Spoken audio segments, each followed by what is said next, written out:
Welcome to Quiet Nights Audiobooks. Tonight, settle in. Dim the lights if you can. Let your shoulders drop and let the day fall away. I will read A Little Princess, being the whole story of Sara Crewe, now told for the first time by Burnett, Francis Hodgson. This is a complete, unabridged, public domain classic, spoken slowly and softly, so you can rest. There is nothing you need to remember, nothing you need to do. If your mind wanders, that is all right. If you drift into sleep, that is exactly as it should be. When you are ready, we will begin. A Little Princess by Francis Hodgson Burnett. A Little Princess. Summary. Sara Crewe, a pupil at Miss Minchin's London school, is left in poverty when her father dies, but is later rescued by a mysterious benefactor. Contents: 1. Sara. 2. A French lesson. 3. Ermengarde. 4. Lottie. 5. Becky. 6. The diamond mines. 7. The diamond mines again. 8. In the attic. 9. Melchizedek. 10. The Indian gentleman. 11. Ramdas. 12. The other side of the wall. 13. One of the populace. 14. What Melchizedek heard and saw. 15. The magic. 16. The visitor. 17. It is the child. 18. I tried not to be. 19. Anne. A Little Princess. 1. Sara. Once on a dark winter's day, when the yellow fog hung so thick and heavy in the streets of London that the lamps were lighted and the shop windows blazed with gas as they do at night, an odd-looking little girl sat in a cab with her father and was driven rather slowly through the big thoroughfares. She sat with her feet tucked under her and leaned against her father, who held her in his arm, as she stared out of the window at the passing people with a queer, old-fashioned thoughtfulness in her big eyes. She was such a little girl that one did not expect to see such a look on her small face. It would have been an old look for a child of 12, and Sara Crewe was only 7.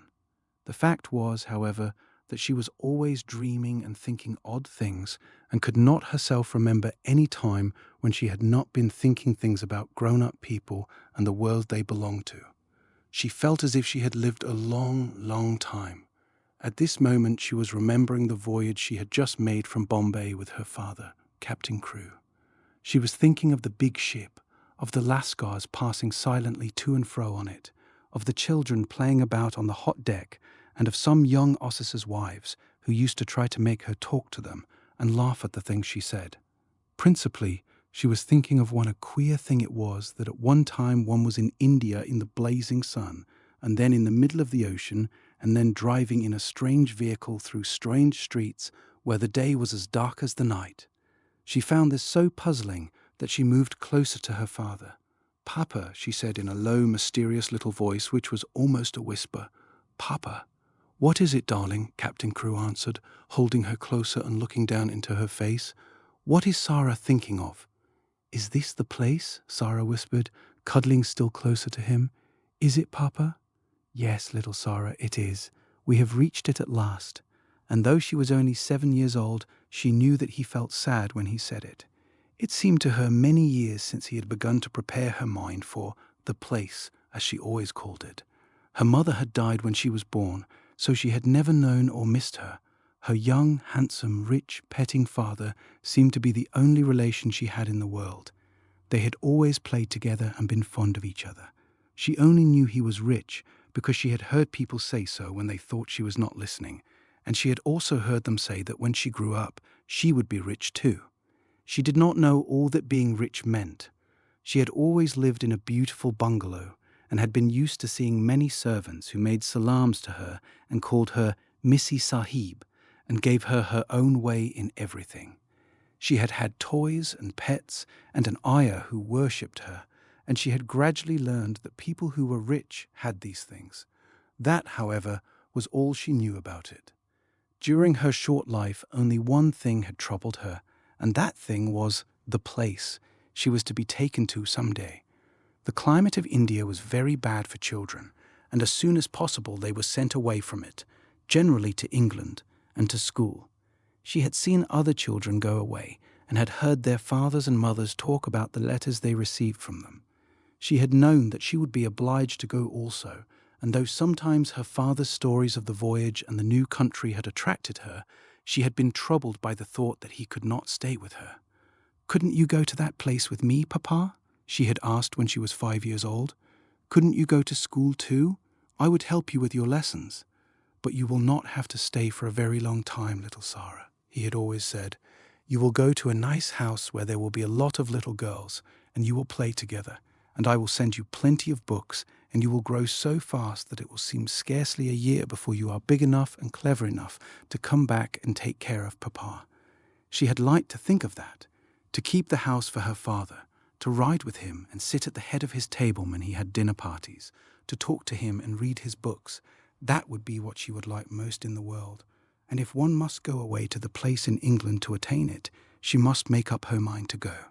She did not care very much for other little girls, but if she had plenty of books she could console herself. She liked books more than anything else, and was in fact always inventing stories of beautiful things and telling them to herself. Sometimes she had told them to her father, and he had liked them as much as she did. "Well, Papa," she said softly, "if we are here, I suppose we must be resigned." He laughed at her old-fashioned speech and kissed her. He was really not at all resigned himself, though he knew he must keep that a secret. His quaint little Sara had been a great companion to him, and he felt he should be a lonely fellow when, on his return to India, he went into his bungalow knowing he need not expect to see the small figure in its white frock come forward to meet him. So he held her very closely in his arms as the cab rolled into the big, dull square in which stood the house which was their destination. It was a big, dull brick house, exactly like all the others in its row, but that on the front door there shone a brass plate on which was engraved in black letters, "Miss Minchin, Select Seminary for Young Ladies." "Here we are, Sara," said Captain Crewe, making his voice sound as cheerful as possible. Then he lifted her out of the cab, and they mounted the steps and rang the bell. Sara often thought afterward that the house was somehow exactly like Miss Minchin. It was respectable and well furnished, but everything in it was ugly, and the very armchairs seemed to have hard bones in them. In the hall everything was hard and polished. Even the red cheeks of the moon face on the tall clock in the corner had a severe varnished look. The drawing-room into which they were ushered was covered by a carpet with a square pattern upon it. The chairs were square, and a heavy marble timepiece stood upon the heavy marble mantel. As she sat down in one of the stiff mahogany chairs, Sara cast one of her quick looks about her.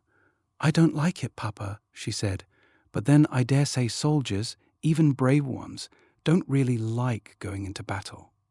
Captain Crewe laughed outright at this. He was young and full of fun, and he never tired of hearing Sara's queer speeches. "Oh, little Sara," he said, "what shall I do when I have no one to say solemn things to me? No one else is as solemn as you are."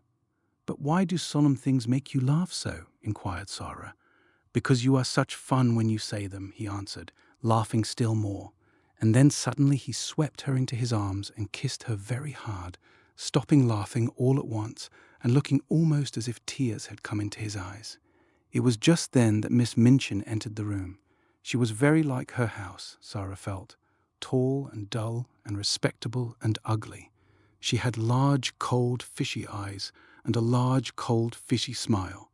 It spread itself into a very large smile when she saw Sara and Captain Crewe. She had heard a great many desirable things of the young soldier from the lady who had recommended her school to him. Among other things, she had heard that he was a rich father who was willing to spend a great deal of money on his little daughter. "It will be a great privilege to have charge of such a beautiful and promising child, Captain Crewe," she said, taking Sara's hand and stroking it.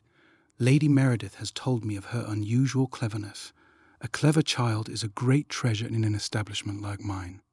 Sara stood quietly, with her eyes fixed upon Miss Minchin's face. She was thinking something odd, as usual.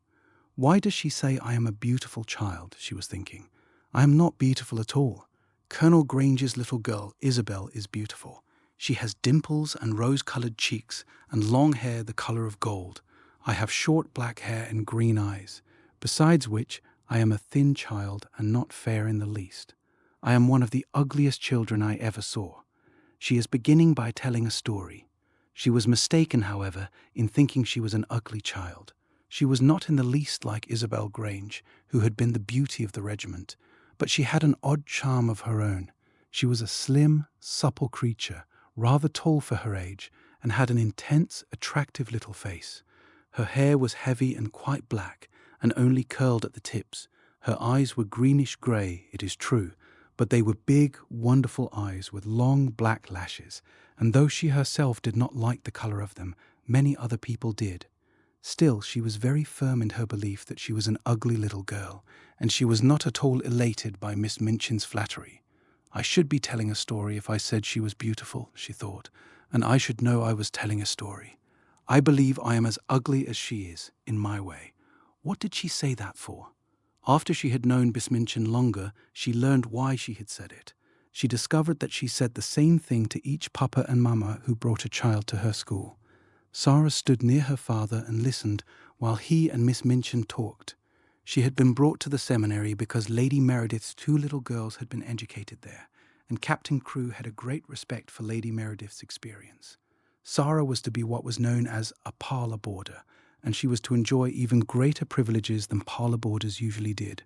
She was to have a pretty bedroom and sitting room of her own. She was to have a pony and a carriage, and a maid to take the place of the ayah who had been her nurse in India.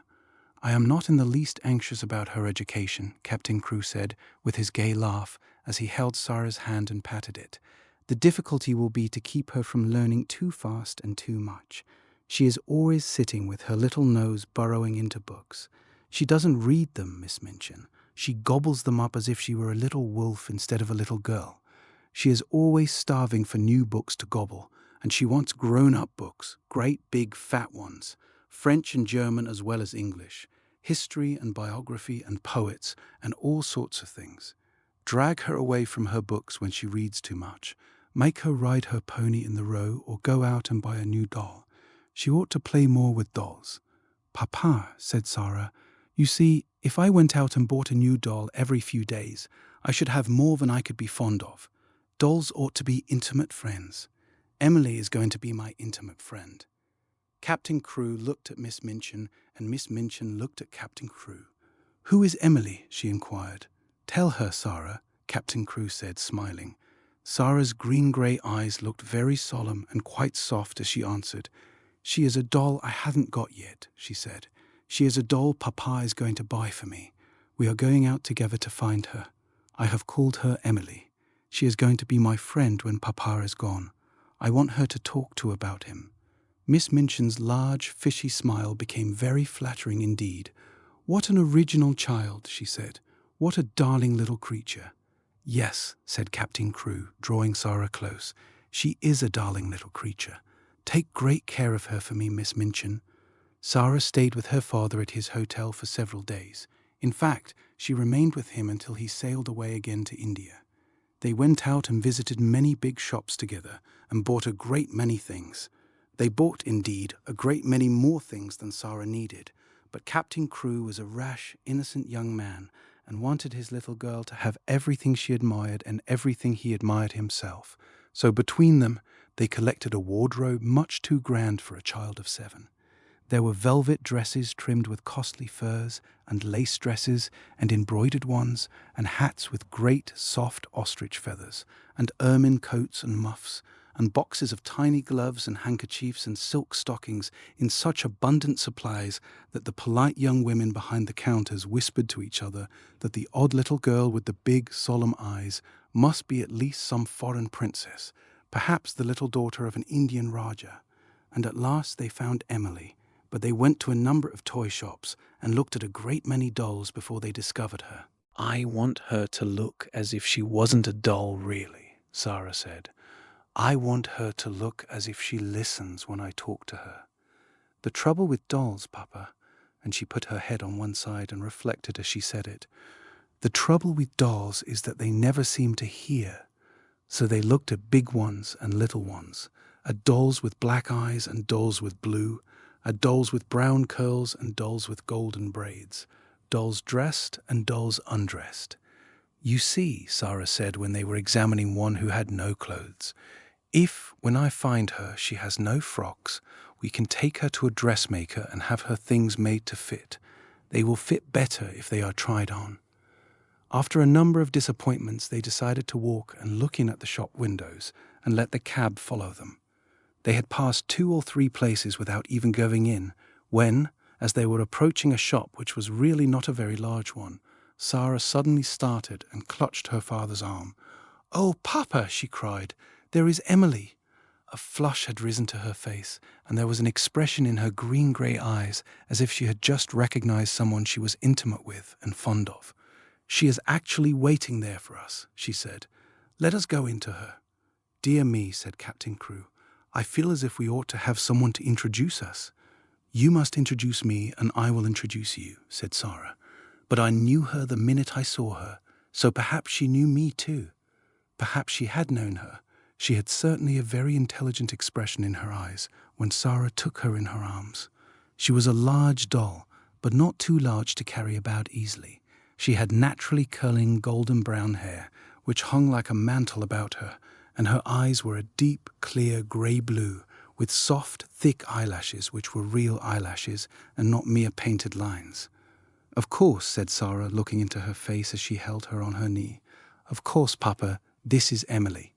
So Emily was bought and actually taken to a children's outfitter's shop and measured for a wardrobe as grand as Sara's own.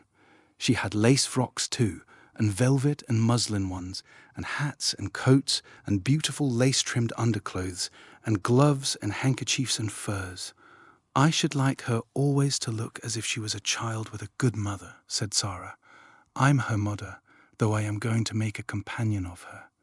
Captain Crewe would really have enjoyed the shopping tremendously, but that a sad thought kept tugging at his heart. This all meant that he was going to be separated from his beloved, quaint little comrade. He got out of his bed in the middle of that night and went and stood looking down at Sara, who lay asleep with Emily in her arms. Her black hair was spread out on the pillow, and Emily's golden brown hair mingled with it. Both of them had lace-ruffled nightgowns, and both had long eyelashes which lay and curled up on their cheeks. Emily looked so like a real child that Captain Crewe felt glad she was there. He drew a big sigh and pulled his moustache with a boyish expression. "Hey-ho, little Sara," he said to himself. "I don't believe you know how much your daddy will miss you." The next day he took her to Miss Minchin's and left her there. He was to sail away the next morning. He explained to Miss Minchin that his solicitors, Messrs. Barrow and Skipworth, had charge of his affairs in England and would give her any advice she wanted, and that they would pay the bills she sent in for Sara's expenses. He would write to Sara twice a week, and she was to be given every pleasure she asked for. "She is a sensible little thing, and she never wants anything it isn't safe to give her," he said. Then he went with Sara into her little sitting room, and they bade each other goodbye. Sara sat on his knee and held the lapels of his coat in her small hands, and looked long and hard at his face. "Are you learning me by heart, little Sara?" he said, stroking her hair. "No," she answered. "I know you by heart. You are inside my heart." And they put their arms round each other and kissed as if they would never let each other go. When the cab drove away from the door, Sara was sitting on the floor of her sitting room, with her hands under her chin and her eyes following it until it had turned the corner of the square. Emily was sitting by her, and she looked after it too. When Miss Minchin sent her sister, Miss Amelia, to see what the child was doing, she found she could not open the door. "I have locked it," said a queer, polite little voice from inside. "I want to be quite by myself, if you please." Miss Amelia was fat and dumpy, and stood very much in awe of her sister. She was really the better-natured person of the two, but she never disobeyed Miss Minchin. She went downstairs again, looking almost alarmed. "I never saw such a funny, old-fashioned child, sister," she said. "She has locked herself in, and she is not making the least particle of noise." "It is much better than if she kicked and screamed as some of them do," Miss Minchin answered. "I expected that a child as much spoiled as she is would set the whole house in an uproar. If ever a child was given her own way in everything, she is." "I've been opening her trunks and putting her things away," said Miss Amelia. "I never saw anything like them. Sable and ermine on her coats, and real Valenciennes lace on her underclothing. You have seen some of her clothes. What do you think of them?" "I think they are perfectly ridiculous," replied Miss Minchin sharply. but they will look very well at the head of the line when we take the school children to church on Sunday. She has been provided for as if she were a little princess." And upstairs in the locked room, Sara and Emily sat on the floor and stared at the corner round which the cab had disappeared, while Captain Crewe looked backward, waving and kissing his hand as if he could not bear to stop. 2. A French lesson. When Sara entered the schoolroom the next morning, everybody looked at her with wide, interested eyes. By that time, every pupil, from Lavinia Herbert, who was nearly 13 and felt quite grown up, to Lottie Lee, who was only just 4 and the baby of the school, had heard a great deal about her. They knew very certainly that she was Miss Minchin's show pupil and was considered a credit to the establishment. One or two of them had even caught a glimpse of her French maid, Mariette, who had arrived the evening before. Lavinia had managed to pass Sara's room when the door was open, and had seen Mariette opening a box which had arrived late from some shop. It was full of petticoats with lace frills on them. "Frills and frills," she whispered to her friend Jessie as she bent over her geography. "I saw her shaking them out. I heard Miss Minchin say to Miss Amelia that her clothes were so grand that they were ridiculous for a child. My mamma says that children should be dressed simply. She has got one of those petticoats on now. I saw it when she sat down." "She has silk stockings on," whispered Jessie, bending over her geography also. "And what little feet! I never saw such little feet." "Oh," sniffed Lavinia spitefully, "that is the way her slippers are made. My mamma says that even big feet can be made to look small if you have a clever shoemaker. I don't think she is pretty at all. Her eyes are such a queer colour." "She isn't pretty as other pretty people are," said Jessie, stealing a glance across the room. "But she makes you want to look at her again. She has tremendously long eyelashes, but her eyes are almost green." Sara was sitting quietly in her seat, waiting to be told what to do. She had been placed near Miss Minchin's desk. She was not abashed at all by the many pairs of eyes watching her. She was interested and looked back quietly at the children who looked at her. She wondered what they were thinking of, and if they liked Miss Minchin, and if they cared for their lessons, and if any of them had a papa at all like her own. She had had a long talk with Emily about her papa that morning. "He is on the sea now, Emily," she had said. "We must be very great friends to each other and tell each other things. Emily, look at me. You have the nicest eyes I ever saw, but I wish you could speak." She was a child full of imaginings and whimsical thoughts, and one of her fancies was that there would be a great deal of comfort in even pretending that Emily was alive and really heard and understood. After Mariette had dressed her in her dark blue schoolroom frock and tied her hair with a dark blue ribbon, she went to Emily, who sat in a chair of her own, and gave her a book. "You can read that while I am downstairs," she said. And, seeing Mariette looking at her curiously, she spoke to her with a serious little face. "What I believe about dolls," she said, "is that they can do things they will not let us know about. Perhaps really Emily can read and talk and walk, but she will only do it when people are out of the room. That is her secret. You see, if people knew that dolls could do things, they would make them work. So perhaps they have promised each other to keep it a secret. If you stay in the room, Emily will just sit there and stare. But if you go out, she will begin to read perhaps, or go and look out of the window. Then if she heard either of us coming, she would just run back and jump into her chair and pretend she had been there all the time." "Comme elle est drôle," Mariette said to herself, and when she went downstairs she told the head housemaid about it. But she had already begun to like this odd little girl who had such an intelligent small face and such perfect manners. She had taken care of children before who were not so polite. Sara was a very fine little person and had a gentle, appreciative way of saying, "If you please, Mariette. Thank you, Mariette," which was very charming. Mariette told the head housemaid that she thanked her as if she was thanking a lady. "Elle a l'air d'une princesse, cette petite," she said. Indeed, she was very much pleased with her new little mistress and liked her place greatly. After Sara had sat in her seat in the schoolroom for a few minutes, being looked at by the pupils, Miss Minchin rapped in a dignified manner upon her desk. "Young ladies," she said, "I wish to introduce you to your new companion." All the little girls rose in their places, and Sara rose also. "I shall expect you all to be very agreeable to Miss Crewe. She has just come to us from a great distance, in fact, from India. As soon as lessons are over, you must make each other's acquaintance." The pupils bowed ceremoniously, and Sara made a little curtsy, and then they sat down and looked at each other again. "Sara," said Miss Minchin in her schoolroom manner, "come here to me." She had taken a book from the desk and was turning over its leaves. Sara went to her politely. "As your papa has engaged a French maid for you," she began, "I conclude that he wishes you to make a special study of the French language." Sara felt a little awkward. "I think he engaged her," she said, "because he thought I would like her, Miss Minchin." "I am afraid," said Miss Minchin with a slightly sour smile, "that you have been a very spoiled little girl and always imagine that things are done because you like them. My impression is that your papa wished you to learn French." If Sara had been older or less punctilious about being quite polite to people, she could have explained herself in a very few words. But, as it was, she felt a flush rising on her cheeks. Miss Minchin was a very severe and imposing person, and she seemed so absolutely sure that Sara knew nothing whatever of French that she felt as if it would be almost rude to correct her. The truth was that Sara could not remember the time when she had not seemed to know French. Her father had often spoken it to her when she had been a baby.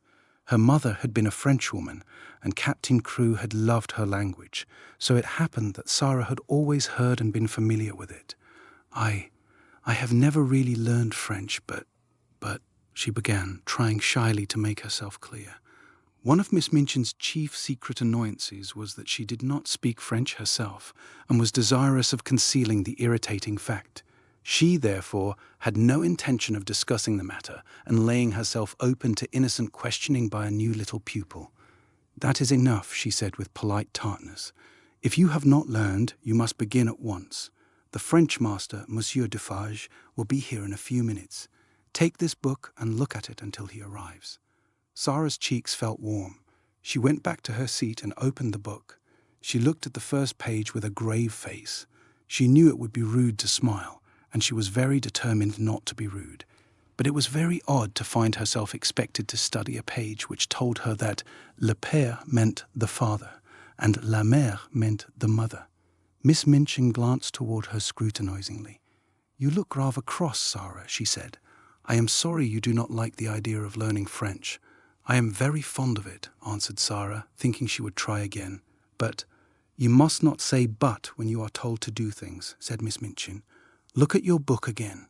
And Sara did so, and did not smile, even when she found that le fils meant the son, and le frère meant the brother. "When Monsieur Defarge comes," she thought, "I can make him understand." Monsieur Defarge arrived very shortly afterward. He was a very nice, intelligent, middle-aged Frenchman, and he looked interested when his eyes fell upon Sara, trying politely to seem absorbed in her little book of phrases. "Is this a new pupil for me, madame?" he said to Miss Minchin. "I hope that is my good fortune. Her papa, Captain Crewe, is very anxious that she should begin the language, but I am afraid she has a childish prejudice against it. She does not seem to wish to learn," said Miss Minchin. "I am sorry of that, mademoiselle," he said kindly to Sara. "Perhaps, when we begin to study together, I may show you that it is a charming tongue." Little Sara rose in her seat. She was beginning to feel rather desperate, as if she were almost in disgrace. She looked up into Monsieur Defarge's face with her big, green-grey eyes, and they were quite innocently appealing. She knew that he would understand as soon as she spoke. She began to explain quite simply in pretty and fluent French.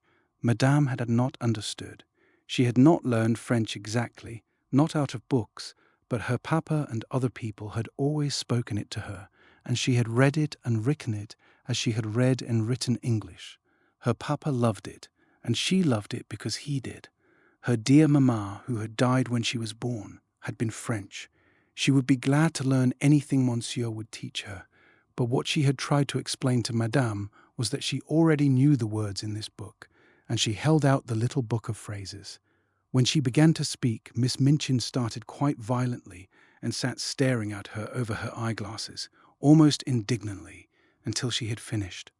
Monsieur Defarge began to smile, and his smile was one of great pleasure. To hear this pretty childish voice speaking his own language so simply and charmingly made him feel almost as if he were in his native land, which in dark, foggy days in London sometimes seemed worlds away. When she had finished, he took the phrase book from her, with a look almost affectionate, but he spoke to Miss Minchin. "Ah, madame," he said, "there is not much I can teach her. She has not learned French. She is French. Her accent is exquisite." "You ought to have told me," exclaimed Miss Minchin, much mortified, turning to Sara. I tried," said Sara. I suppose I did not begin right." Miss Minchin knew she had tried, and that it had not been her fault that she was not allowed to explain, and when she saw that the pupils had been listening, and that Lavinia and Jessie were giggling behind their French grammars, she felt infuriated. "Silence, young ladies," she said severely, rapping upon the desk. "Silence at once." And she began from that minute to feel rather a grudge against her show pupil. 3 Ermengarde. On that first morning, when Sara sat at Miss Minchin's side, aware that the whole schoolroom was devoting itself to observing her, she had noticed very soon one little girl, about her own age, who looked at her very hard with a pair of light, rather dull blue eyes. She was a fat child who did not look as if she were in the least clever, but she had a good-naturedly pouting mouth. Her flaxen hair was braided in a tight pigtail, tied with a ribbon, and she had pulled this pigtail around her neck and was biting the end of the ribbon, resting her elbows on the desk as she stared wonderingly at the new pupil. When Monsieur Dufages began to speak to Sara, she looked a little frightened, and when Sara stepped forward and, looking at him with the innocent, appealing eyes, answered him without any warning in French, the fat little girl gave a startled jump and grew quite red in her awed amazement. Having wept hopeless tears for weeks in her efforts to remember that la mère meant the mother and le père the father, when one spoke sensible English, it was almost too much for her suddenly to find herself listening to a child her own age who seemed not only quite familiar with these words, but apparently knew any number of others, and could mix them up with verbs as if they were mere trifles. She stared so hard and bit the ribbon on her pigtail so fast that she attracted the attention of Miss Minchin, who, feeling extremely cross at the moment, immediately pounced upon her. "Miss St. John," she exclaimed severely, "what do you mean by such conduct? Remove your elbows, take your ribbon out of your mouth, sit up at once." Upon which Miss St. John gave another jump, and when Lavinia and Jessie tittered, she became redder than ever. So red indeed that she almost looked as if tears were coming into her poor, dull, childish eyes. And Sara saw her and was so sorry for her that she began rather to like her and want to be her friend. It was a way of hers always to want to spring into any fray in which someone was made uncomfortable or unhappy. If Sara had been a boy and lived a few centuries ago, her father used to say, she would have gone about the country with her sword drawn, rescuing and defending everyone in distress. She always wants to fight when she sees people in trouble. So she took rather a fancy to fat, slow, little Miss St. John, and kept glancing toward her through the morning. She saw that lessons were no easy matter to her, and that there was no danger of her ever being spoiled by being treated as a show pupil. Her French lesson was a pathetic thing. Her pronunciation made even Monsieur Dufages smile in spite of himself, and Lavinia and Jessie and the more fortunate girls either giggled or looked at her in wondering disdain. But Sara did not laugh. She tried to look as if she did not hear when Miss St. John called le bon pain, li bon pain. She had a fine, hot little temper of her own, and it made her feel rather savage when she heard the titters and saw the poor, stupid, distressed child's face. "It isn't funny, really," she said between her teeth as she bent over her book. "They ought not to laugh." When lessons were over and the pupils gathered together in groups to talk, Sara looked for Miss St. John, and finding her bundled rather disconsolately in a window seat, she walked over to her and spoke. She only said the kind of thing little girls always say to each other by way of beginning an acquaintance, but there was something friendly about Sara, and people always felt it. "What is your name?" she said. To explain Miss St. John's amazement, one must recall that a new pupil is, for a short time, a somewhat uncertain thing, and of this new pupil the entire school had talked the night before until it fell asleep quite exhausted by excitement and contradictory stories. A new pupil with a carriage and a pony and a maid, and a voyage from India to discuss, was not an ordinary acquaintance. "My name's Ermengarde St. John," she answered. "Mine is Sara Crewe," said Sara. "Yours is very pretty. It sounds like a storybook." "Do you like it?" fluttered Ermengarde. I like yours." Miss St. John's chief trouble in life was that she had a clever father. Sometimes this seemed to her a dreadful calamity. If you have a father who knows everything, who speaks 7 or 8 languages, and has thousands of volumes which he has apparently learned by heart, he frequently expects you to be familiar with the contents of your lesson books at least, and it is not improbable that he will feel you ought to be able to remember a few incidents of history and to write a French exercise. Ermengarde was a severe trial to Mr. St. John. He could not understand how a child of his could be a notably and unmistakably dull creature who never shone in anything. "Good heavens," he had said more than once, as he stared at her, "there are times when I think she is as stupid as her Aunt Eliza."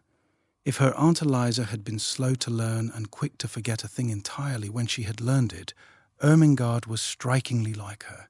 She was the monumental dunce of the school, and it could not be denied. "She must be made to learn," her father said to Miss Minchin.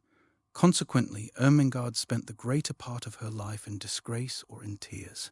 She learned things and forgot them, or, if she remembered them, she did not understand them.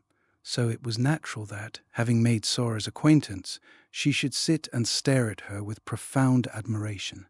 "You can speak French, can't you?" she said respectfully. Sara got onto the window seat, which was a big, deep one, and, tucking up her feet, sat with her hands clasped round her knees. "I can speak it because I have heard it all my life," she answered. "You could speak it if you had always heard it." "Oh, no, I couldn't," said Ermengarde. "I never could speak it." "Why?" inquired Sara curiously. Ermengarde shook her head so that the pigtail wobbled. "You heard me just now," she said. "I'm always like that. I can't say the words. They're so queer." She paused a moment and then added, with a touch of awe in her voice, "You are clever, aren't you?" Sara looked out of the window into the dingy square, where the sparrows were hopping and twittering on the wet iron railings and the sooty branches of the trees. She reflected a few moments. She had heard it said very often that she was clever, and she wondered if she was, and if she was, how it had happened. "I don't know," she said. "I can't tell." Then, seeing a mournful look on the round, chubby face, she gave a little laugh and changed the subject. "Would you like to see Emily?" she inquired. "Who is Emily?" Ermengarde asked, just as Miss Minchin had done. "Come up to my room and see," said Sara, holding out her hand.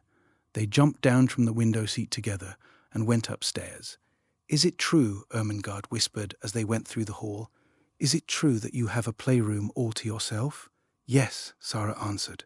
"Papa asked Miss Minchin to let me have one because, well, it was because when I play I make up stories and tell them to myself, and I don't like people to hear me. It spoils it if I think people listen." They had reached the passage leading to Sara's room by this time, and Ermengarde stopped short, staring and quite losing her breath. "You make up stories," she gasped.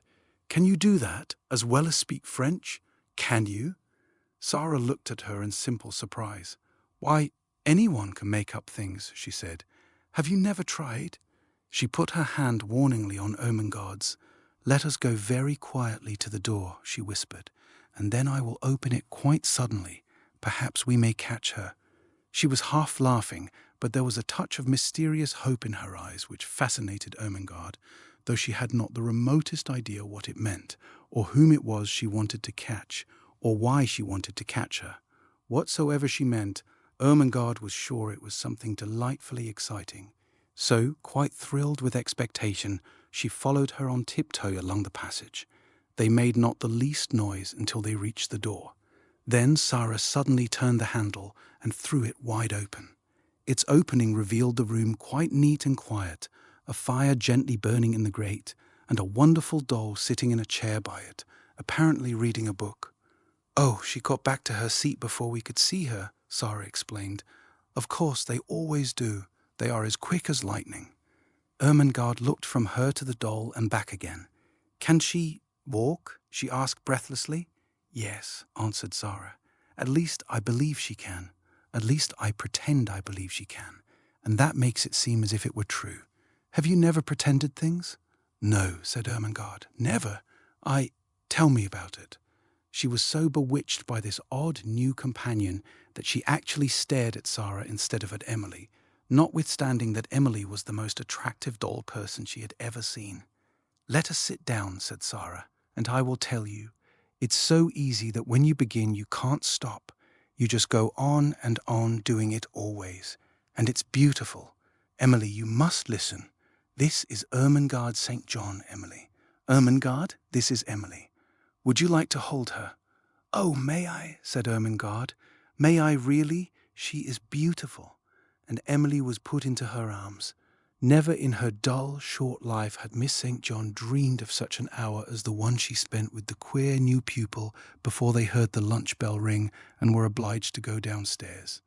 Sara sat upon the hearthrug and told her strange things.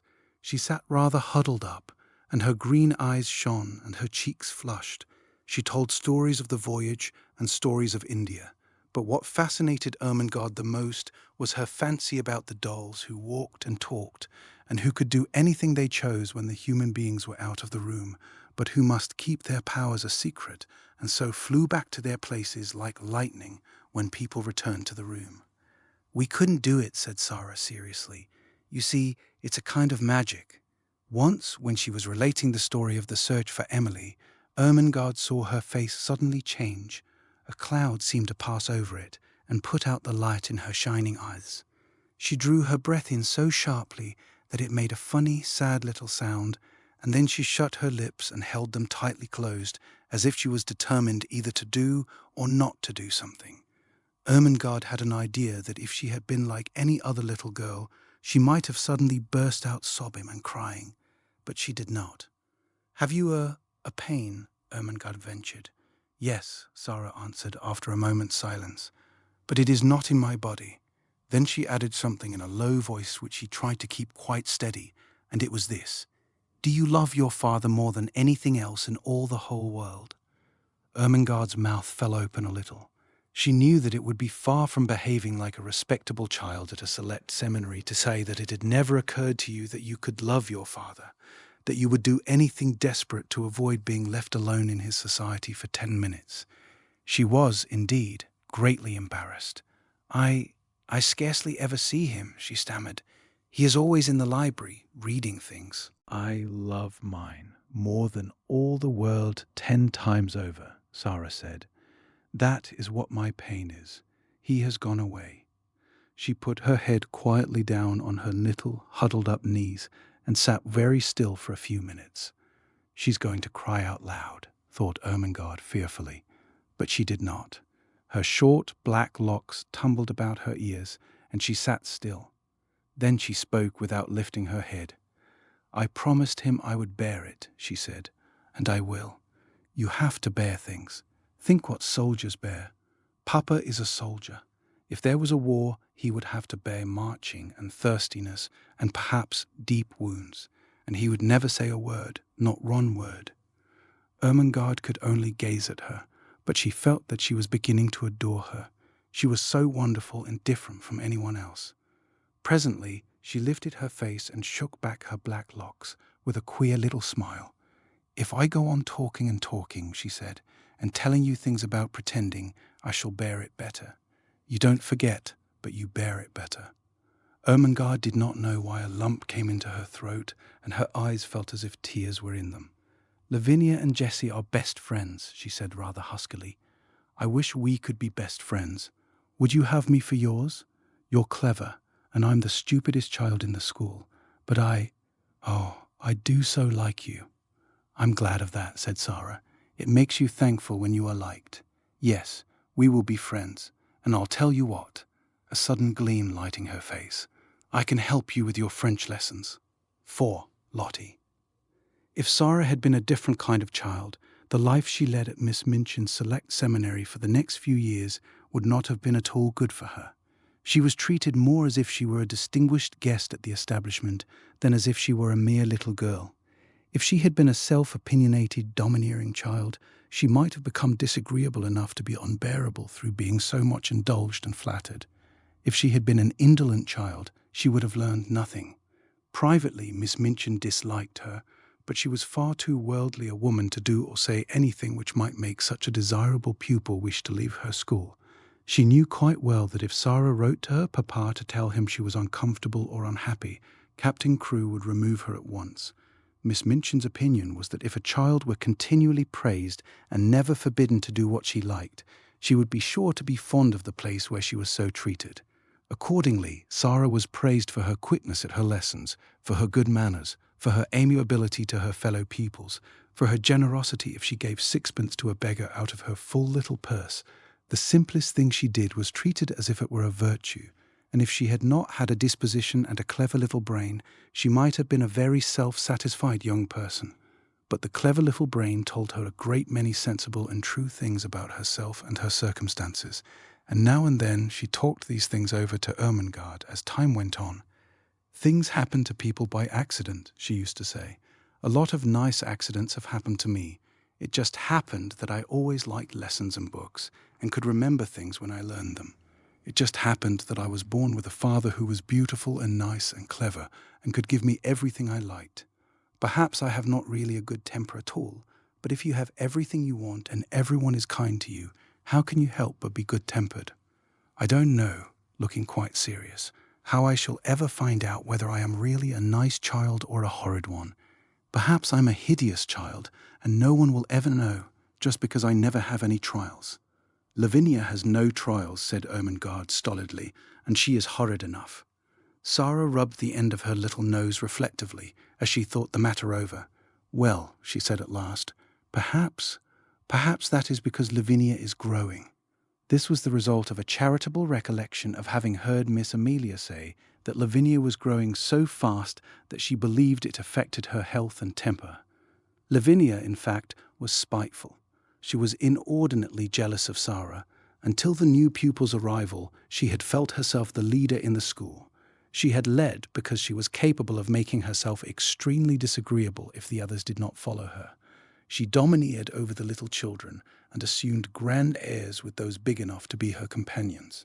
She was rather pretty and had been the best-dressed pupil in the procession when the select seminary walked out 2 by 2, until Sara's velvet coats and sable muffs appeared, combined with drooping ostrich feathers, and were led by Miss Minchin at the head of the line. This, at the beginning, had been bitter enough, but as time went on it became apparent that Sara was a leader too, and not because she could make herself disagreeable, but because she never did. "There's one thing about Sara Crewe," Jessie had enraged her best friend by saying honestly, "she's never grand about herself the least bit, and you know she might be, Lavvy. I believe I couldn't help being, just a little, if I had so many fine things and was made such a fuss over. It's disgusting, the way Miss Minchin shows her off when parents come. Dear Sara must come into the drawing-room and talk to Mrs. Musgrave about India," mimicked Lavinia in her most highly flavoured imitation of Miss Minchin. "Dear Sara must speak French to Lady Pitkin. Her accent is so perfect. She didn't learn her French at the seminary, at any rate, and there's nothing so clever in her knowing it. She says herself she didn't learn it at all. She just picked it up because she always heard her papa speak it. And, as to her papa, there is nothing so grand in being an Indian officer." "Well," said Jessie slowly, "he's killed tigers. He killed the one in the skin Sara has in her room. That's why she likes it so. She lies on it and strokes its head and talks to it as if it was a cat." "She's always doing something silly," snapped Lavinia. "My mamma says that way of hers of pretending things is silly. She says she will grow up eccentric." It was quite true that Sara was never grand. She was a friendly little soul, and shared her privileges and belongings with a free hand. The little ones, who were accustomed to being disdained and ordered out of the way by mature ladies aged 10 and 12, were never made to cry by this most envied of them all. She was a motherly young person, and when people fell down and scraped their knees, she ran and helped them up and patted them, or found in her pocket a bonbon or some other article of a soothing nature. She never pushed them out of her way or alluded to their years as a humiliation and a blot upon their small characters. "If you are 4, you are 4, she said severely to Lavinia on an occasion of her having, it must be confessed, slapped Lottie and called her a brat. "But you will be 5 next year, and 6 the year after that. And," opening large, convicting eyes, "it takes 16 years to make you 20. "Dear me," said Lavinia, "how we can calculate. In fact, it was not to be denied that 16 and 4 made 20, and 20 was an age the most daring were scarcely bold enough to dream of. So the younger children adored Sara. More than once she had been known to have a tea party made up of these despised ones in her own room, and Emily had been played with, and Emily's own tea service used, the one with cups which held quite a lot of much sweetened weak tea and had blue flowers on them. No one had seen such a very real doll's tea set before. From that afternoon Sara was regarded as a goddess and a queen by the entire alphabet class. Lottie Legg worshipped her to such an extent that if Sara had not been a motherly person, she would have found her tiresome. Lottie had been sent to school by a rather flighty young papa who could not imagine what else to do with her. Her young mother had died, and as the child had been treated like a favourite doll or a very spoiled pet monkey or lapdog ever since the first hour of her life, she was a very appalling little creature. When she wanted anything or did not want anything, she wept and howled. And, as she always wanted the things she could not have, and did not want the things that were best for her, her shrill little voice was usually to be heard uplifted in wails in one part of the house or another. Her strongest weapon was that in some mysterious way she had found out that a very small girl who had lost her mother was a person who ought to be pitied and made much of. She had probably heard some grown-up people talking her over in the early days after her mother's death. So it became her habit to make great use of this knowledge. The first time Sara took her in charge was one morning when, on passing a sitting room, she heard both Miss Minchin and Miss Amelia trying to suppress the angry wails of some child who, evidently, refused to be silenced. She refused so strenuously indeed that Miss Minchin was obliged to almost shout, in a stately and severe manner, to make herself heard. "What is she crying for?" she almost yelled. "Oh, oh, oh," Sara heard. "I haven't got any Oh, Lottie," screamed Miss Amelia. "Do stop, darling. Don't cry. Please don't." "Oh, oh, oh, oh, oh," Lottie howled tempestuously. "Haven't got any She ought to be whipped," Miss Minchin proclaimed. "You shall be whipped, you naughty child." Lottie wailed more loudly than ever. Miss Amelia began to cry. Miss Minchin's voice rose until it almost thundered. Then suddenly she sprang up from her chair in impotent indignation and flounced out of the room, leaving Miss Amelia to arrange the matter. Sara had paused in the hall, wondering if she ought to go into the room, because she had recently begun a friendly acquaintance with Lottie and might be able to quiet her. When Miss Minchin came out and saw her, she looked rather annoyed. She realized that her voice, as heard from inside the room, could not have sounded either dignified or amiable. "Oh, Sara," she exclaimed, endeavouring to produce a suitable smile. "I stopped," explained Sara, "because I knew it was Lottie, and I thought perhaps, just perhaps, I could make her be quiet. May I try, Miss Minchin?" "If you can, you are a clever child," answered Miss Minchin, drawing in her mouth sharply. Then, seeing that Sara looked slightly chilled by her asperity, she changed her manner. "But you are clever in everything," she said in her approving way. "I dare say you can manage her. Go in." And she left her.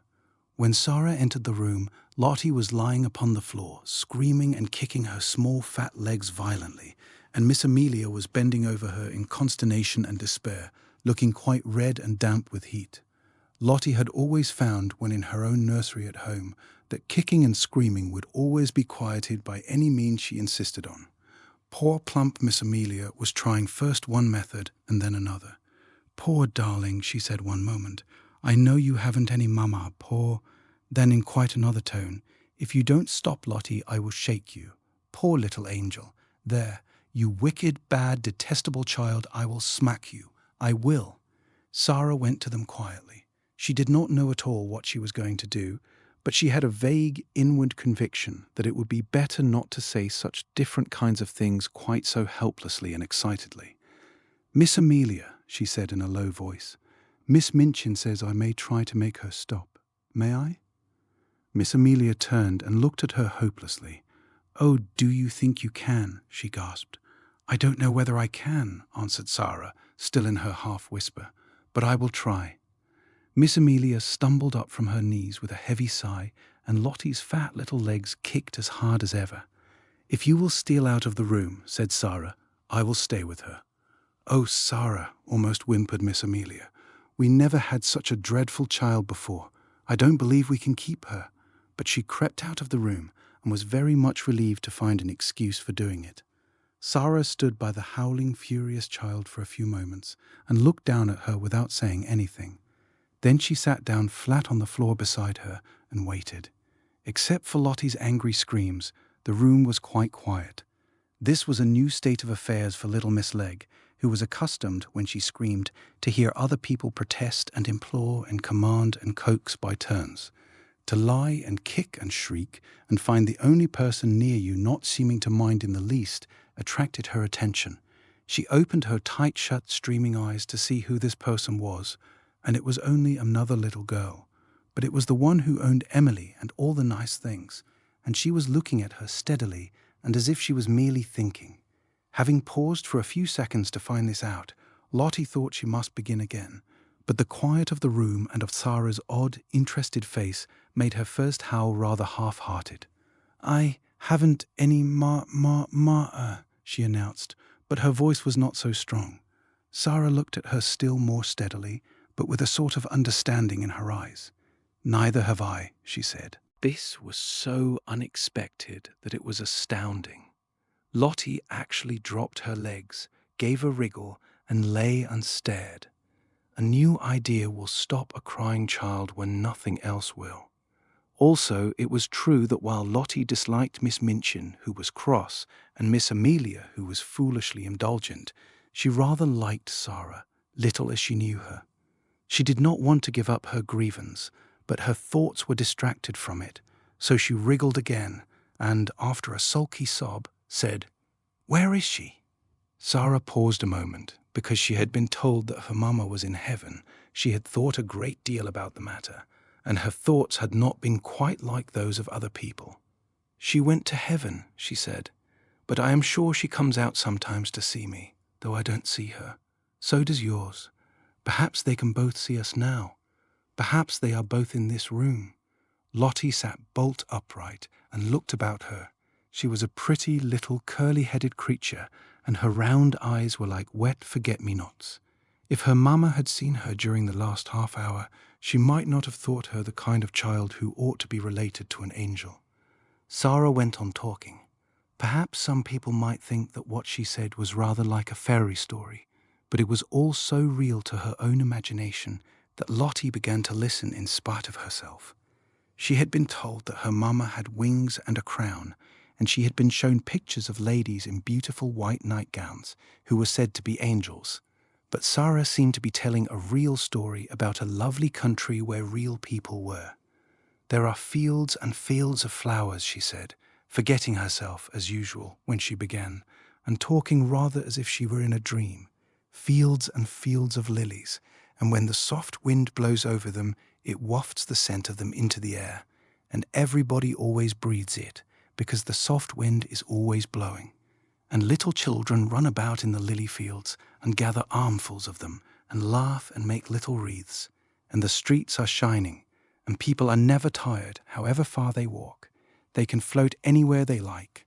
And there are walls made of pearl and gold all round the city, but they are low enough for the people to go and lean on them and look down onto the earth and smile and send beautiful messages."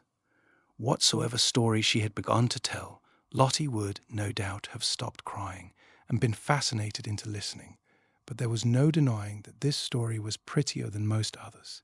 She dragged herself close to Sara and drank in every word until the end came, far too soon. When it did come, she was so sorry that she put up her lip ominously. "I want to go there," she cried. "I haven't any mamma in this school." Sara saw the danger signal and came out of her dream. She took hold of the chubby hand and pulled her close to her side with a coaxing little laugh. "I will be your mamma," she said. "We will play that you are my little girl, and Emily shall be your sister." Lottie's dimples all began to show themselves. "Shall she?" she said. "Yes," answered Sara, jumping to her feet. "Let us go and tell her, and then I will wash your face and brush your hair." To which Lottie agreed quite cheerfully and trotted out of the room and upstairs with her, without seeming even to remember that the whole of the last hour's tragedy had been caused by the fact that she had refused to be washed and brushed for lunch, and Miss Minchin had been called in to use her majestic authority. And from that time, Sara was an adopted mother. Of course, the greatest power Sara possessed, and the one which gained her even more followers than her luxuries and the fact that she was a show pupil, the power that Lavinia and certain other girls were most envious of, and at the same time most fascinated by, in spite of themselves, was her power of telling stories and of making everything she talked about seem like a story, whether it was one or not. Anyone who has been at school with a teller of stories knows what the wonder means, how he or she is followed about and besought in a whisper to relate romances, how groups gather round and hang on the outskirts of the favoured party in the hope of being allowed to join in and listen. Sara not only could tell stories, but she adored telling them.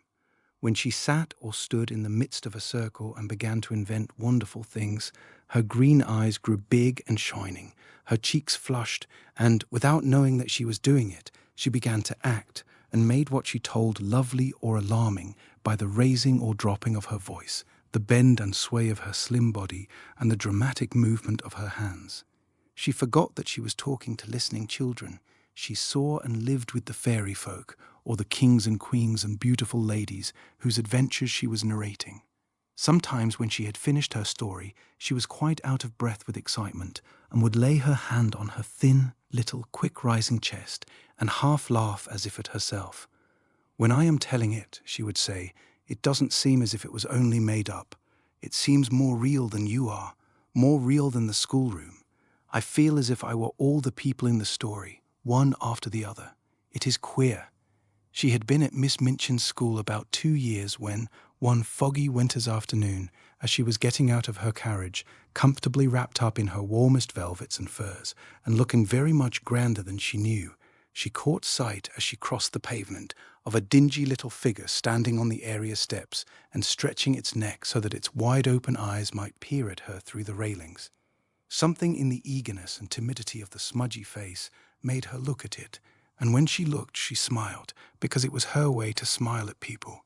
But the owner of the smudgy face and the wide-open eyes evidently was afraid that she ought not to have been caught looking at pupils of importance. She dodged out of sight like a jack-in-the-box and scurried back into the kitchen, disappearing so suddenly that if she had not been such a poor little forlorn thing, Sara would have laughed in spite of herself. That very evening, as Sara was sitting in the midst of a group of listeners in a corner of the schoolroom, telling one of her stories, the very same figure timidly entered the room, carrying a coal-box much too heavy for her, and knelt down upon the hearth-rug to replenish the fire and sweep up the ashes. She was cleaner than she had been when she peeped through the area railings, but she looked just as frightened. She was evidently afraid to look at the children or seem to be listening. She put on pieces of coal cautiously with her fingers so that she might make no disturbing noise, and she swept about the fire irons very softly.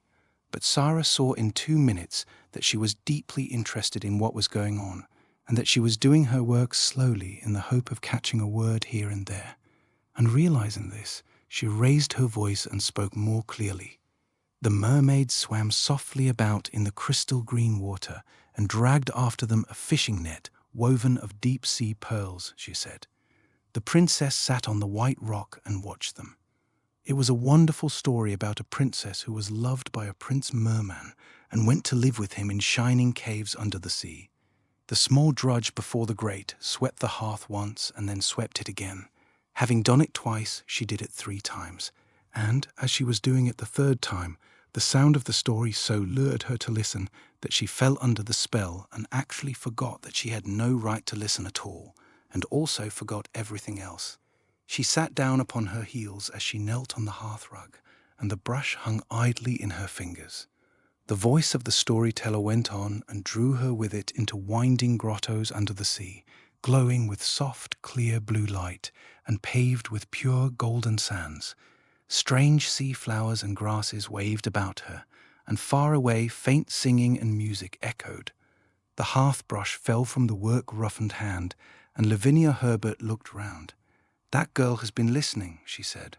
The culprit snatched up her brush and scrambled to her feet. She caught at the coal box and simply scuttled out of the room like a frightened rabbit.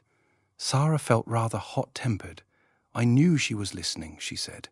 "Why shouldn't she?" Lavinia tossed her head with great elegance.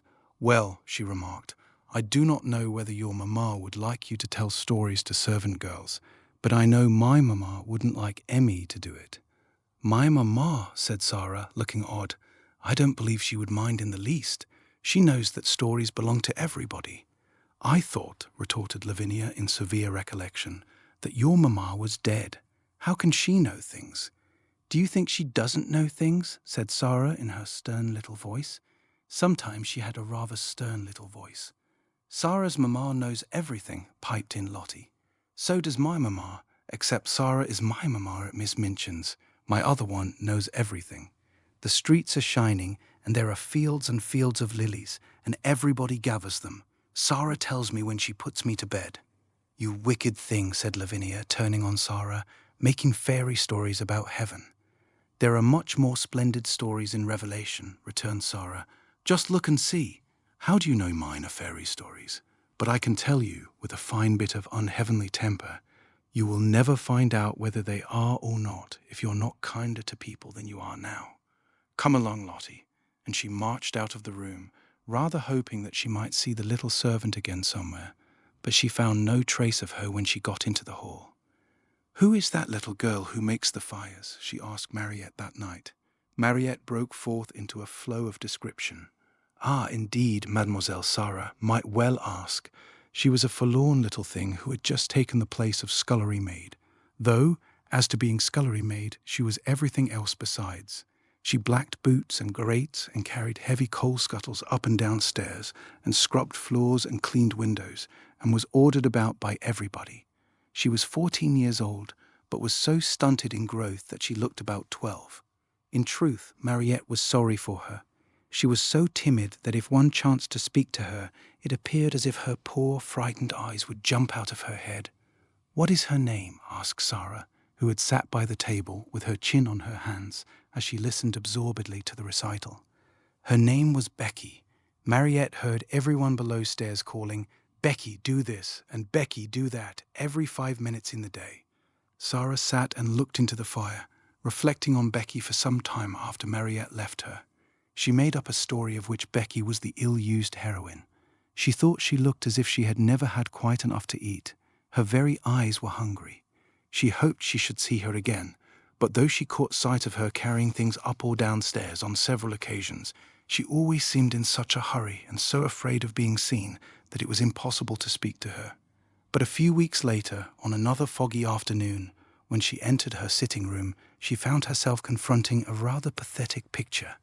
In her own special and pet easy chair before the bright fire, Becky, with a coal smudge on her nose and several on her apron, with her poor little cap hanging half off her head, and an empty coal box on the floor near her, sat fast asleep, tired out beyond even the endurance of her hard-working young body. She had been sent up to put the bedrooms in order for the evening.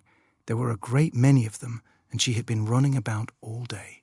Sara's rooms she had saved until the last. They were not like the other rooms, which were plain and bare. Ordinary pupils were expected to be satisfied with mere necessaries.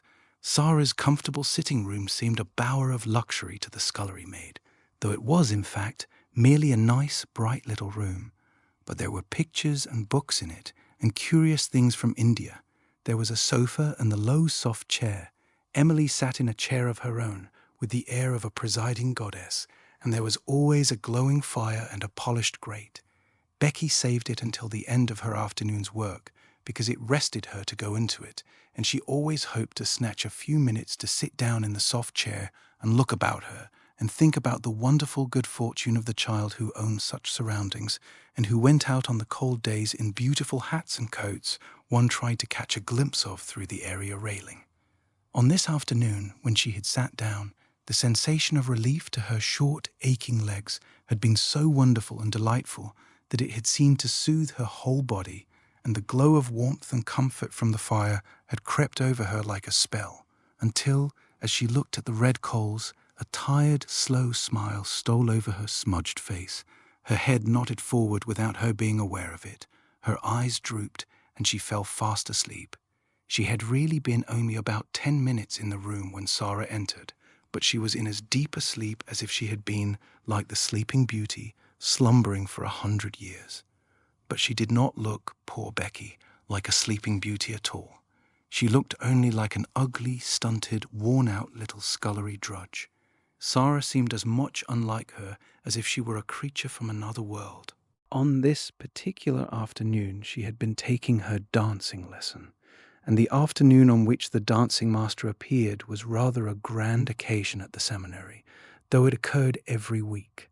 The pupils were attired in their prettiest frocks, and as Sara danced particularly well, she was very much brought forward, and Mariette was requested to make her as diaphanous and fine as possible. Today a frock the colour of a rose had been put on her, and Mariette had bought some real buds and made her a wreath to wear on her black locks. She had been learning a new, delightful dance in which she had been skimming and flying about the room like a large rose-coloured butterfly, and the enjoyment and exercise had brought a brilliant, happy glow into her face. When she entered the room, she floated in with a few of the butterfly steps, and there sat Becky, nodding her cap sideways off her head. "Oh," cried Sara softly when she saw her, "that poor thing!" It did not occur to her to feel cross at finding her pet chair occupied by the small, dingy figure. To tell the truth, she was quite glad to find it there. When the ill-used heroine of her story wakened, she could talk to her. She crept toward her quietly and stood looking at her. Becky gave a little snore. "I wish she'd waken herself," Sara said. "I don't like to waken her, but Miss Minchin would be cross if she found out. I'll just wait a few minutes." She took a seat on the edge of the table and sat swinging her slim, rose-coloured legs and wondering what it would be best to do. Miss Amelia might come in at any moment, and if she did, Becky would be sure to be scolded. "But she is so tired," she thought. "She is so tired." A piece of flaming coal ended her perplexity for her that very moment. It broke off from a large lump and fell onto the fender. Becky started and opened her eyes with a frightened gasp. She did not know she had fallen asleep. She had only sat down for one moment and felt the beautiful glow, and here she found herself staring in wild alarm at the wonderful pupil, who sat perched quite near her, like a rose-coloured fairy, with interested eyes. She sprang up and clutched at her cap. She felt it dangling over her ear and tried wildly to put it straight. Oh, she had got herself into trouble now with a vengeance. To have impudently fallen asleep on such a young lady's chair, she would be turned out of doors without wages. She made a sound like a big, breathless sob. "Oh, miss, she stuttered. "I ask your pardon, miss. Oh, I do, miss." Sara jumped down and came quite close to her. "Don't be frightened," she said, quite as if she had been speaking to a little girl like herself. "It doesn't matter the least bit." "I didn't go to do it, miss," protested Becky. "It was the warm fire and me being so tired. It wasn't impertinence." Sara broke into a friendly little laugh and put her hand on her shoulder. "You were tired," she said. "You could not help it. You are not really awake yet." How poor Becky stared at her. In fact, she had never heard such a nice, friendly sound in anyone's voice before. She was used to being ordered about and scolded, and having her ears boxed. And this one, in her rose-coloured dancing afternoon splendour, was looking at her as if she were not a culprit at all, as if she had a right to be tired, even to fall asleep. The touch of the soft, slim little paw on her shoulder was the most amazing thing she had ever known. Ain't you angry, miss?" she gasped. "Ain't you going to tell the missus?" "No," cried out Sara. "Of course I'm not." The woeful fright in the coal-smutted face made her suddenly so sorry that she could scarcely bear it. One of her queer thoughts rushed into her mind. She put her hand against Becky's cheek. "Why," she said, "we are just the same. I am only a little girl like you. It's just an accident that I am not you, and you are not me." Becky did not understand in the least. Her mind could not grasp such amazing thoughts, and an accident meant to her a calamity in which someone was run over or fell off a ladder and was carried to the hospital. Accident, miss?" she fluttered respectfully. "Is it?" "Yes," Sara answered, and she looked at her dreamily for a moment. But the next she spoke in a different tone. She realized that Becky did not know what she meant. "Have you done your work?" she asked. "Dare you stay here a few minutes?" Becky lost her breath again. "Here, miss? Me?" Sara ran to the door, opened it, and looked out and listened. "No one is anywhere about," she explained. "If your bedrooms are finished, perhaps you might stay a tiny while. I thought, perhaps, you might like a piece of cake." The next 10 minutes seemed to Becky like a sort of delirium. Sara opened a cupboard and gave her a thick slice of cake. She seemed to rejoice when it was devoured in hungry bites. She talked and asked questions and laughed until Becky's fears actually began to calm themselves, and she once or twice gathered boldness enough to ask a question or so herself, daring as she felt it to be. "Is that," she ventured, looking longingly at the rose-coloured frock, and she asked it almost in a whisper, "is that there your best?" "It is one of my dancing frocks," answered Sara. "I like it, don't you?" For a few seconds Becky was almost speechless with admiration. Then she said in an awed voice, "Once I see a princess. I was standing in the street with the crowd outside Covent Garden, watching the swells go into the opera. And there was one everyone stared at most. They says to each other, 'That's the princess.' She was a growed-up young lady, but she was pink all over, gowned and cloak and flowers and all. I called her to mind the minute I see you, sitting there on the table, miss. You looked like her." "I've often thought," said Sara in her reflecting voice, "that I should like to be a princess. I wonder what it feels like. I believe I will begin pretending I am one." Becky stared at her admiringly, and, as before, did not understand her in the least. She watched her with a sort of adoration. Very soon Sara left her reflections and turned to her with a new question. "Becky," she said, "weren't you listening to that story?" "Yes, miss," confessed Becky, a little alarmed again. "I knowed I hadn't oughter, but it was that beautiful I couldn't help it." "I liked you to listen to it," said Sara. "If you tell stories, you like nothing so much as to tell them to people who want to listen. I don't know why it is. Would you like to hear the rest?" Becky lost her breath again. "Me hear it?" she cried, "like as if I was a pupil, miss. All about the prince and the little white mer-babies swimming about laughing, with stars in their hair." Sara nodded. "You haven't time to hear it now, I'm afraid," she said. "But if you will tell me just what time you come to do my rooms, I will try to be here and tell you a bit of it every day until it is finished. It's a lovely long one, and I'm always putting new bits to it." "Then," breathed Becky devoutly, "I wouldn't mind how heavy the coal boxes was, or what the cook done to me, if I might have that to think of." "You may," said Sara. "I'll tell it all to you." When Becky went downstairs, she was not the same Becky who had staggered up, loaded down by the weight of the coal scuttle. She had an extra piece of cake in her pocket, and she had been fed and warmed, but not only by cake and fire. Something else had warmed and fed her, and the something else was Sara. When she was gone, Sara sat on her favourite perch on the end of her table. Her feet were on a chair, her elbows on her knees, and her chin in her hands. "If I was a princess, a real princess," she murmured, "I could scatter largesse to the populace. But even if I am only a pretend princess, I can invent little things to do for people. Things like this." She was just as happy as if it was largesse. "I'll pretend that to do things people like is scattering largesse. I've scattered largesse." 6. The diamond mines. Not very long after this, a very exciting thing happened. Not only Sara, but the entire school found it exciting and made it the chief subject of conversation for weeks after it occurred. In one of his letters, Captain Crewe told a most interesting story.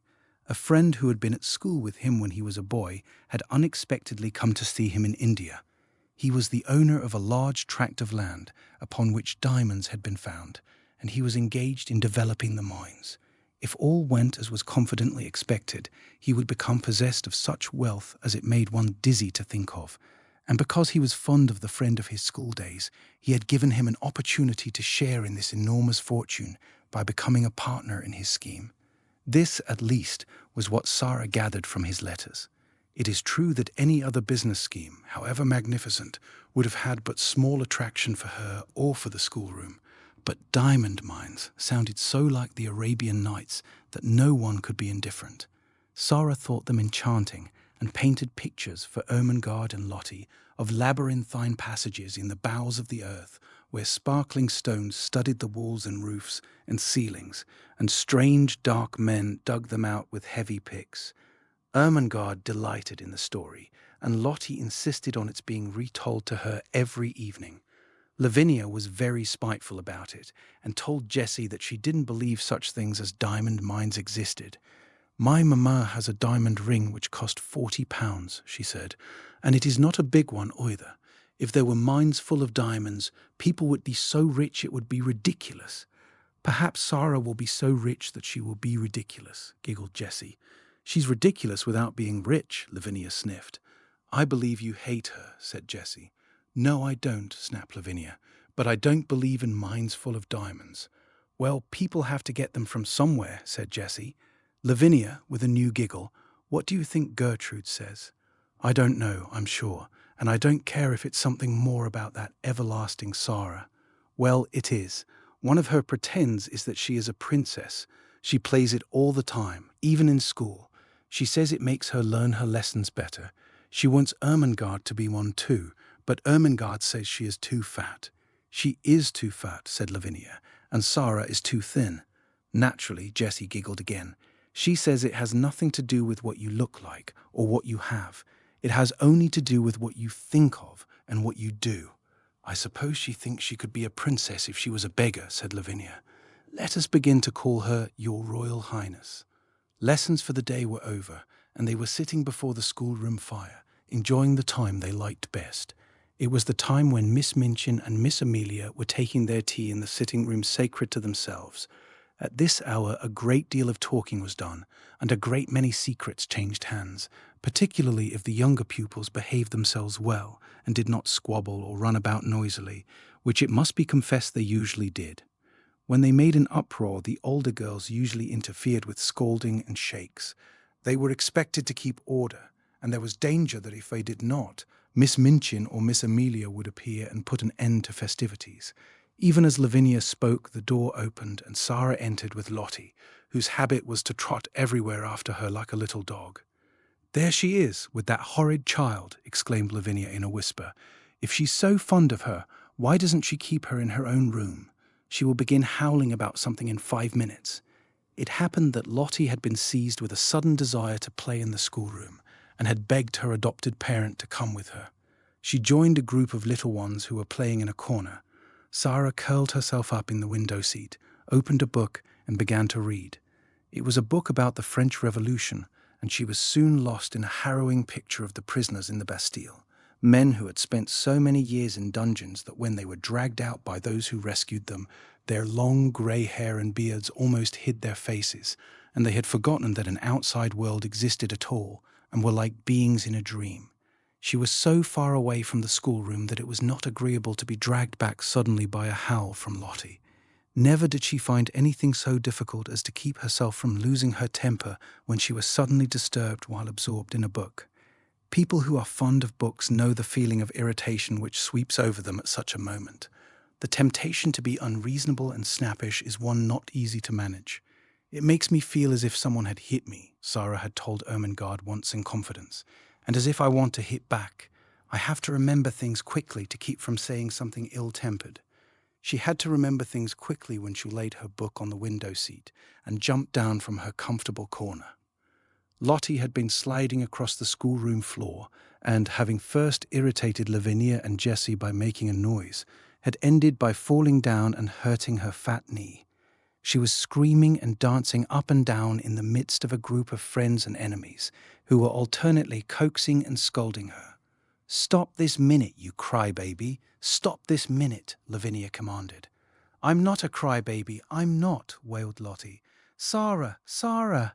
"If she doesn't stop, Miss Minchin will hear her," cried Jessie. "Lottie, darling, I'll give you a penny."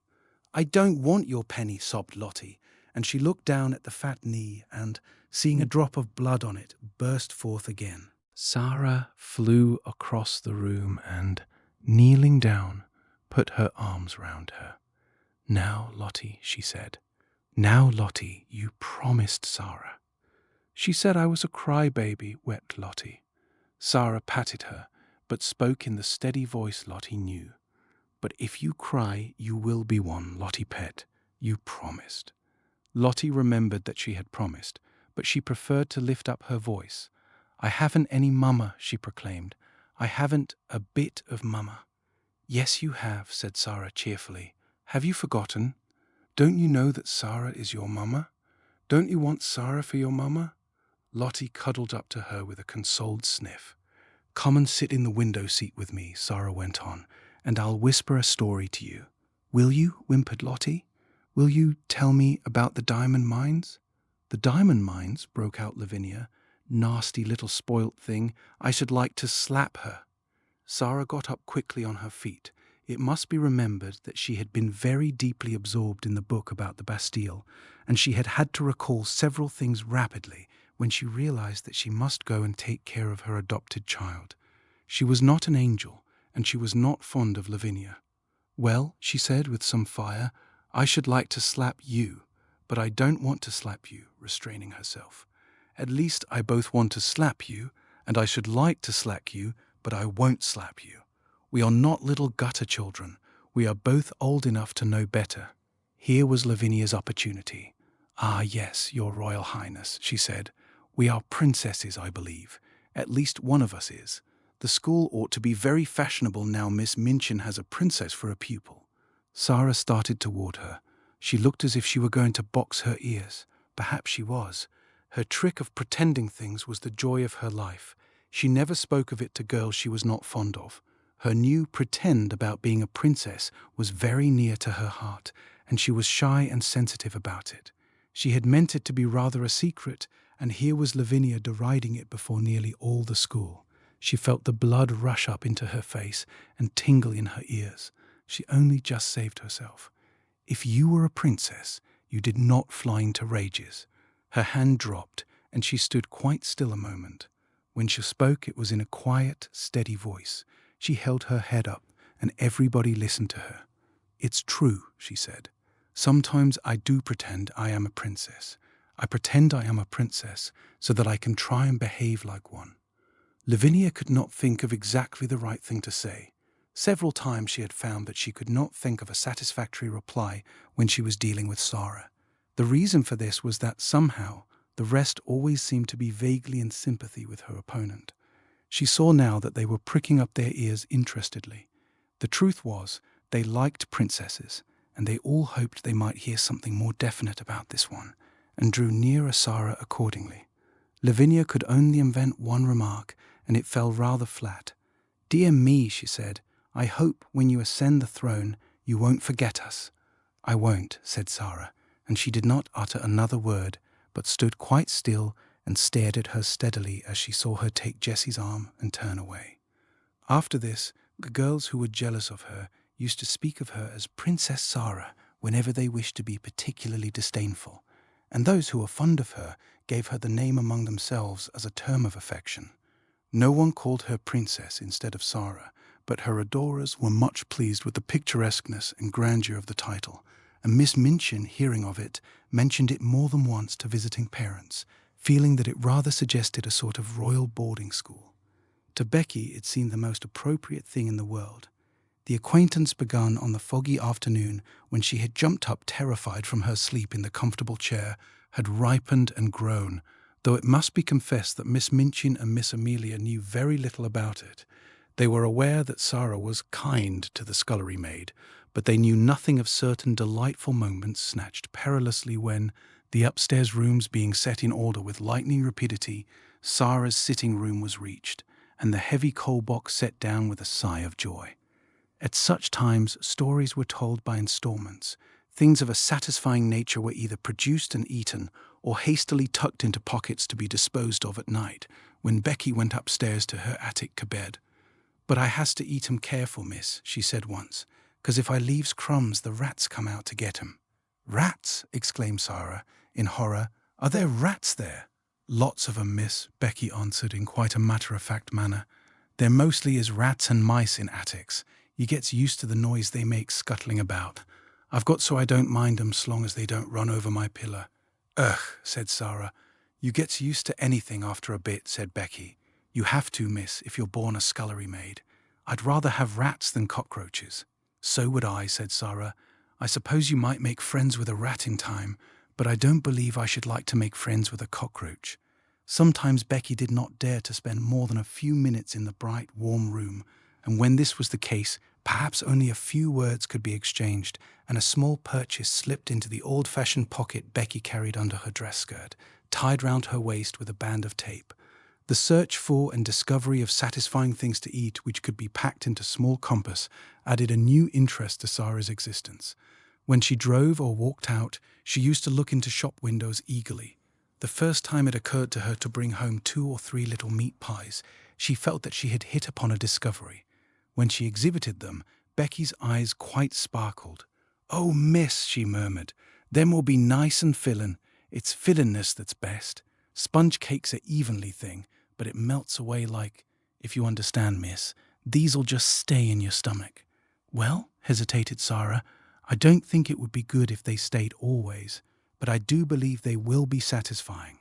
They were satisfying, and so were beef sandwiches bought at a cook shop, and so were rolls and bologna sausage. In time, Becky began to lose her hungry, tired feeling, and the coal box did not seem so unbearably heavy. However heavy it was, and whatsoever the temper of the cook and the hardness of the work heaped upon her shoulders, she had always the chance of the afternoon to look forward to, the chance that Miss Sara would be able to be in her sitting room. In fact, the mere seeing of Miss Sara would have been enough without meat pies. If there was time only for a few words, they were always friendly, merry words that put heart into one. And if there was time for more, then there was an installment of a story to be told, or some other thing one remembered afterward, and sometimes lay awake in one's bed in the attic to think over. Sara, who was only doing what she unconsciously liked better than anything else, nature having made her for a giver, had not the least idea what she meant to poor Becky, and how wonderful a benefactor she seemed. If nature has made you for a giver, your hands are born open, and so is your heart, and though there may be times when your hands are empty, your heart is always full, and you can give things out of that, warm things, kind things, sweet things, help and comfort and laughter, and sometimes gay, kind laughter is the best help of all. Becky had scarcely known what laughter was through all her poor, little, hard-driven life. Sara made her laugh, and laughed with her, and, though neither of them quite knew it, the laughter was as fillin' as the meat pies. A few weeks before Sara's 11th birthday, a letter came to her from her father, which did not seem to be written in such boyish high spirits as usual. He was not very well, and was evidently overweighted by the business connected with the diamond mines. "You see, little Sara," he wrote, "your daddy is not a businessman at all, and figures and documents bother him. He does not really understand them, and all this seems so enormous. Perhaps, if I was not feverish, I should not be awake, tossing about, one half of the night, and spend the other half in troublesome dreams.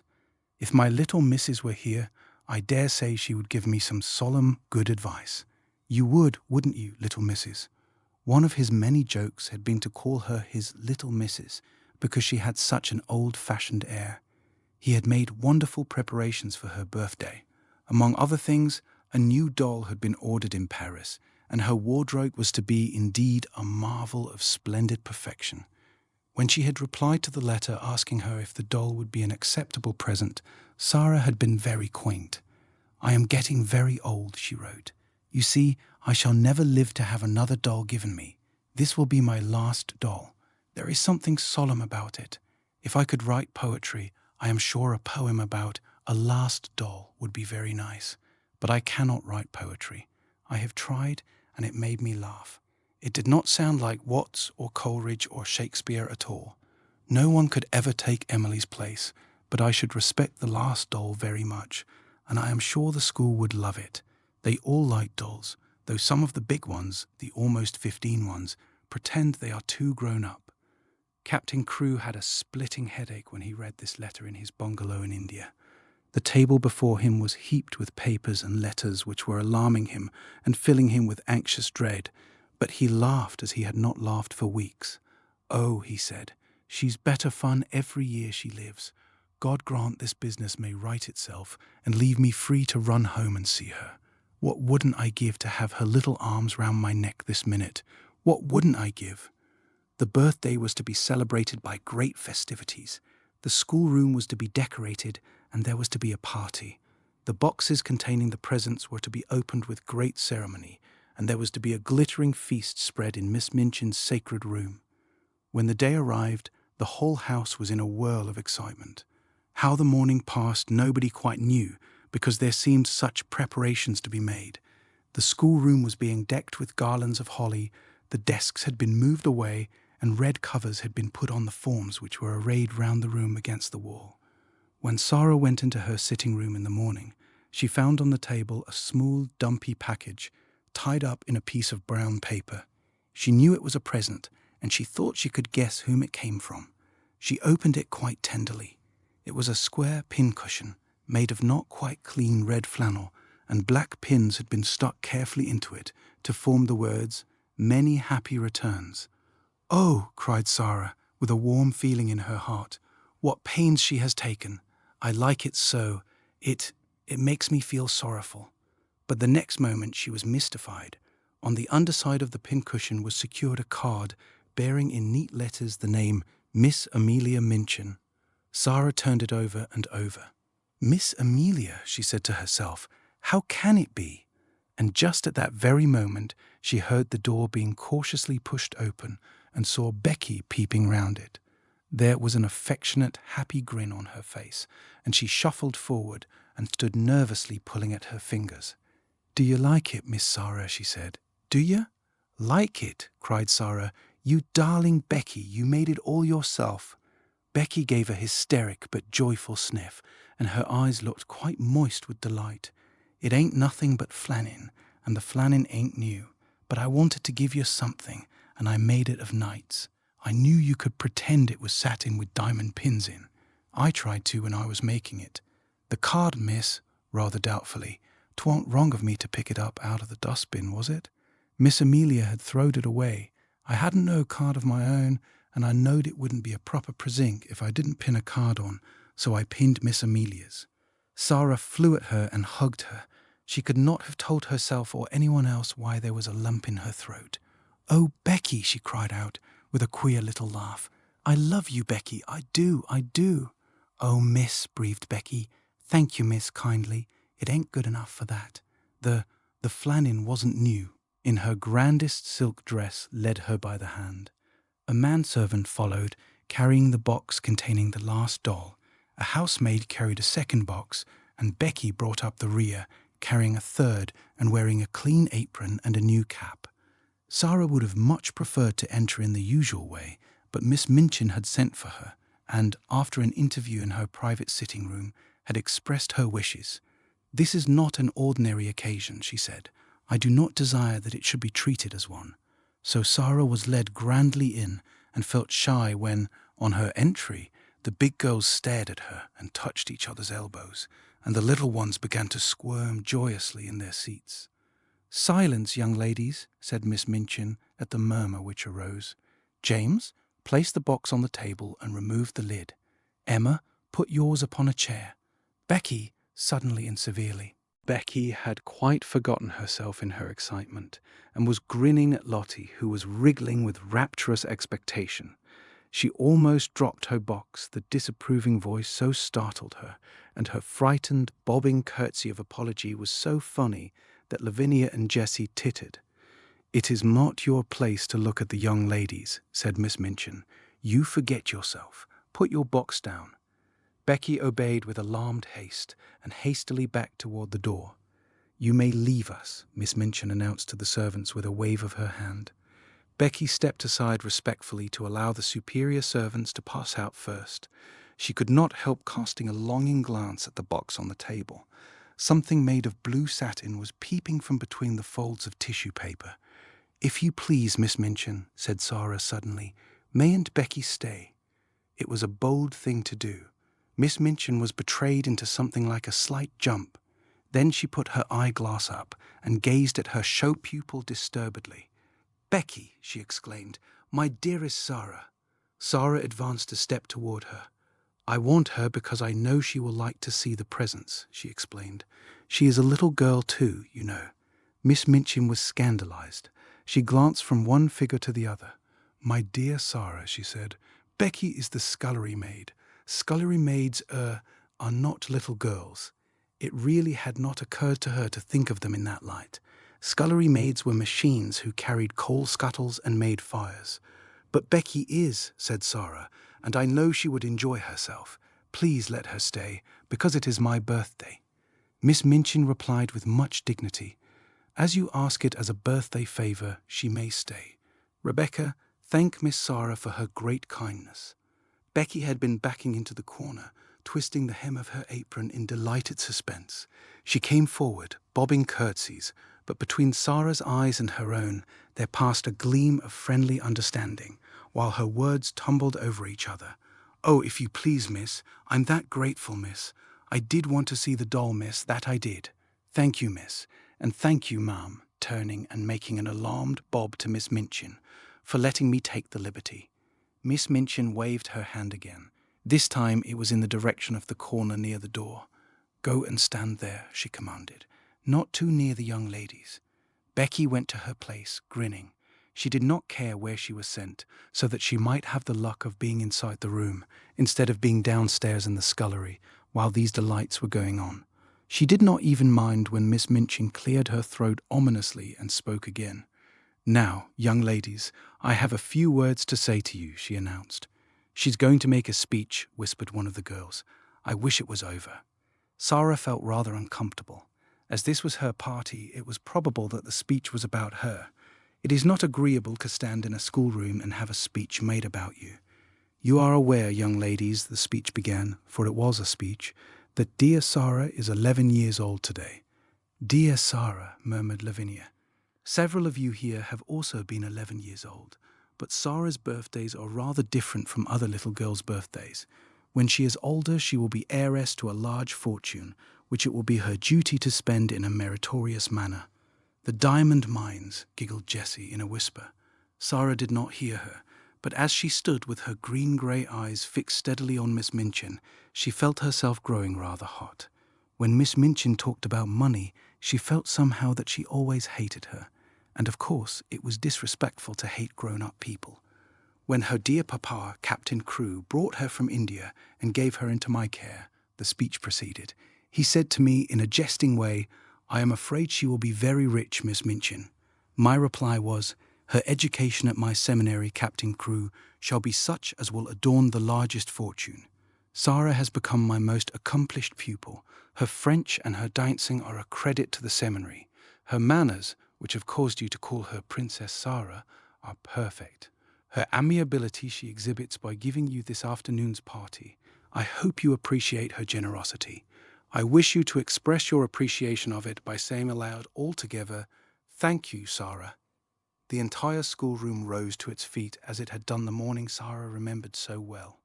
"Thank you, Sara," it said, and it must be confessed that Lottie jumped up and down. Sara looked rather shy for a moment. She made a curtsy, and it was a very nice one.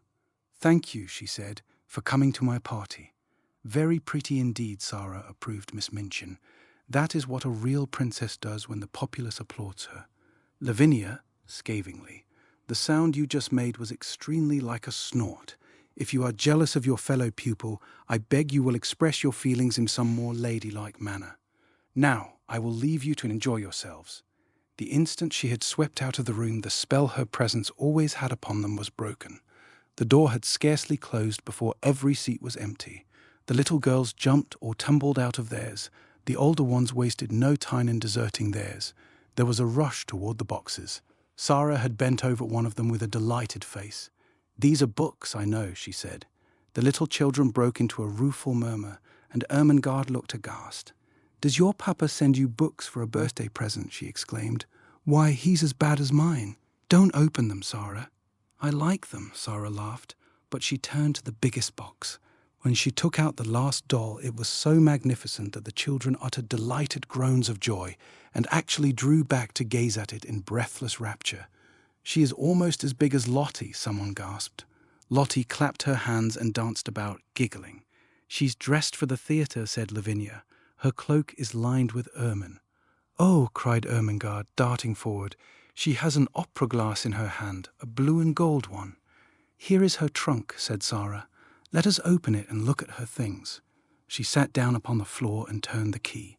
The children crowded, clamoring around her, as she lifted tray after tray and revealed their contents. Never had the schoolroom been in such an uproar. There were lace collars and silk stockings and handkerchiefs. There was a jewel case containing a necklace and a tiara, which looked quite as if they were made of real diamonds. There was a long sealskin and muff. There were ball dresses and walking dresses and visiting dresses. There were hats and tea gowns and fans. Even Lavinia and Jessie forgot that they were too elderly to care for dolls, and uttered exclamations of delight and caught up things to look at them.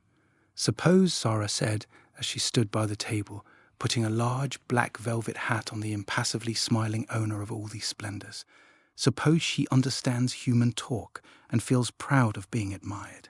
"You are always supposing things," said Lavinia, and her air was very superior. "I know I am," answered Sara undisturbedly.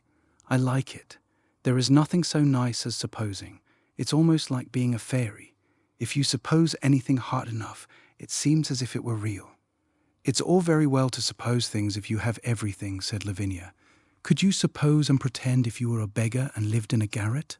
Sara stopped arranging the last doll's ostrich plumes and looked thoughtful. "I believe I could," she said. "If one was a beggar, one would have to suppose and pretend all the time. But it mightn't be easy." She often thought afterward how strange it was that just as she had finished saying this, just at that very moment, Miss Amelia came into the room. "Sara," she said, "your papa's solicitor, Mr. Barrow, has called to see Miss Minchin, and, as she must talk to him alone and the refreshments are laid in her parlour, you had all better come and have your feast now, so that my sister can have her interview here in the schoolroom." Refreshments were not likely to be disdained at any hour, and many pairs of eyes gleamed. Miss Amelia arranged the procession into decorum, and then, with Sara at her side heading it, she led it away, leaving the last doll sitting upon a chair with the glories of her wardrobe scattered about her. Dresses and coats hung upon chairbacks, piles of lace-frilled petticoats lying upon their seats. Becky, who was not expected to partake of refreshments, had the indiscretion to linger a moment to look at these beauties. It really was an indiscretion. "Go back to your work, Becky," Miss Amelia had said, but she had stopped to pick up reverently first a muff and then a coat, and while she stood looking at them adoringly, she heard Miss Minchin upon the threshold, and, being smitten with terror at the thought of being accused of taking liberties, she rashly darted under the table, which hid her by its tablecloth. Miss Minchin came into the room, accompanied by a sharp-featured, dry little gentleman who looked rather disturbed. Miss Minchin herself also looked rather disturbed, it must be admitted, and she gazed at the dry little gentleman with an irritated and puzzled expression. She sat down with stiff dignity and waved him to a chair. "Pray, be seated, Mr. Barrow," she said. Mr. Barrow did not sit down at once. His attention seemed attracted by the last doll and the things which surrounded her. He settled his eyeglasses and looked at them in nervous disapproval. The last doll herself did not seem to mind this in the least. She merely sat upright and returned his gaze indifferently. £100, Mr. Barrow remarked succinctly. All expensive material, and made at a Parisian modiste's. He spent money lavishly enough, that young man. Miss Minchin felt offended. This seemed to be a disparagement of her best patron, and was a liberty. Even solicitors had no right to take liberties. "I beg your pardon, Mr. Barrow," she said stiffly. "I do not understand." "Birthday presents," said Mr. Barrow in the same critical manner. "To a child 11 years old. Mad extravagance, I call it." Miss Minchin drew herself up still more rigidly. "Captain Crewe is a man of fortune," she said. "The diamond mines alone." Mr. Barrow wheeled round upon her. "Diamond mines," he broke out. "There are none. Never were." Miss Minchin actually got up from her chair. "What?" she cried. "What do you mean?" "At any rate," answered Mr. Barrow quite snappishly, "it would have been much better if there never had been any." "Any diamond mines?" ejaculated Miss Minchin, catching at the back of a chair and feeling as if a splendid dream was fading away from her. "Diamond mines spell ruin oftener than they spell wealth," said Mr. Barrow. "When a man is in the hands of a very dear friend, and is not a businessman himself, he had better steer clear of the dear friend's diamond mines, or gold mines, or any other kind of mines dear friends want his money to put into. The late Captain Crewe—" Here Miss Minchin stopped him with a gasp. "The late Captain Crewe," she cried out. "The late! You don't come to tell me that Captain Crewe is—" "He's dead, ma'am," Mr. Barrow answered with jerky brusqueness. "Died of jungle fever and business troubles combined. The jungle fever might not have killed him if he had not been driven mad by the business troubles, and the business troubles might not have put an end to him if the jungle fever had not assisted. Captain Crewe is dead." Miss Minchin dropped into her chair again. The words he had spoken filled her with alarm. "What were his business troubles?" she said. "What were they?" "Diamond mines," answered Mr. Barrow, "and dear friends, and ruin." Miss Minchin lost her breath. "Ruin!" she gasped out. "Lost every penny. That young man had too much money. The dear friend was mad on the subject of the diamond mine. He put all his own money into it, and all Captain Crewe's. Then the dear friend ran away. Captain Crewe was already stricken with fever when the news came. The shock was too much for him. He died delirious, raving about his little girl, and didn't leave a penny." Now Miss Minchin understood, and never had she received such a blow in her life. Her show pupil, her show patron, swept away from the select seminary at one blow. She felt as if she had been outraged and robbed, and that Captain Crewe and Sara and Mr. Barrow were equally to blame. "Do you mean to tell me," she cried out, "that he left nothing, that Sara will have no fortune, that the child is a beggar, that she is left on my hands a little pauper instead of an heiress?" Mr. Barrow was a shrewd businessman, and felt it as well to make his own freedom from responsibility quite clear without any delay. "She is certainly left a beggar," he replied, "and she is certainly left on your hands, ma'am, as she hasn't a relation in the world that we know of." Miss Minchin started forward. She looked as if she was going to open the door and rush out of the room to stop the festivities going on joyfully and rather noisily that moment over the refreshments. "It is monstrous," she said. "She's in my sitting room at this moment, dressed in silk gauze and lace petticoats, giving a party at my expense." "She's giving it at your expense, madam, if she's giving it," said Mr. Barrow calmly. "Barrow and Skipworth are not responsible for anything. There never was a cleaner sweep made of a man's fortune. Captain Crewe died without paying our last bill, and it was a big one." Miss Minchin turned back from the door in increased indignation. This was worse than anyone could have dreamed of its being. "That is what has happened to me," she cried. "I was always so sure of his payments that I went to all sorts of ridiculous expenses for the child. I paid the bills for that ridiculous doll and her ridiculous fantastic wardrobe. The child was to have anything she wanted.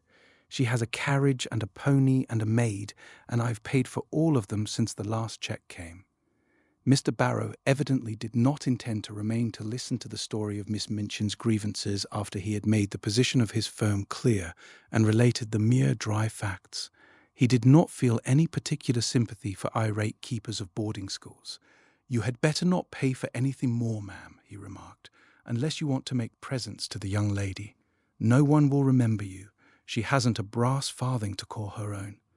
"But what am I to do?" demanded Miss Minchin, as if she felt it entirely his duty to make the matter right. "What am I to do?" "There isn't anything to do," said Mr. Barrow, folding up his eyeglasses and slipping them into his pocket. "Captain Crewe is dead. The child is left a pauper. Nobody is responsible for her but you. I am not responsible for her, and I refuse to be made responsible." Miss Minchin became quite white with rage. Mr. Barrow turned to go. "I have nothing to do with that, madam," he said uninterestedly. "Barrow and Skipworth are not responsible. Very sorry the thing has happened, of course." "If you think she is to be foisted off on me, you are greatly mistaken," Miss Minchin gasped. "I have been robbed and cheated. I will turn her into the street." If she had not been so furious, she would have been too discreet to say quite so much. She saw herself burdened with an extravagantly brought-up child whom she had always resented, and she lost all self-control. Mr. Barrow undisturbedly moved toward the door. "I wouldn't do that, madam," he commented. "It wouldn't look well. Unpleasant story to get about in connection with the establishment. Pupil bundled out penniless and without friends." He was a clever businessman, and he knew what he was saying. He also knew that Miss Minchin was a businesswoman and would be shrewd enough to see the truth. She could not afford to do a thing which would make people speak of her as cruel and hard-hearted. Better keep her and make use of her, he added. She's a clever child, I believe. You can get a good deal out of her as she grows older. I will get a good deal out of her before she grows older, exclaimed Miss Minchin. I am sure you will, ma'am, said Mr. Barrow, with a little sinister smile.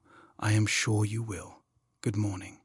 He bowed himself out and closed the door, and it must be confessed that Miss Minchin stood for a few moments and glared at it.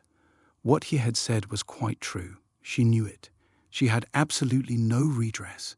Her show pupil had melted into nothingness, leaving only a friendless, beggared little girl.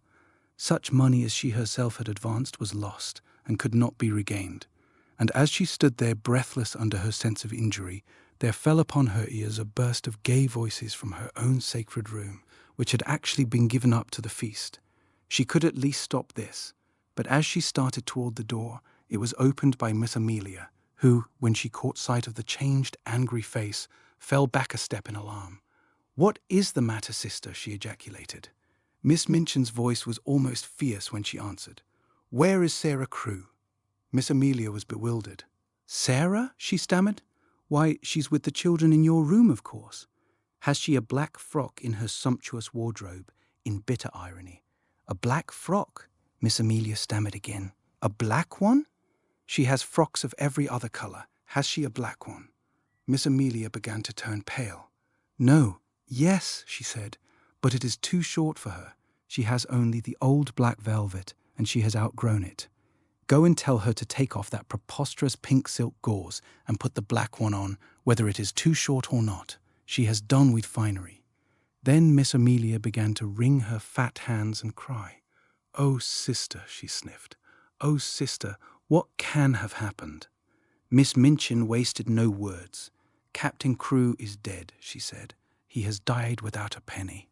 That spoiled, pampered, fanciful child is left a pauper on my hands. Miss Amelia sat down quite heavily in the nearest chair. Hundreds of pounds have I spent on nonsense for her, and I shall never see a penny of it. Put a stop to this ridiculous party of hers. Go and make her change her frock at once. I? Panted Miss Amelia. Must I go and tell her now? This moment, was the fierce answer. Don't sit staring like a goose. Go.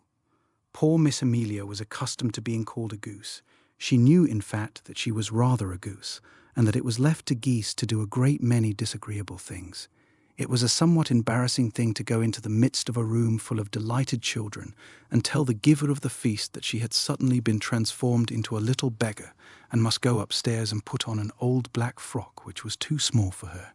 But the thing must be done. This was evidently not the time when questions might be asked. She rubbed her eyes with her handkerchief until they looked quite red, after which she got up and went out of the room, without venturing to say another word. When her older sister looked and spoke as she had done just now, the wisest course to pursue was to obey orders without any comment. Miss Minchin walked across the room. She spoke to herself aloud without knowing that she was doing it. During the last year, the story of the diamond mines had suggested all sorts of possibilities to her. Even proprietors of seminaries might make fortunes in stocks with the aid of owners of mines. And now, instead of looking forward to gains, she was left to look back upon losses. The Princess Sara indeed, she said. The child has been pampered as if she were a queen. She was sweeping angrily past the corner table as she said it, and the next moment she started at the sound of a loud, sobbing sniff which issued from under the cover. "What is that?" she exclaimed angrily. The loud, sobbing sniff was heard again, and she stooped and raised the hanging folds of the table cover. "How dare you?" she cried out. "How dare you? Come out immediately." It was poor Becky who crawled out, and her cap was knocked on one side, and her face was red with repressed crying. "If you please, it's me, she explained. "I know I hadn't ought to, but I was looking at the doll, mum, and I was frightened when you come in, and slipped under the table." "You have been there all the time listening," said Miss Minchin. "No, Becky protested, bobbing curtsies. "Not listening. I thought I could slip out without your noticing, but I couldn't and I had to stay. But I didn't listen, I wouldn't for nothing. but I couldn't help hearing. Suddenly it seemed almost as if she lost all fear of the awful lady before her. She burst into fresh tears. "Oh, please, ma," she said. "I dare say you'll give me warning, ma, but I'm so sorry for poor Miss Sara. I'm so sorry." "Leave the room," ordered Miss Minchin. Becky curtsied again, the tears openly streaming down her cheeks. "Yes, ma, I will, ma," she said, trembling. "But oh, I just wanted to ask you, Miss Sara, she's been such a rich young lady, and she's been waited on hand and foot. And what will she do now, ma, without no maid? Oh, please, would you let me wait on her after I've done my pots and kettles? I'd do 'em that quick, if you'd let me wait on her now she's poor. Oh," breaking out afresh, "poor little Miss Sara, mum, that was called a princess."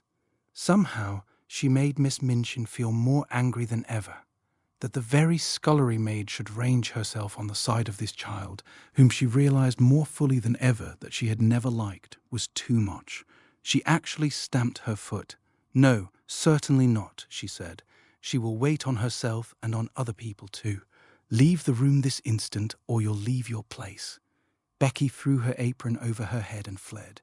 She ran out of the room and down the steps into the scullery, and there she sat down among her pots and kettles and wept as if her heart would break. "It's exactly like the ones in the stories," she wailed. "Them poor princess ones that was drove into the world." Miss Minchin had never looked quite so still and hard as she did when Sara came to her a few hours later in response to a message she had sent her.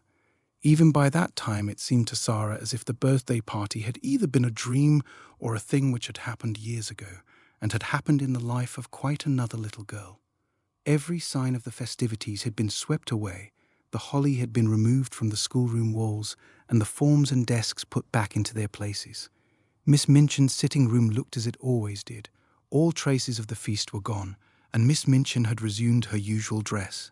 The pupils had been ordered to lay aside their party frocks, and this having been done, they had returned to the schoolroom and huddled together in groups, whispering and talking excitedly. "Tell Sara to come to my room," Miss Minchin had said to her sister, "and explain to her clearly that I will have no crying or unpleasant scenes." "Sister," replied Miss Amelia, "she is the strangest child I ever saw. She has actually made no fuss at all. You remember she made none when Captain Crewe went back to India. When I told her what had happened, she just stood quite still and looked at me without making a sound. Her eyes seemed to get bigger and bigger, and she went quite pale. When I had finished, she still stood staring for a few seconds, and then her chin began to shake, and she turned round and ran out of the room and upstairs.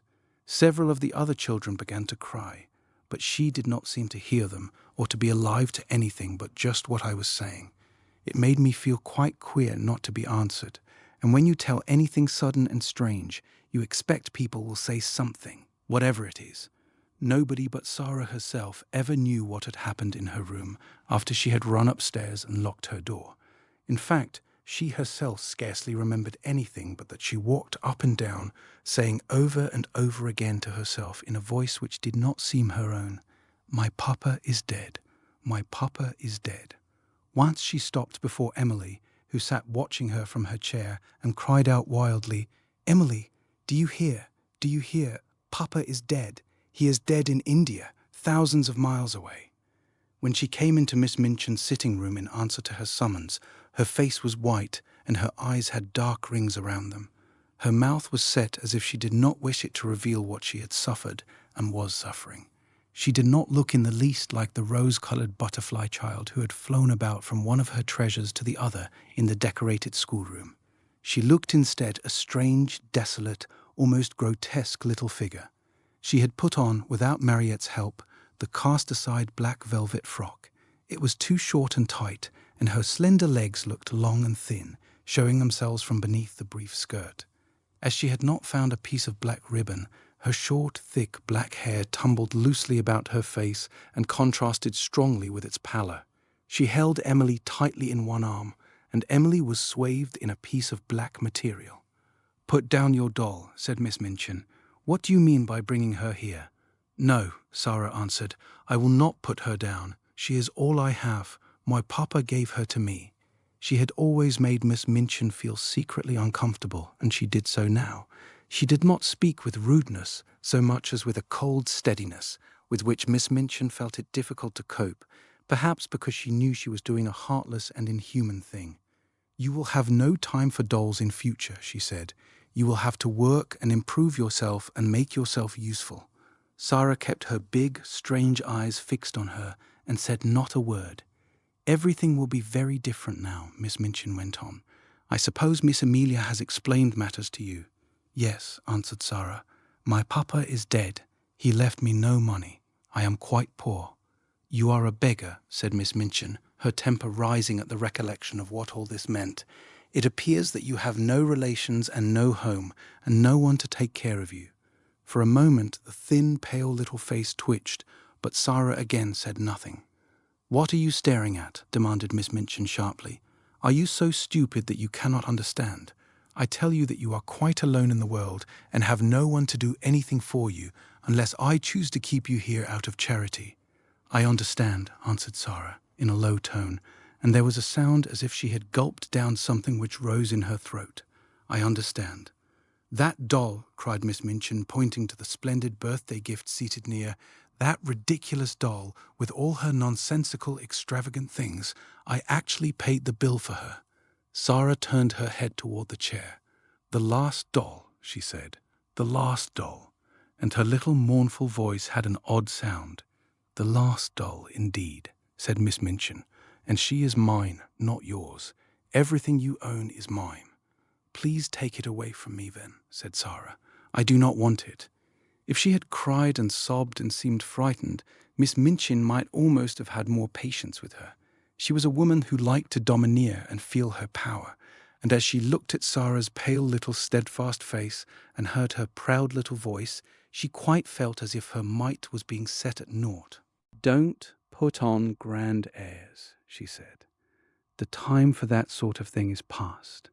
You are not a princess any longer. Your carriage and your pony will be sent away.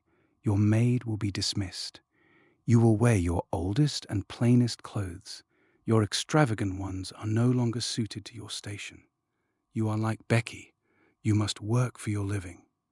To her surprise, a faint gleam of light came into the child's eyes, a shade of relief. "Can I work?" she said. "If I can work, it will not matter so much. What can I do?" "You can do anything you are told," was the answer. "You are a sharp child and pick up things readily. If you make yourself useful, I may let you stay here.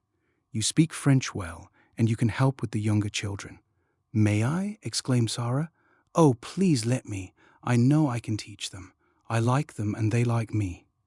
"Don't talk nonsense about people liking you," said Miss Minchin. "You will have to do more than teach the little ones. You will run errands and help in the kitchen as well as in the schoolroom.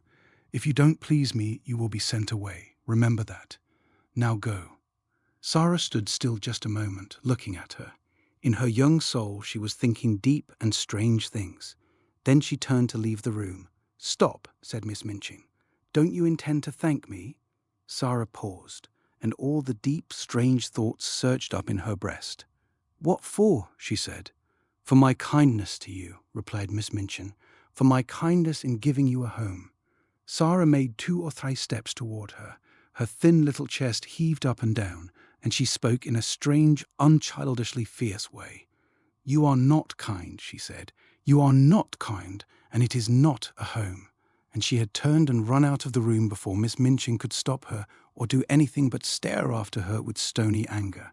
She went up the stairs slowly, but panting for breath, and she held Emily tightly against her side. "I wish she could talk," she said to herself. "If she could speak, if she could speak."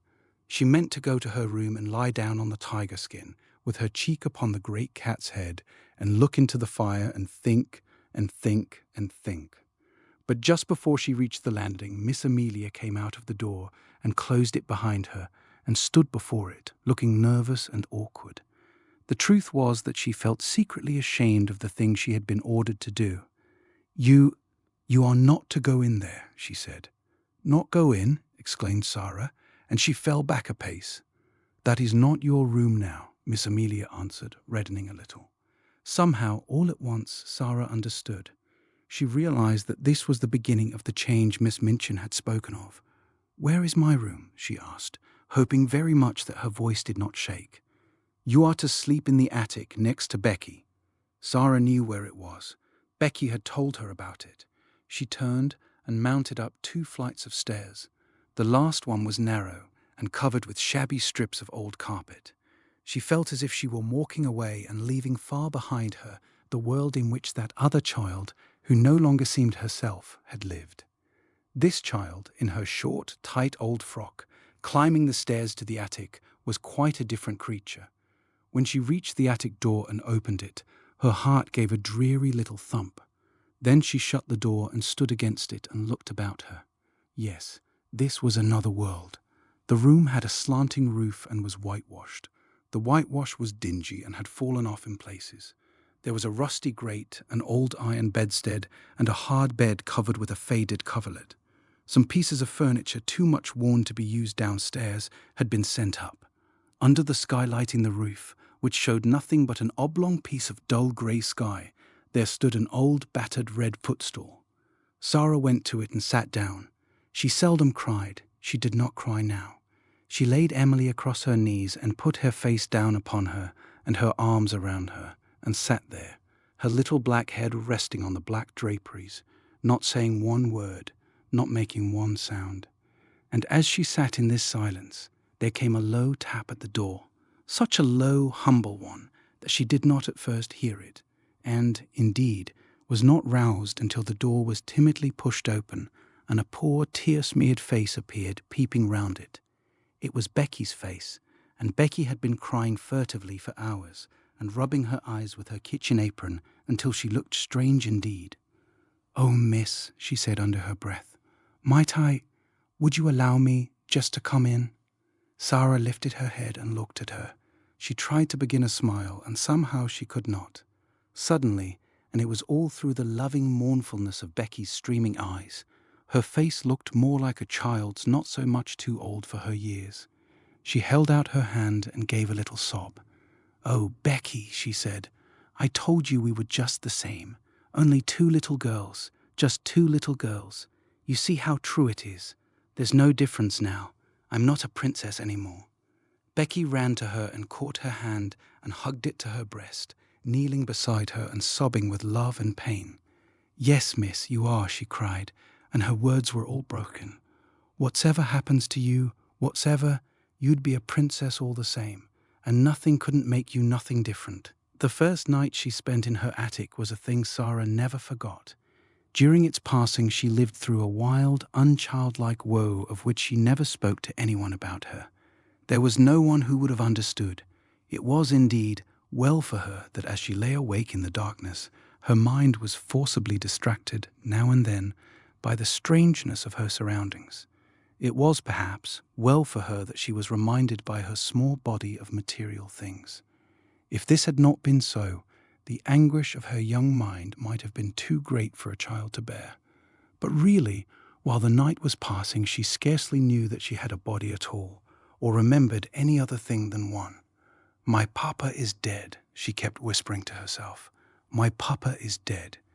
It was not until long afterward that she realized that her bed had been so hard that she turned over and over in it to find a place to rest, that the darkness seemed more intense than any she had ever known, and that the wind howled over the roof among the chimneys like something which wailed aloud. Then there was something worse. This was certain scufflings and scratchings and squeakings in the walls and behind the skirting boards. She knew what they meant, because Becky had described them. They meant rats and mice who were either fighting with each other or playing together. Once or twice she even heard sharp-toed feet scurrying across the floor, and she remembered in those after days, when she recalled things, that when first she heard them she started up in bed and sat trembling, and when she lay down again, covered her head with the bedclothes. The change in her life did not come about gradually, but was made all at once. "She must begin as she is to go on," Miss Minchin said to Miss Amelia. "She must be taught at once what she is to expect." Mariette had left the house the next morning. The glimpse Sara caught of her sitting room as she passed its open door showed her that everything had been changed. Her ornaments and luxuries had been removed, and a bed had been placed in a corner to transform it into a new pupil's bedroom. When she went down to breakfast, she saw that her seat at Miss Minchin's side was occupied by Lavinia, and Miss Minchin spoke to her coldly.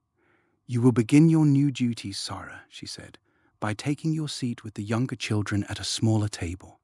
You must keep them quiet and see that they behave well and do not waste their food. You ought to have been down earlier. Lottie has already upset her tea." That was the beginning, and from day to day the duties given to her were added to. She taught the younger children French and heard their other lessons, and these were the least of her labors. It was found that she could be made use of in numberless directions. She could be sent on errands at any time and in all weathers. She could be told to do things other people neglected. The cook and the housemaids took their tone from Miss Minchin, and rather enjoyed ordering about the young one, who had been made so much fuss over for so long.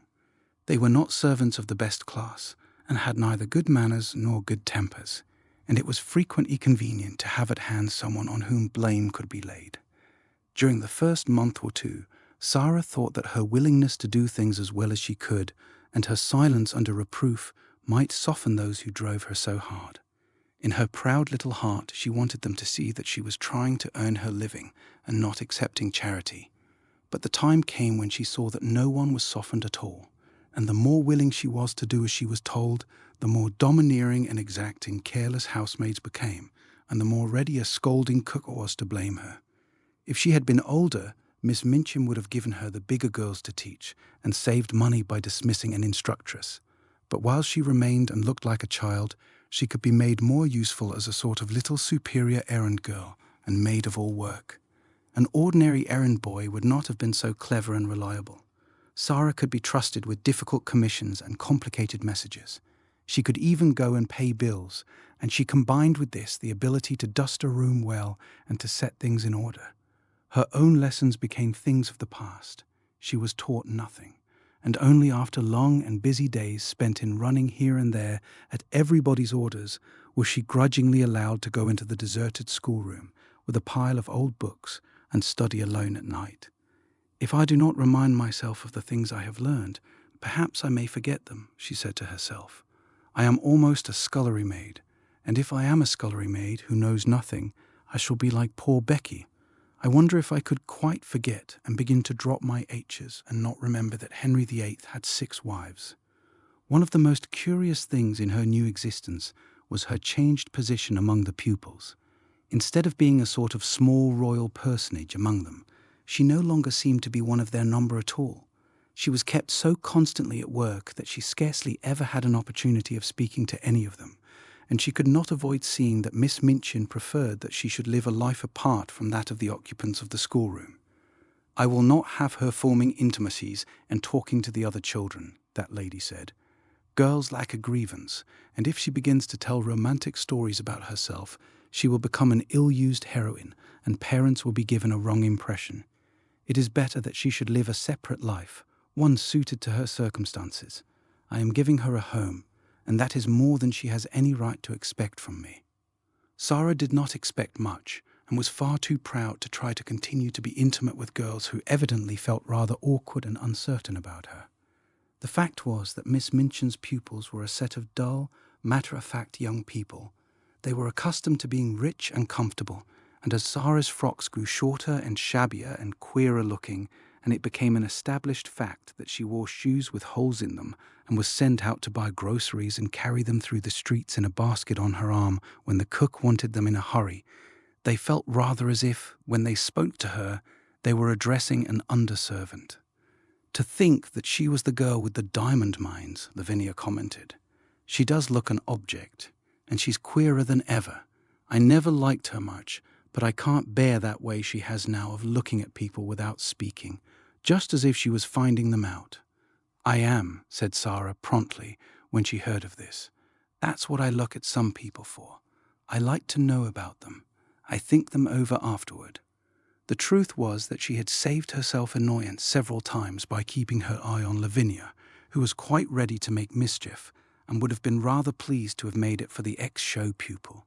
Sara never made any mischief herself, or interfered with anyone. She worked like a drudge. She tramped through the wet streets, carrying parcels and baskets. She labored with the childish inattention of the little one's French lessons. As she became shabbier and more forlorn-looking, she was told that she had better take her meals downstairs. She was treated as if she was nobody's concern, and her heart grew proud and sore, but she never told anyone what she felt. "Soldiers don't complain," she would say between her small, shut teeth. "I am not going to do it. I will pretend this is part of a war." But there were hours when her child heart might almost have broken with loneliness, but for 3 people. The first, it must be owned, was Becky, just Becky. Throughout all that first night spent in the garret, she had felt a vague comfort in knowing that on the other side of the wall in which the rats scuffled and squeaked, there was another young human creature. And during the nights that followed, the sense of comfort grew. They had little chance to speak to each other during the day. Each had her own tasks to perform, and any attempt at conversation would have been regarded as a tendency to loiter and lose time. "Don't mind me, miss," Becky whispered during the first morning, "if I don't say nothing polite. Someone would down on us if I did. I means please and thank you and beg pardon, but I dasn't to take time to say it." But before daybreak, she used to slip into Sara's attic and button her dress and give her such help as she required before she went downstairs to light the kitchen fire.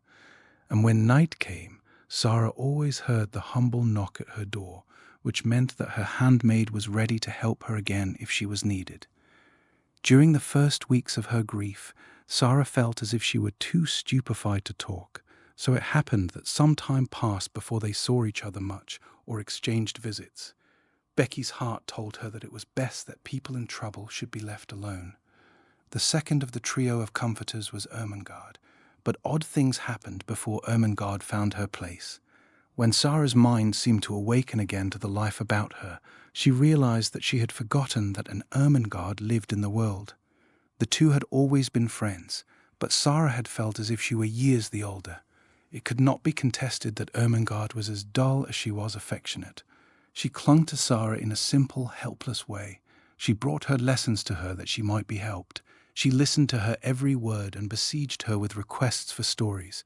But she had nothing interesting to say herself, and she loathed books of every description. She was, in fact, not a person one would remember when one was caught in the storm of a great trouble, and Sara forgot her. It had been all the easier to forget her because she had been suddenly called home for a few weeks. When she came back, she did not see Sara for a day or two, and when she met her for the first time, she encountered her coming down a corridor with her arms full of garments which were to be taken downstairs to be mended. Sara herself had already been taught to mend them.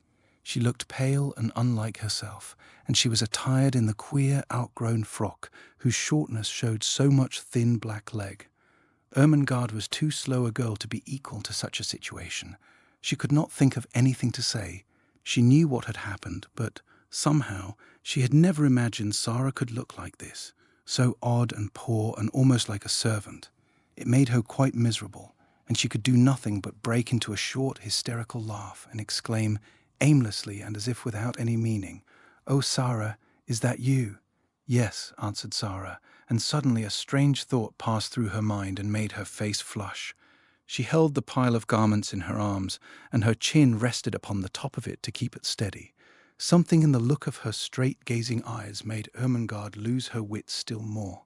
She felt as if Sara had changed into a new kind of girl, and she had never known her before.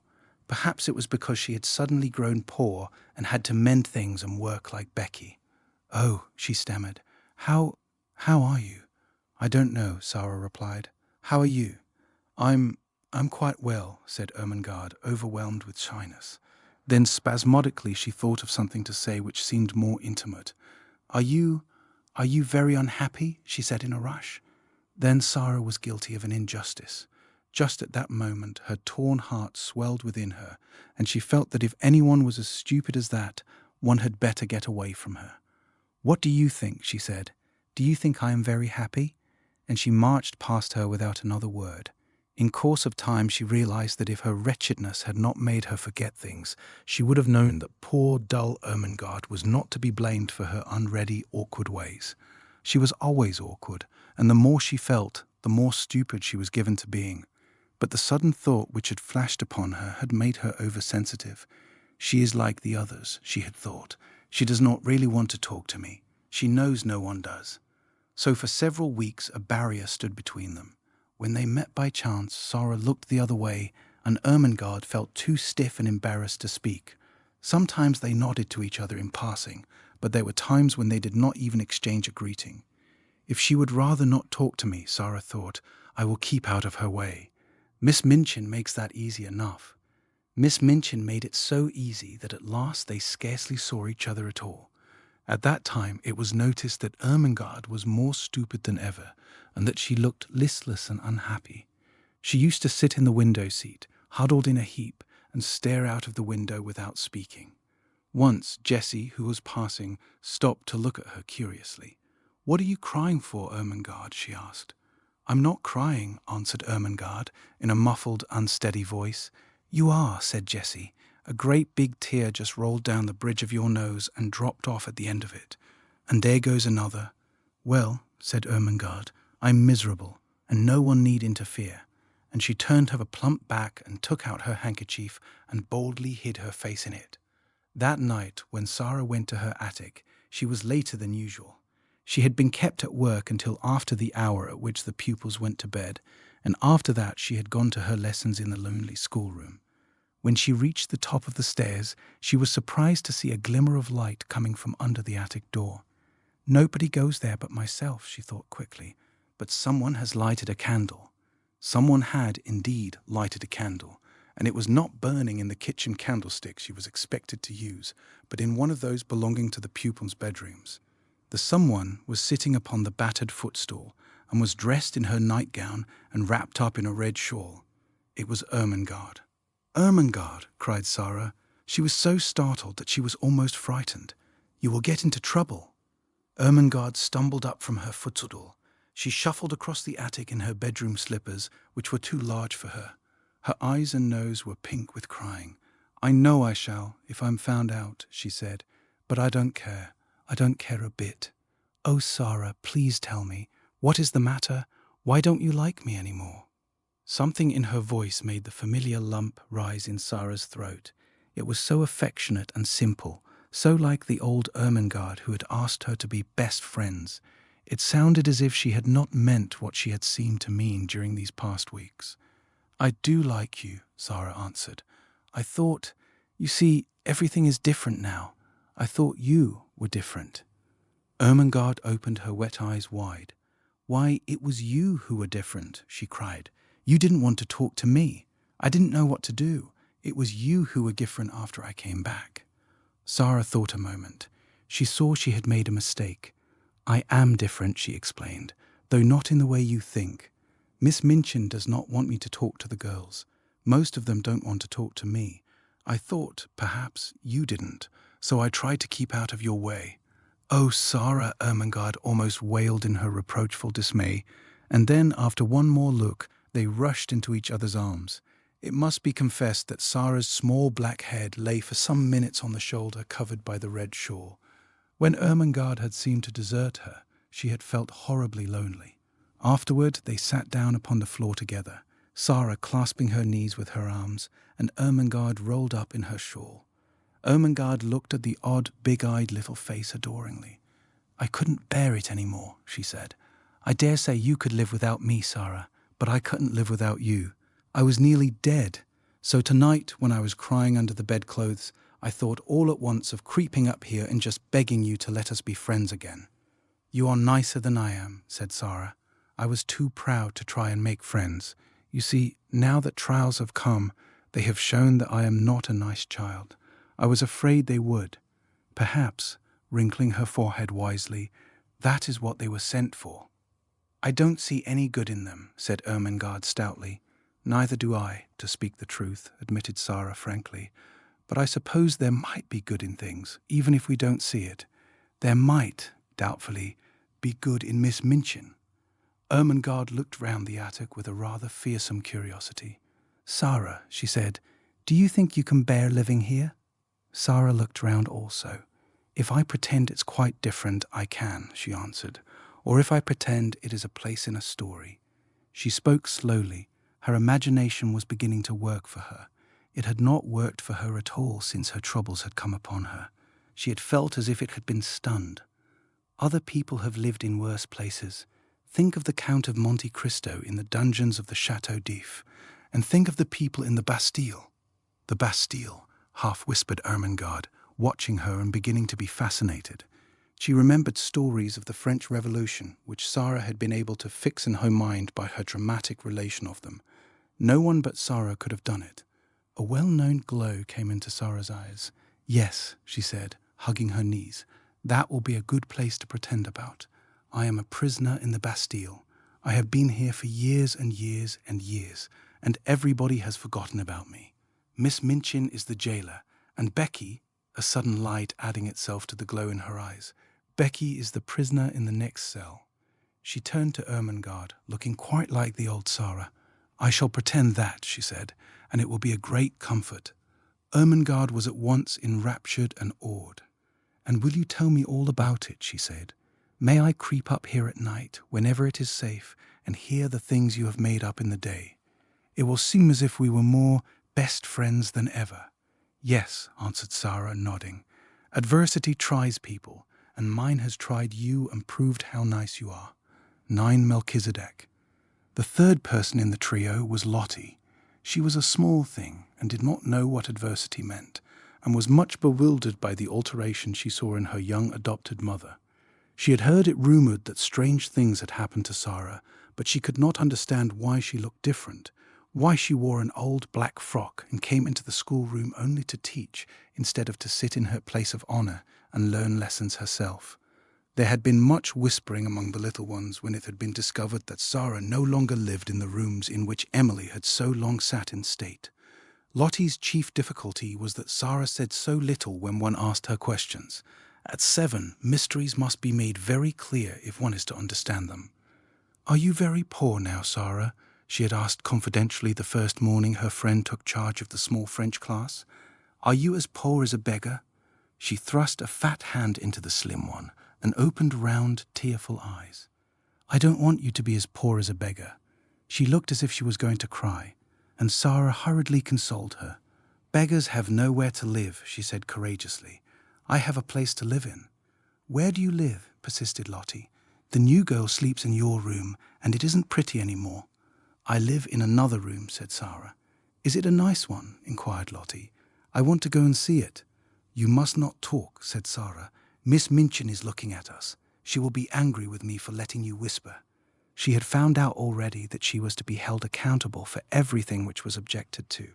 If the children were not attentive, if they talked, if they were restless, it was she who would be reproved. But Lottie was a determined little person. If Sara would not tell her where she lived, she would find out in some other way.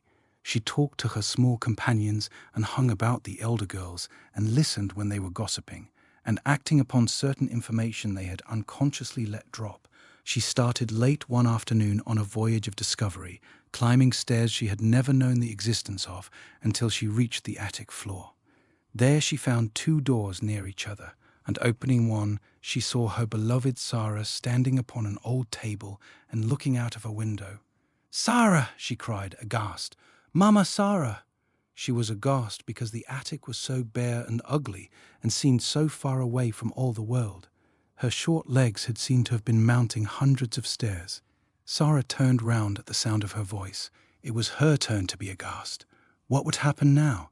If Lottie began to cry and anyone chanced to hear, they were both lost. She jumped down from her table and ran to the child. "Don't cry and make a noise," she implored. "I shall be scolded if you do, and I have been scolded all day. It's not such a bad room, Lottie." "Isn't it?" gasped Lottie, and as she looked round it she bit her lip. She was a spoiled child yet, but she was fond enough of her adopted parent to make an effort to control herself for her sake. Then, somehow, it was quite possible that any place in which Sara lived might turn out to be nice. "Why isn't it, Sara?" she almost whispered. Sara hugged her close and tried to laugh. There was a sort of comfort in the warmth of the plump, childish body. She had had a hard day and had been staring out of the windows with hot eyes. "You can see all sorts of things you can't see downstairs," she said. "What sort of things?" demanded Lottie, with that curiosity Sara could always awaken even in bigger girls. "Chimneys. Quite close to us. with smoke curling up in wreaths and clouds and going up into the sky, and sparrows hopping about and talking to each other just as if they were people, and other attic windows where heads may pop out any minute and you can wonder who they belong to, and it all feels as high up as if it was another world. "Oh, let me see it," cried Lottie. "Lift me up." Sara lifted her up, and they stood on the old table together and leaned on the edge of the flat window in the roof and looked out. Anyone who has not done this does not know what a different world they saw. The slates spread out on either side of them and slanted down into the rain gutter pipes. The sparrows, being at home there, twittered and hopped about quite without fear. 2 of them perched on the chimney top nearest and quarrelled with each other fiercely until one pecked the other and drove him away. The garret window next to theirs was shut because the house next door was empty. "I wish someone lived there," Sara said. "It is so close that if there was a little girl in the attic, we could talk to each other through the windows and climb over to see each other if we were not afraid of falling." The sky seemed so much nearer than when one saw it from the street that Lottie was enchanted. From the attic window, among the chimney pots, the things which were happening in the world below seemed almost unreal. One scarcely believed in the existence of Miss Minchin and Miss Amelia and the schoolroom, and the roll of wheels in the square seemed a sound belonging to another existence. "Oh, Sara," cried Lottie, cuddling in her guarding arm. "I like this attic. I like it. It is nicer than downstairs." "Look at that sparrow," whispered Sara. "I wish I had some crumbs to throw to him." "I have some," came in a little shriek from Lottie. "I have part of a bun in my pocket. I bought it with my penny yesterday, and I saved a bit." When they threw out a few crumbs, the sparrow jumped and flew away to an adjacent chimney top. He was evidently not accustomed to intimates in attics, and unexpected crumbs startled him. But when Lottie remained quite still and Sara chirped very softly, almost as if she were a sparrow herself, he saw that the thing which had alarmed him represented hospitality after all. He put his head on one side and from his perch on the chimney looked down at the crumbs with twinkling eyes. Lottie could scarcely keep still. "Will he come? Will he come?" she whispered. "His eyes look as if he would," Sara whispered back. "He is thinking and thinking whether how dare. Yes, he will. Yes, he is coming." He flew down and hopped toward the crumbs, but stopped a few inches away from them, putting his head on one side again, as if reflecting on the chances that Sara and Lottie might turn out to be big cats and jump on him. At last his heart told him they were really nicer than they looked, and he hopped nearer and nearer, darted at the biggest crumb with a lightning peck, seized it, and carried it away to the other side of his chimney. "Now he knows," said Sara, "and he will come back for the others." He did come back, and even brought a friend, and the friend went away and brought a relative, and among them they made a hearty meal over which they twittered and chattered and exclaimed, stopping every now and then to put their heads on one side and examine Lottie and Sara. Lottie was so delighted that she quite forgot her first shocked impression of the attic. In fact, when she was lifted down from the table and returned to earthly things, as it were, Sara was able to point out to her many beauties in the room which she herself would not have suspected the existence of. "It is so little and so high above everything," she said, "that it is almost like a nest in a tree. The slanting ceiling is so funny. See, you can scarcely stand up at this end of the room, and when the morning begins to come, I can lie in bed and look right up into the sky through that flat window in the roof. It is like a square patch of light. If the sun is going to shine, little pink clouds float about, and I feel as if I could touch them. And if it rains, the drops patter and patter as if they were saying something nice. Then, if there are stars, you can lie and try to count how many go into the patch. It takes such a lot. And just look at that tiny, rusty grate in the corner. If it was polished and there was a fire in it, just think how nice it would be. You see, it's really a beautiful little room." She was walking round the small place, holding Lottie's hand and making gestures which described all the beauties she was making herself see. She quite made Lottie see them too. Lottie could always believe in the things Sara made pictures of. "You see," she said, "there could be a thick, soft blue Indian rug on the floor, and in that corner there could be a soft little sofa with cushions to curl up on, and just over it could be a shelf full of books so that one could reach them easily, and there could be a fur rug before the fire, and hangings on the wall to cover up the whitewash, and pictures. They would have to be little ones, but they could be beautiful. And there could be a lamp with a deep rose-colored shade, and a table in the middle with things to have tea with, and a little fat copper kettle singing on the hob. And the bed could be quite different. It could be made soft and covered with a lovely silk coverlet. It could be beautiful, and perhaps we could coax the sparrows until we made such friends with them that they would come and peck at the window and ask to be let in. "Oh, Sara," cried Lottie, "I should like to live here." When Sara had persuaded her to go downstairs again, and, after setting her on her way, had come back to her attic, she stood in the middle of it and looked about her. The enchantment of her imaginings for Lottie had died away. The bed was hard and covered with its dingy quilt. The whitewashed wall showed its broken patches. The floor was cold and bare. The grate was broken and rusty, and the battered footstool tilted sideways on its injured leg, the only seat in the room. She sat down on it for a few minutes and let her head drop in her hands. The mere fact that Lottie had come and gone away again made things seem a little worse, just as perhaps prisoners feel a little more desolate after visitors come and go, leaving them behind. "It's a lonely place," she said. "Sometimes it's the loneliest place in the world." She was sitting in this way when her attention was attracted by a slight sound near her. She lifted her head to see where it came from, and if she had been a nervous child, she would have left her seat on the battered footstool in a great hurry. A large rat was sitting up on his hindquarters and sniffing the air in an interested manner. Some of Lottie's crumbs had dropped upon the floor, and their scent had drawn him out of his hole. He looked so queer and so like a grey-whiskered dwarf or gnome that Sara was rather fascinated. He looked at her with his bright eyes, as if he were asking a question. He was evidently so doubtful that one of the child's queer thoughts came into her mind. "I dare say it is rather hard to be a rat," she mused. "Nobody likes you. People jump and run away and scream out, 'Oh, a horrid rat!' I shouldn't like people to scream and jump and say, 'Oh, a horrid Sara,' the moment they saw me, and set traps for me and pretend they were dinner. It's so different to be a sparrow. But nobody asked this rat if he wanted to be a rat when he was made. Nobody said, 'Wouldn't you rather be a sparrow?'" She had sat so quietly that the rat had begun to take courage. He was very much afraid of her, but perhaps he had a heart like the sparrow, and it told him that she was not a thing which pounced. He was very hungry. He had a wife and a large family in the war, and they had had frightfully bad luck for several days. He had left the children crying bitterly and felt he would risk a good deal for a few crumbs, so he cautiously dropped upon his feet. "Come on," said Sara. "I'm not a trap. You can have them, poor thing. Prisoners in the Bastille used to make friends with rats. Suppose I make friends with you."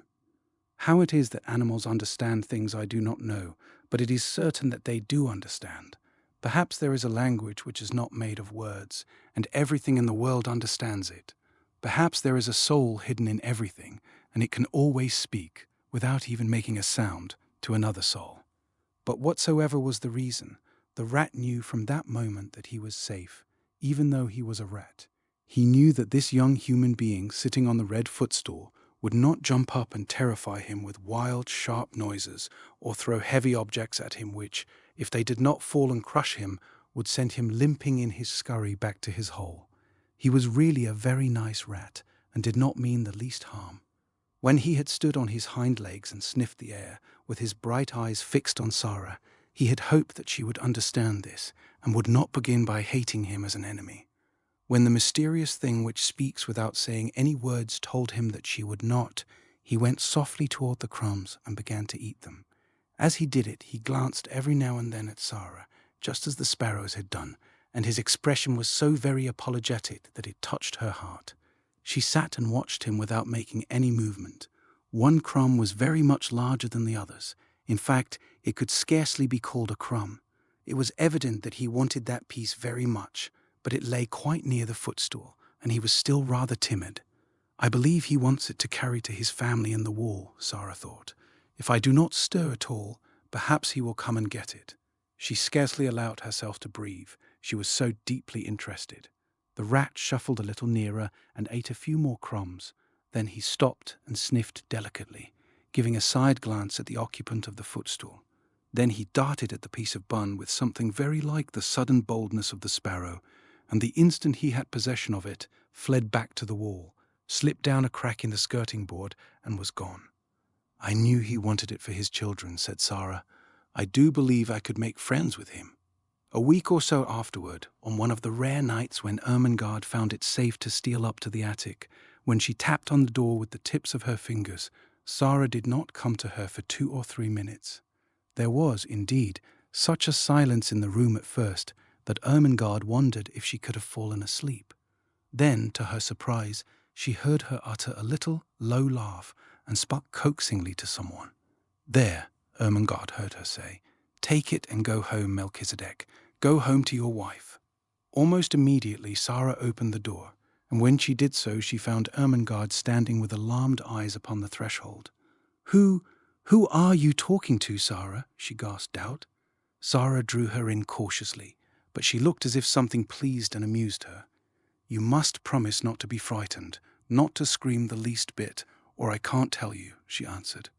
Ermengarde felt almost inclined to scream on the spot, but managed to control herself.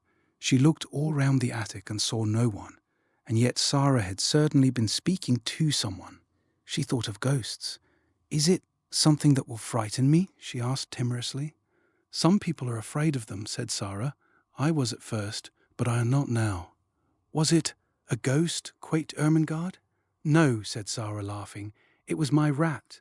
Ermengarde made one bound and landed in the middle of the little dingy bed. She tucked her feet under her nightgown and the red shawl.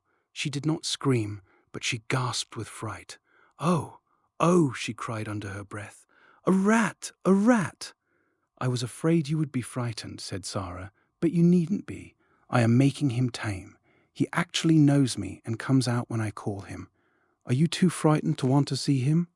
The truth was that, as the days had gone on and, with the aid of scraps brought up from the kitchen, her curious friendship had developed, she had gradually forgotten that the timid creature she was becoming familiar with was a mere rat. At first, Ermengarde was too much alarmed to do anything but huddle in a heap upon the bed and tuck up her feet.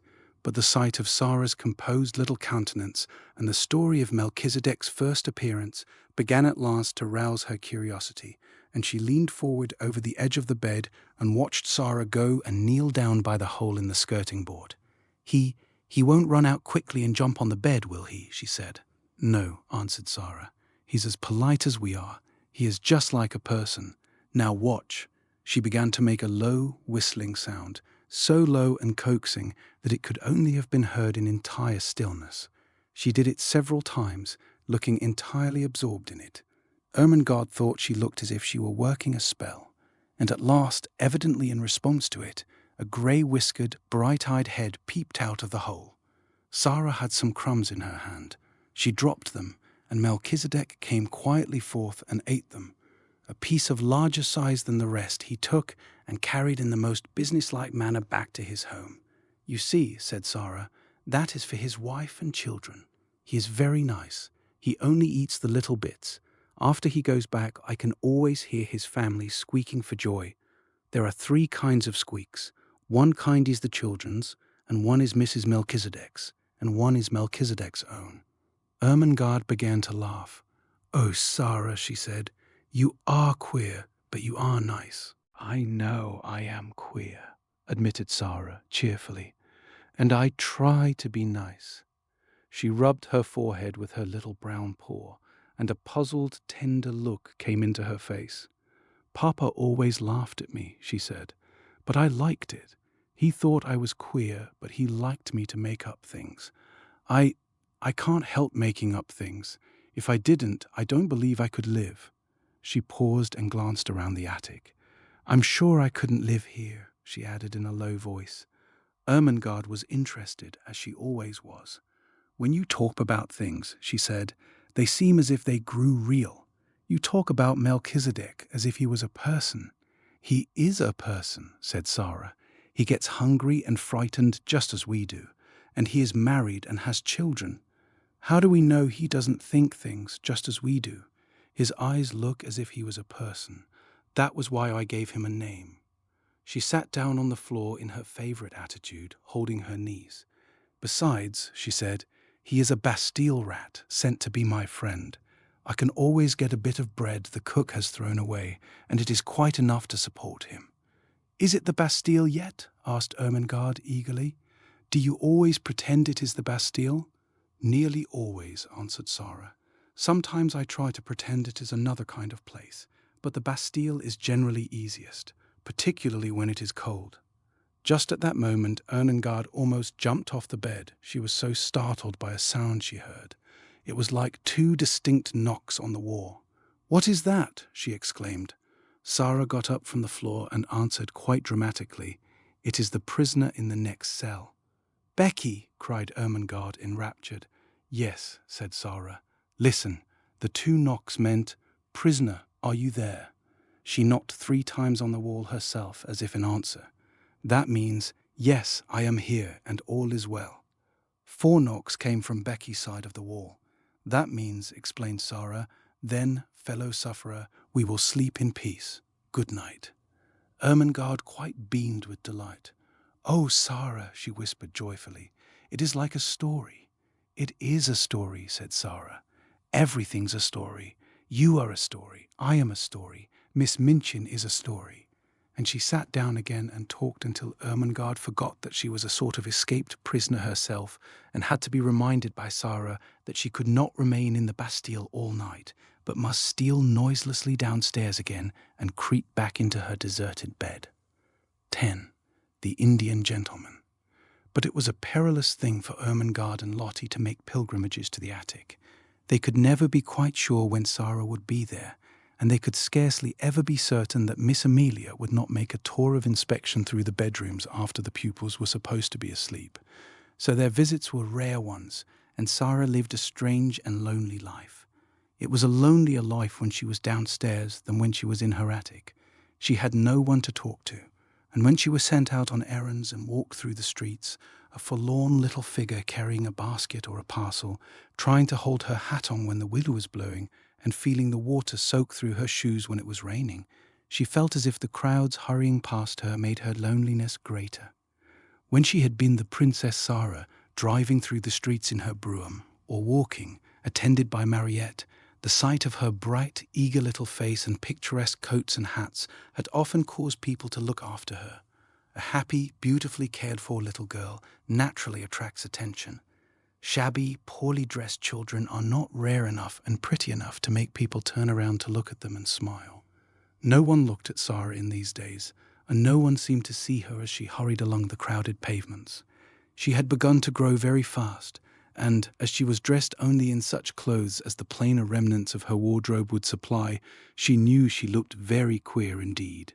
All her valuable garments had been disposed of, and such as had been left for her use she was expected to wear so long as she could put them on at all.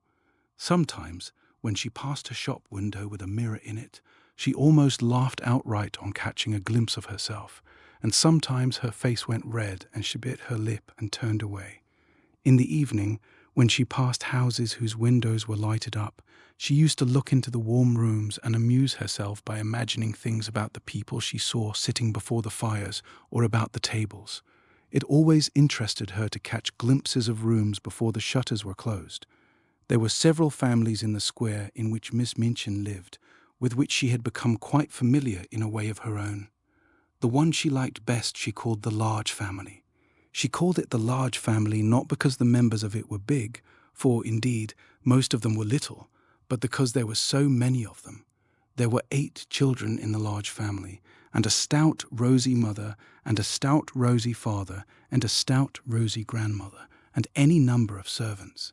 The 8 children were always either being taken out to walk or to ride in perambulators by comfortable nurses, or they were going to drive with their mamma, or they were flying to the door in the evening to meet their papa and kiss him and dance around him and drag off his overcoat and look in the pockets for packages, or they were crowding about the nursery windows and looking out and pushing each other and laughing. In fact, they were always doing something enjoyable and suited to the tastes of a large family. Sara was quite fond of them and had given them names out of books, quite romantic names. She called them the Montmorencys when she did not call them the large family. The fat, fair baby with the lace cap was Ethelberta Beauchamp Montmorency. The next baby was Violet Cholmondeley Montmorency. The little boy who could just stagger and who had such round legs was Sidney Cecil Vivian Montmorency. And then came Lillian Evangeline Maud Marian, Rosalind Gladys, Guy Clarence, Veronica Eustacia, and Claude Harold Hector. One evening a very funny thing happened, though perhaps in one sense it was not a funny thing at all. Several of the Montmorencys were evidently going to a children's party, and just as Sara was about to pass the door, they were crossing the pavement to get into the carriage which was waiting for them. Veronica Eustacia and Rosalind Gladys, in white lace frocks and lovely sashes, had just got in, and Guy Clarence, aged 5, was following them. He was such a pretty fellow and had such rosy cheeks and blue eyes and such a darling little round head covered with curls that Sara forgot her basket and shabby cloak altogether. In fact, forgot everything but that she wanted to look at him for a moment. So she paused and looked. It was Christmas time, and the large family had been hearing many stories about children who were poor and had no mammas and papas to fill their stockings and take them to the pantomime. Children who were, in fact, cold and thinly clad and hungry. In the stories, kind people, sometimes little boys and girls with tender hearts, invariably saw the poor children and gave them money or rich gifts or took them home to beautiful dinners. Guy Clarence had been affected to tears that very afternoon by the reading of such a story, and he had burned with a desire to find such a poor child and give her a certain sixpence he possessed, and thus provide for her for life. An entire sixpence, he was sure, would mean affluence for evermore. As he crossed the strip of red carpet laid across the pavement from the door to the carriage, he had this very sixpence in the pocket of his very short man-o'-war trousers. And just as Rosalind Gladys got into the vehicle and jumped on the seat in order to feel the cushions spring under her, he saw Sara standing on the wet pavement in her shabby frock and hat, with her old basket on her arm, looking at him hungrily. He thought that her eyes looked hungry because she had perhaps had nothing to eat for a long time. He did not know that they looked so because she was hungry for the warm, merry life his home held and his rosy face spoke of, and that she had a hungry wish to snatch him in her arms and kiss him. He only knew that she had big eyes and a thin face and thin legs and a common basket and poor clothes. So he put his hand in his pocket and found his sixpence and walked up to her benignly. "Here, poor little girl," he said. "Here is a sixpence. I will give it to you." Sara started and all at once realized that she looked exactly like poor children she had seen, in her better days, waiting on the pavement to watch her as she got out of her brougham, and she had given them pennies many a time. Her face went red and then it went pale, and for a second she felt as if she could not take the dear little sixpence. "Oh no," she said. "Oh no, thank you. I mustn't take it, indeed." Her voice was so unlike an ordinary street child's voice, and her manner was so like the manner of a well-bred little person, that Veronica Eustacia, whose real name was Janet, and Rosalind Gladys, who was really called Nora, leaned forward to listen. But Guy Clarence was not to be thwarted in his benevolence. He thrust the sixpence into her hand. "Yes, you must take it, poor little girl," he insisted stoutly. "You can buy things to eat with it. It is a whole sixpence."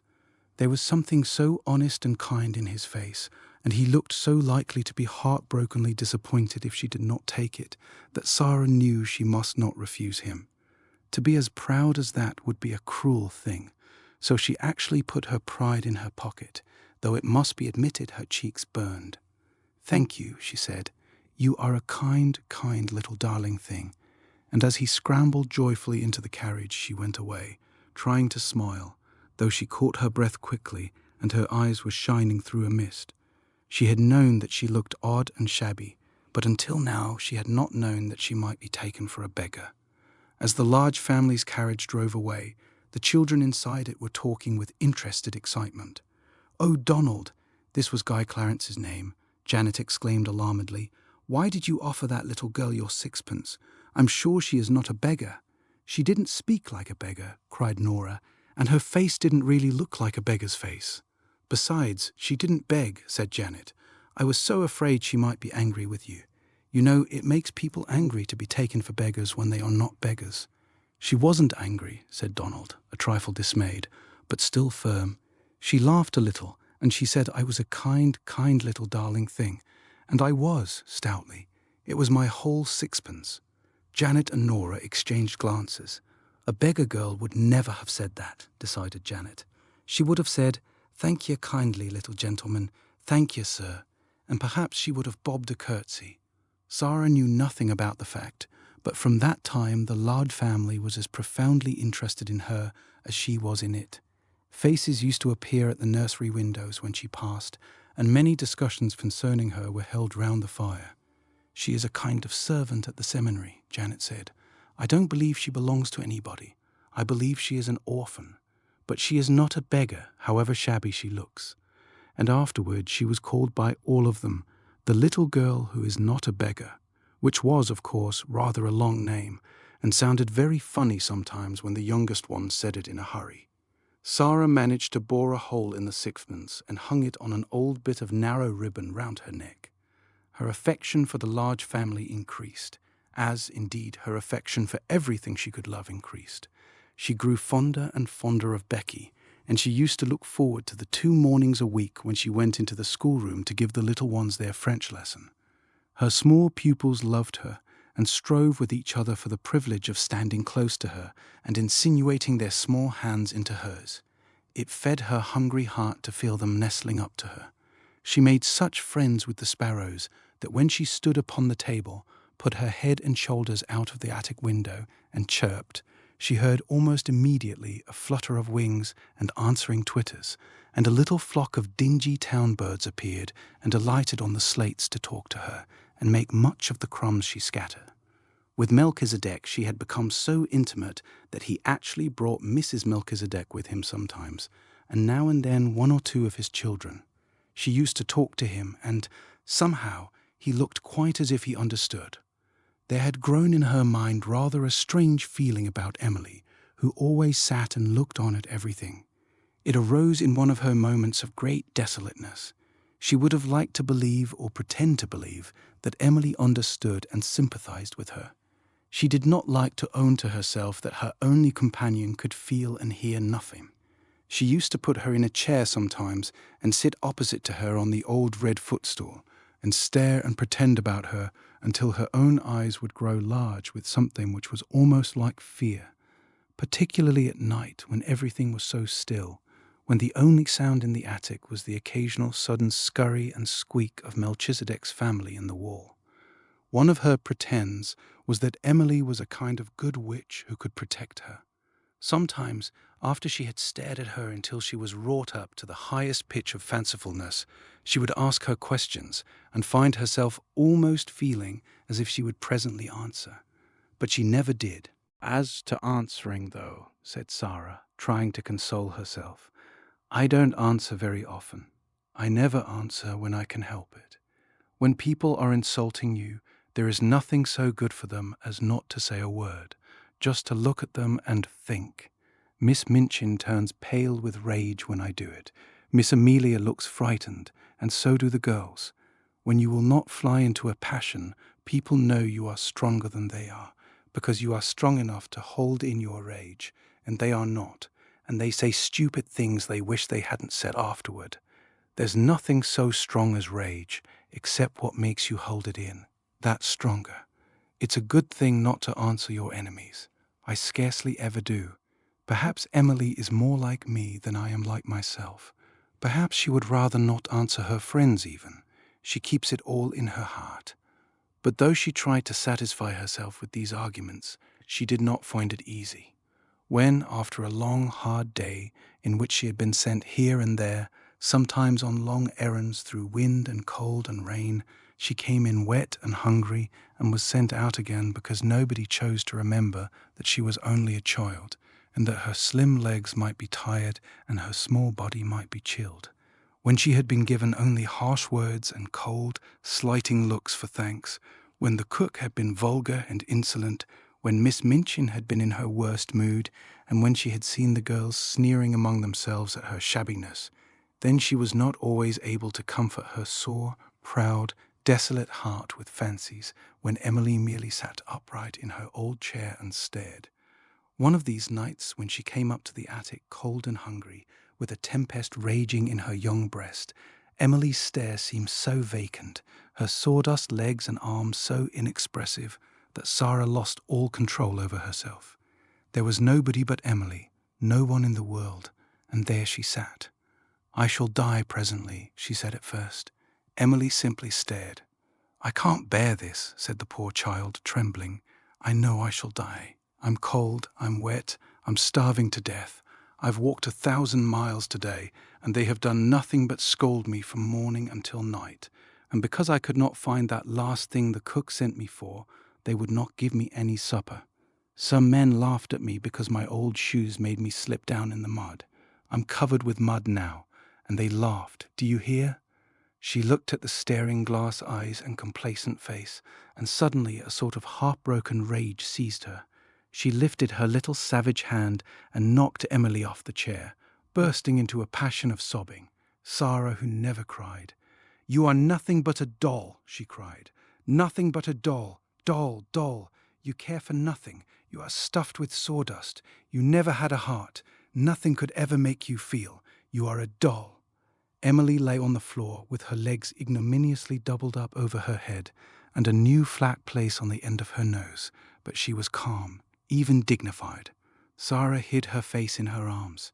The rats in the wall began to fight and bite each other and squeak and scramble. Melchizedek was chastising some of his family. Sara's sobs gradually quieted themselves. It was so unlike her to break down that she was surprised at herself. After a while she raised her face and looked at Emily, who seemed to be gazing at her round the side of one angle, and somehow, by this time actually with a kind of glassy-eyed sympathy. Sara bent and picked her up. Remorse overtook her. She even smiled at herself, a very little smile. "You can't help being a doll," she said with a resigned sigh, "any more than Lavinia and Jessie can help not having any sense. We are not all made alike. Perhaps you do your sawdust best." And she kissed her and shook her clothes straight and put her back upon her chair. She had wished very much that someone would take the empty house next door. She wished it because of the attic window which was so near hers. It seemed as if it would be so nice to see it propped open some day, and a head and shoulders rising out of the square aperture. If it looked a nice head, she thought, I might begin by saying, "Good morning," and all sorts of things might happen. But of course, it's not really likely that anyone but underservants would sleep there. One morning, on turning the corner of the square after a visit to the grocers, the butchers, and the bakers, she saw, to her great delight, that during her rather prolonged absence, a van full of furniture had stopped before the next house. The front doors were thrown open, and men in shirt sleeves were going in and out, carrying heavy packages and pieces of furniture. "It's taken," she said. "It really is taken. Oh, I do hope a nice head will look out of the attic window." She would almost have liked to join the group of loiterers who had stopped on the pavement to watch the things carried in. She had an idea that if she could see some of the furniture, she could guess something about the people it belonged to. Miss Minchin's tables and chairs are just like her, she thought. I remember thinking that the first minute I saw her, even though I was so little. I told Papa afterward, and he laughed and said it was true. I am sure the large family have fat, comfortable armchairs and sofas, and I can see that their red flowery wallpaper is exactly like them. It's warm and cheerful and kind-looking and happy. She was sent out for parsley to the greengrocer's later in the day, and when she came up the area steps, her heart gave quite a quick beat of recognition. Several pieces of furniture had been set out of the van upon the pavement. There was a beautiful table of elaborately wrought teak wood, and some chairs, and a screen covered with rich Oriental embroidery. The sight of them gave her a weird, homesick feeling. She had seen things so like them in India. One of the things Miss Minchin had taken from her was a carved teakwood desk her father had sent her. "They are beautiful things," she said. "They look as if they ought to belong to a nice person. All the things look rather grand. I suppose it is a rich family."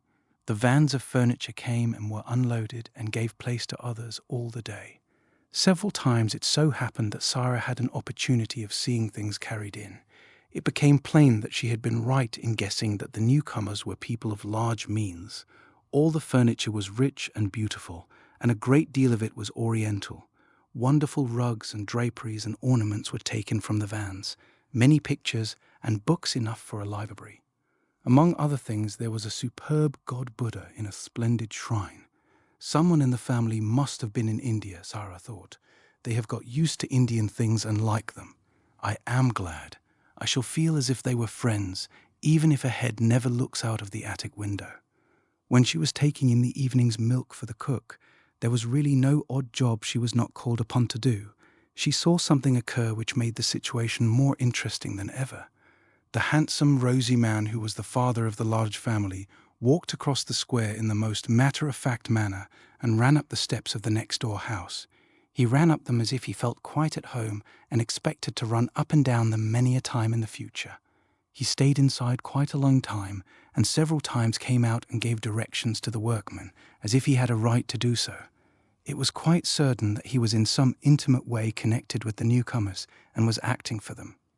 If the new people have children, Sara speculated, the large family children will be sure to come and play with them, and they might come up into the attic just for fun. At night, after her work was done, Becky came in to see her fellow prisoner and bring her news. "It's an Indian gentleman that's coming to live next door, miss," she said. "I don't know whether he's a black gentleman or not, but he's an Indian one. He's very rich and he's ill, and the gentleman of the large family is his lawyer. He's had a lot of trouble, and it's made him ill and low in his mind. He worships idols, miss. He's an heathen, and bows down to wood and stone. I seen an idol being carried in for him to worship. Somebody had ought to send him a track. You can get a track for a penny." Sara laughed a little. "I don't believe he worships that idol," she said. "Some people like to keep them to look at because they are interesting. My papa had a beautiful one, and he did not worship it." But Becky was rather inclined to prefer to believe that the new neighbor was an heathen. It sounded so much more romantic than that he should merely be the ordinary kind of gentleman who went to church with a prayer book. She sat and talked long that night of what he would be like, of what his wife would be like if he had one, and of what his children would be like if they had children. Sara saw that privately she could not help hoping very much that they would all be black and would wear turbans, and, above all, that, like their parent, they would all be heathens. "I never lived next door to no heathens, miss," she said. "I should like to see what sort of ways they'd have." It was several weeks before her curiosity was satisfied, and then it was revealed that the new occupant had neither wife nor children. He was a solitary man with no family at all, and it was evident that he was shattered in health and unhappy in mind. A carriage drove up one day and stopped before the house. When the footman dismounted from the box and opened the door, the gentleman who was the father of the large family got out first. After him there descended a nurse in uniform. Then came down the steps 2 men-servants. They came to assist their master, who, when he was helped out of the carriage, proved to be a man with a haggard, distressed face and a skeleton body wrapped in furs. He was carried up the steps, and the head of the large family went with him, looking very anxious.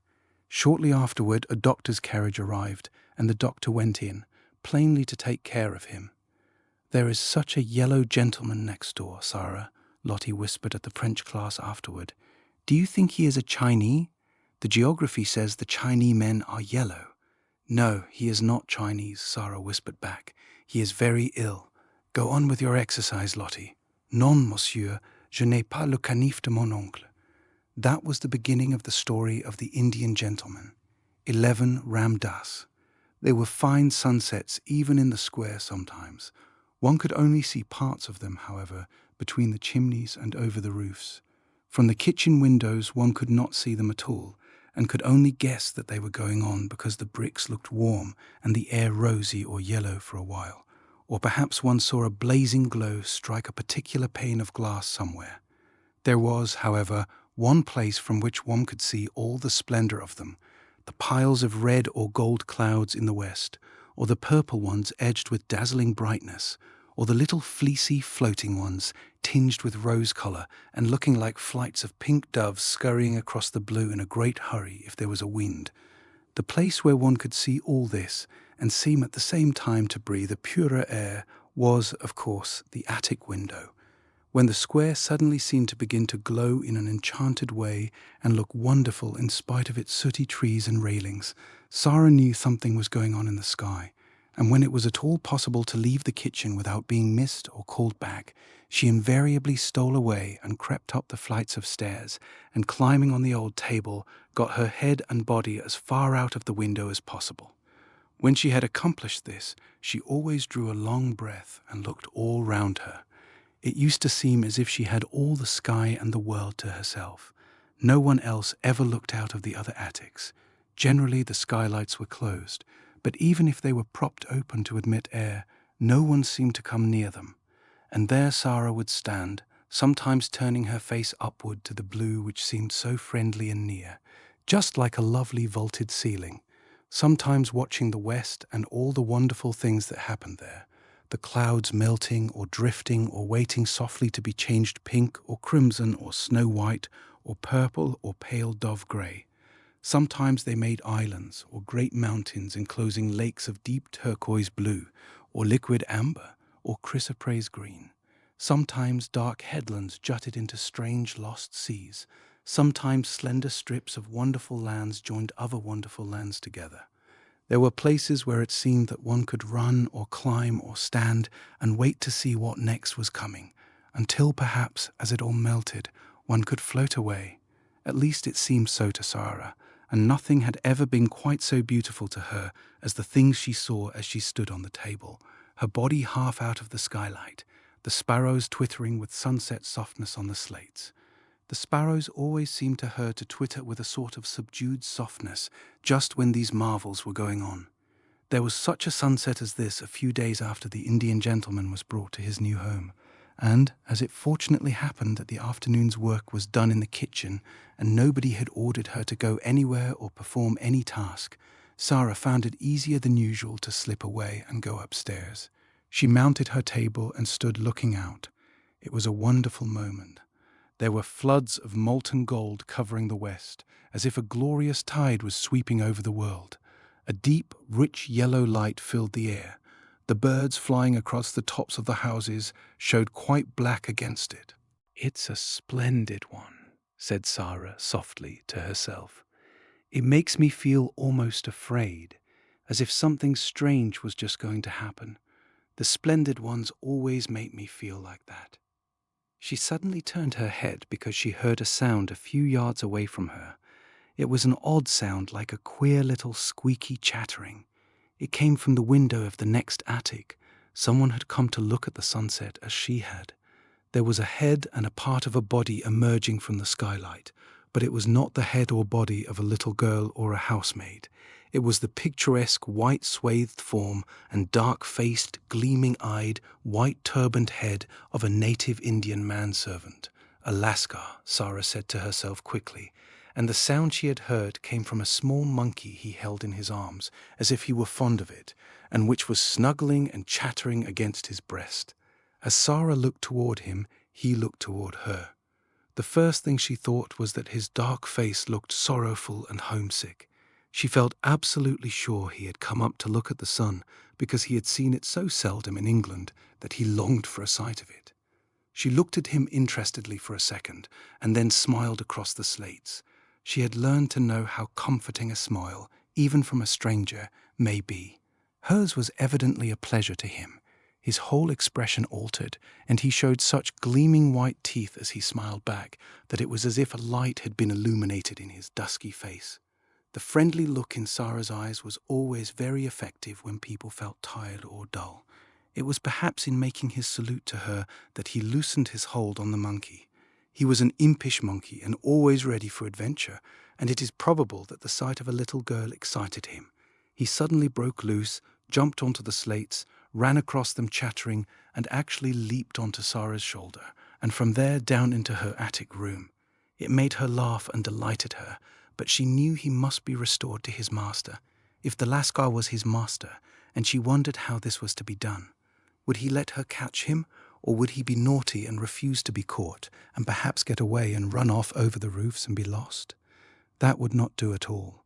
Perhaps he belonged to the Indian gentleman, and the poor man was fond of him. She turned to the Lascar, feeling glad that she remembered still some of the Hindustani she had learned when she lived with her father. She could make the man understand. She spoke to him in the language he knew. "Will he let me catch him?" she asked. She thought she had never seen more surprise and delight than the dark face expressed when she spoke in the familiar tongue. The truth was that the poor fellow felt as if his gods had intervened, and the kind little voice came from heaven itself. At once Sara saw that he had been accustomed to European children. He poured forth a flood of respectful thanks. He was the servant of Missy Sahib. The monkey was a good monkey and would not bite, but unfortunately he was difficult to catch. He would flee from one spot to another like the lightning. He was disobedient, though not evil. Ram Das knew him as if he were his child, and Ram Das he would sometimes obey, but not always. If Missy Sahib would permit Ram Das, he himself could cross the roof to her room, enter the windows, and regain the unworthy little animal. But he was evidently afraid Sara might think he was taking a great liberty and perhaps would not let him come. But Sara gave him leave at once. "Can you get across?" she inquired. "In a moment," he answered her. "Then come," she said. "He is flying from side to side of the room as if he was frightened." Ram Das slipped through his attic window and crossed to hers as steadily and lightly as if he had walked on roofs all his life. He slipped through the skylight and dropped upon his feet without a sound. Then he turned to Sara and salaamed again. The monkey saw him and uttered a little scream. Ram Das hastily took the precaution of shutting the skylight and then went in chase of him. It was not a very long chase.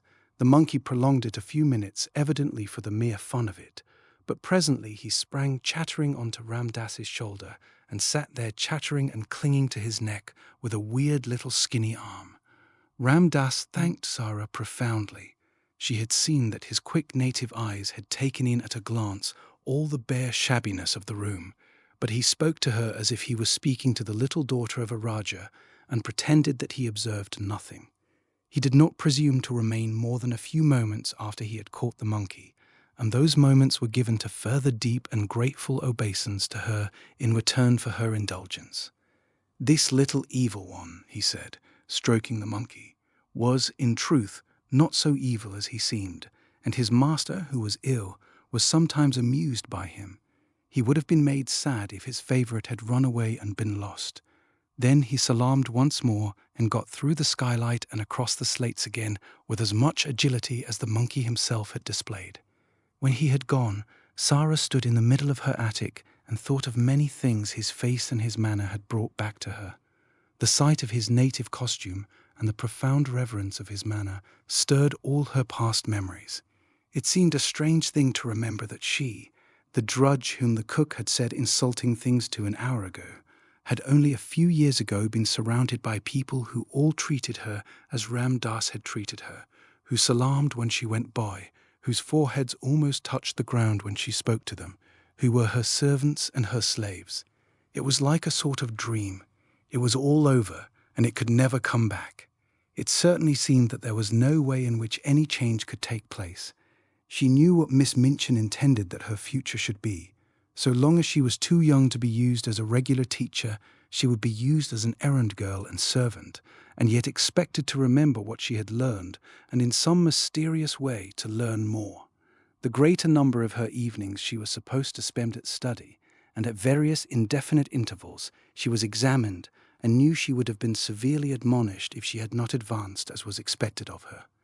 The truth, indeed, was that Miss Minchin knew that she was too anxious to learn to require teachers. Give her books, and she would devour them and end by knowing them by heart. She might be trusted to be equal to teaching a good deal in the course of a few years. This was what would happen. When she was older, she would be expected to drudge in the schoolroom, as she drudged now in various parts of the house. They would be obliged to give her more respectable clothes, but they would be sure to be plain and ugly, and to make her look somehow like a servant. That was all there seemed to be to look forward to, and Sara stood quite still for several minutes and thought it over. Then a thought came back to her which made the colour rise in her cheek and a spark light itself in her eyes. She straightened her thin little body and lifted her head. "Whatever comes," she said, "cannot alter one thing. If I am a princess in rags and tatters, I can be a princess inside. It would be easy to be a princess if I were dressed in cloth of gold, but it is a great deal more of a triumph to be one all the time when no one knows it. There was Marie Antoinette when she was in prison, and her throne was gone, and she had only a black gown on, and her hair was white, and they insulted her and called her Widow Capet. She was a great deal more like a queen then than when she was so gay and everything was so grand. I like her best then. Those howling mobs of people did not frighten her. She was stronger than they were, even when they cut her head off. This was not a new thought, but quite an old one by this time. It had consoled her through many a bitter day, and she had gone about the house with an expression in her face which Miss Minchin could not understand, and which was a source of great annoyance to her, as it seemed as if the child were mentally living a life which held her above the rest of the world. It was as if she scarcely heard the rude and acid things said to her, or, if she heard them, did not care for them at all. Sometimes, when she was in the midst of some harsh, domineering speech, Miss Minchin would find the still, unchildish eyes fixed upon her with something like a proud smile in them. At such times she did not know that Sara was saying to herself, "You don't know that you are saying these things to a princess, and that if I chose I could wave my hand and order you to execution. I only spare you because I am a princess, and you are a poor, stupid, unkind, vulgar old thing, and don't know any better." This used to interest and amuse her more than anything else, and queer and fanciful as it was, she found comfort in it, and it was a good thing for her. While the thought held possession of her, she could not be made rude and malicious by the rudeness and malice of those about her. A princess must be polite, she said to herself, and so when the servants, taking their tone from their mistress, were insolent and ordered her about, she would hold her head erect and reply to them with a quaint civility which often made them stare at her. "She's got more airs and graces than if she come from Buckingham Palace, that young one," said the cook, chuckling a little sometimes. "I lose my temper with her often enough, but I will say she never forgets her manners. If you please, cook, will you be so kind, cook? I beg your pardon, cook. May I trouble you, cook?" She drops them about the kitchen as if they was nothing. The morning after the interview with Ramdas and his monkey, Sara was in the schoolroom with her small pupils. Having finished giving them their lessons, she was putting the French exercise books together and thinking, as she did it, of the various things royal personages in disguise were called upon to do. Alfred the Great, for instance, burning the cakes and getting his ears boxed by the wife of the neatherd. How frightened she must have been when she found out what she had done. If Miss Minchin should find out that she, Sara, whose toes were almost sticking out of her boots, was a princess, a real one. The look in her eyes was exactly the look which Miss Minchin most disliked. She would not have it. She was quite near her, and was so enraged that she actually flew at her and boxed her ears, exactly as the neatherd's wife had boxed King Alfred's. It made Sara start. She wakened from her dream at the shock, and, catching her breath, stood still a second. Then, not knowing she was going to do it, she broke into a little laugh. "What are you laughing at, you bold, impudent child?" Miss Minchin exclaimed. It took Sara a few seconds to control herself sufficiently to remember that she was a princess. Her cheeks were red and smarting from the blows she had received. "I was thinking," she answered. "Beg my pardon immediately," said Miss Minchin. Sara hesitated a second before she replied. "I will beg your pardon for laughing if it was rude," she said then, "but I won't beg your pardon for thinking." "What were you thinking?" demanded Miss Minchin. "How dare you think? What were you thinking?" Jessie tittered, and she and Lavinia nudged each other in unison. All the girls looked up from their books to listen. Really, it always interested them a little when Miss Minchin attacked Sara. Sara always said something queer and never seemed the least bit frightened.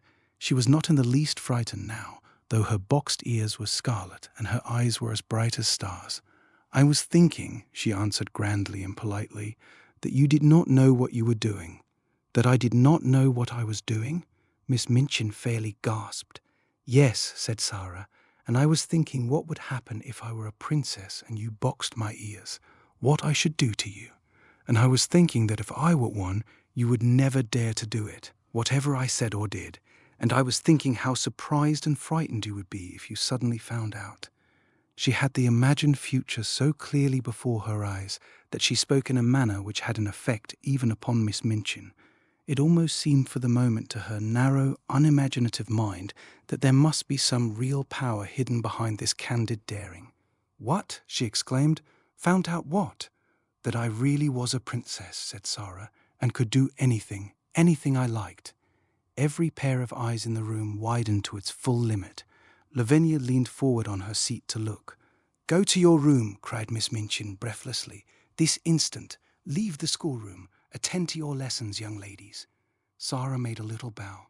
"Excuse me for laughing if it was impolite," she said, and walked out of the room, leaving Miss Minchin struggling with her rage and the girls whispering over their books. "Did you see her? Did you see how queer she looked?" Jessie broke out. "I shouldn't be at all surprised if she did turn out to be something. Suppose she should." 12. The Other Side of the Wall. When one lives in a row of howdays, it is interesting to think of the things which are being done and said on the other side of the wall of the very rooms one is living in. Sara was fond of amusing herself by trying to imagine the things hidden by the wall which divided the select seminary from the Indian gentleman's house. She knew that the schoolroom was next to the Indian gentleman's study, and she hoped that the wall was thick so that the noise made sometimes after lesson hours would not disturb him. "I am growing quite fond of him," she said to Ermengarde. "I should not like him to be disturbed. I have adopted him for a friend. You can do that with people you never speak to at all. You can just watch them and think about them and be sorry for them until they seem almost like relations. I'm quite anxious sometimes when I see the doctor call twice a day." "I have very few relations," said Ermengarde reflectively, "and I'm very glad of it. I don't like those I have. My 2 aunts are always saying, 'Dear me, Ermengarde, you are very fat. You shouldn't eat sweets.' And my uncle is always asking me things like, 'When did Edward III ascend the throne?' and 'Who died of a surfeit of lampreys?'" Sara laughed. "People you never speak to can't ask you questions like that," she said, "and I'm sure the Indian gentleman wouldn't even if he was quite intimate with you. I am fond of him." She had become fond of the large family because they looked happy, but she had become fond of the Indian gentleman because he looked unhappy. He had evidently not fully recovered from some very severe illness. In the kitchen, where of course the servants, through some mysterious means, knew everything, there was much discussion of his case. He was not an Indian gentleman really, but an Englishman who had lived in India. He had met with great misfortunes, which had for a time so imperiled his whole fortune that he had thought himself ruined and disgraced forever. The shock had been so great that he had almost died of brain fever, and ever since he had been shattered in health, though his fortunes had changed and all his possessions had been restored to him. His trouble and peril had been connected with mines, "and mines with diamonds in 'em," said the cook. "No savings of mine never goes into no mines, particular diamond ones," with a side glance at Sara. "We all know something of them." "He felt as my papa felt," Sara thought. "He was ill as my papa was, but he did not die." So her heart was more drawn to him than before. When she was sent out at night, she used sometimes to feel quite glad, because there was always a chance that the curtains of the house next door might not yet be closed, and she could look into the warm room and see her adopted friend. When no one was about, she used sometimes to stop and, holding to the iron railings, wish him good night as if he could hear her. "Perhaps you can feel if you can't hear," was her fancy. "Perhaps kind thoughts reach people somehow, even through windows and doors and walls. Perhaps you feel a little warm and comforted and don't know why, when I am standing here in the cold and hoping you will get well and happy again. I am so sorry for you," she would whisper in an intense little voice. "I wish you had a little missus who could pet you, as I used to pet Papa when he had a headache. I should like to be your little missus myself, poor dear. Good night, good night. God bless you." She would go away, feeling quite comforted and a little warmer herself. Her sympathy was so strong that it seemed as if it must reach him somehow as he sat alone in his armchair by the fire, nearly always in a great dressing gown and nearly always with his forehead resting in his hand as he gazed hopelessly into the fire. He looked to Sara like a man who had a trouble on his mind still, not merely like one whose troubles lay all in the past. "He always seems as if he were thinking of something that hurts him now," she said to herself. "But he has got his money back, and he will get over his brain fever in time, so he ought not to look like that. I wonder if there is something else." If there was something else, something even servants did not hear of, she could not help believing that the father of the large family knew it, the gentleman she called Mr. Montmorency. Mr. Montmorency went to see him often, and Mrs. Montmorency and all the little Montmorencys went too, though less often. He seemed particularly fond of the two elder little girls, the Janet and Nora, who had been so alarmed when their small brother Donald had given Sara his sixpence. He had, in fact, a very tender place in his heart for all children, and particularly for little girls. Janet and Nora were as fond of him as he was of them, and looked forward with the greatest pleasure to the afternoons when they were allowed to cross the square and make their well-behaved little visits to him. They were extremely decorous little visits because he was an invalid. "He is a poor thing," said Janet, "and he says we cheer him up. We try to cheer him up very quietly." Janet was the head of the family and kept the rest of it in order. It was she who decided when it was discreet to ask the Indian gentleman to tell stories about India, and it was she who saw when he was tired, and it was the time to steal quietly away and tell Ram Das to go to him. They were very fond of Ram Das. He could have told any number of stories if he had been able to speak anything but Hindustani. The Indian gentleman's real name was Mr. Carrisford, and Janet told Mr. Carrisford about the encounter with the little girl who was not a beggar. He was very much interested, and all the more so when he heard from Ram Das of the adventure of the monkey on the roof. Ram Das made for him a very clear picture of the attic and its desolateness, of the bare floor and broken plaster, the rusty, empty grate, and the hard, narrow bed. "Carmichael," he said to the father of the large family, after he had heard this description, "I wonder how many of the attics in this square are like that one, and how many wretched little servant girls sleep on such beds, while I toss on my down pillows, loaded and harassed by wealth that is, most of it, not mine." "My dear fellow," Mr. Carmichael answered cheerily, "the sooner you cease tormenting yourself, the better it will be for you. If you possessed all the wealth of all the Indies, you could not set right all the discomforts in the world, and if you began to refurnish all the attics in this square, there would still remain all the attics in all the other squares and streets to put in order. And there you are." Mr. Carrisford sat and bit his nails as he looked into the glowing bed of coals in the grate. "Do you suppose," he said slowly after a pause, "do you think it is possible that the other child, the child I never cease thinking of, I believe, could possibly be reduced to any such condition as the poor little soul next door?" Mr. Carmichael looked at him uneasily. He knew that the worst thing the man could do for himself, for his reason and his health, was to begin to think in the particular way of this particular subject. "If the child at Madame Pascal's school in Paris was the one you are in search of," he answered soothingly, "she would seem to be in the hands of people who can afford to take care of her. They adopted her because she had been the favorite companion of their little daughter who died. They had no other children, and Madame Pascal said that they were extremely well-to-do Russians. And the wretched woman actually did not know where they had taken her," exclaimed Mr. Carrisford. Mr. Carmichael shrugged his shoulders. "She was a shrewd, worldly Frenchwoman, and was evidently only too glad to get the child so comfortably off her hands when the father's death left her totally unprovided for. Women of her type do not trouble themselves about the futures of children who might prove burdens. The adopted parents apparently disappeared and left no trace. But you say if the child was the one I am in search of. You say if. We are not sure. There was a difference in the name. Madame Pascal pronounced it as if it were Carew instead of Crewe, but that might be merely a matter of pronunciation. The circumstances were curiously similar. An English officer in India had placed his motherless little girl at the school. He had died suddenly after losing his fortune." Mr. Carmichael paused a moment, as if a new thought had occurred to him. "Are you sure the child was left at a school in Paris? Are you sure it was Paris?" "My dear fellow," broke forth Carrisford, with restless bitterness, "I am sure of nothing. I never saw either the child or her mother. Ralph Crewe and I loved each other as boys, but we had not met since our school days, until we met in India. I was absorbed in the magnificent promise of the mines.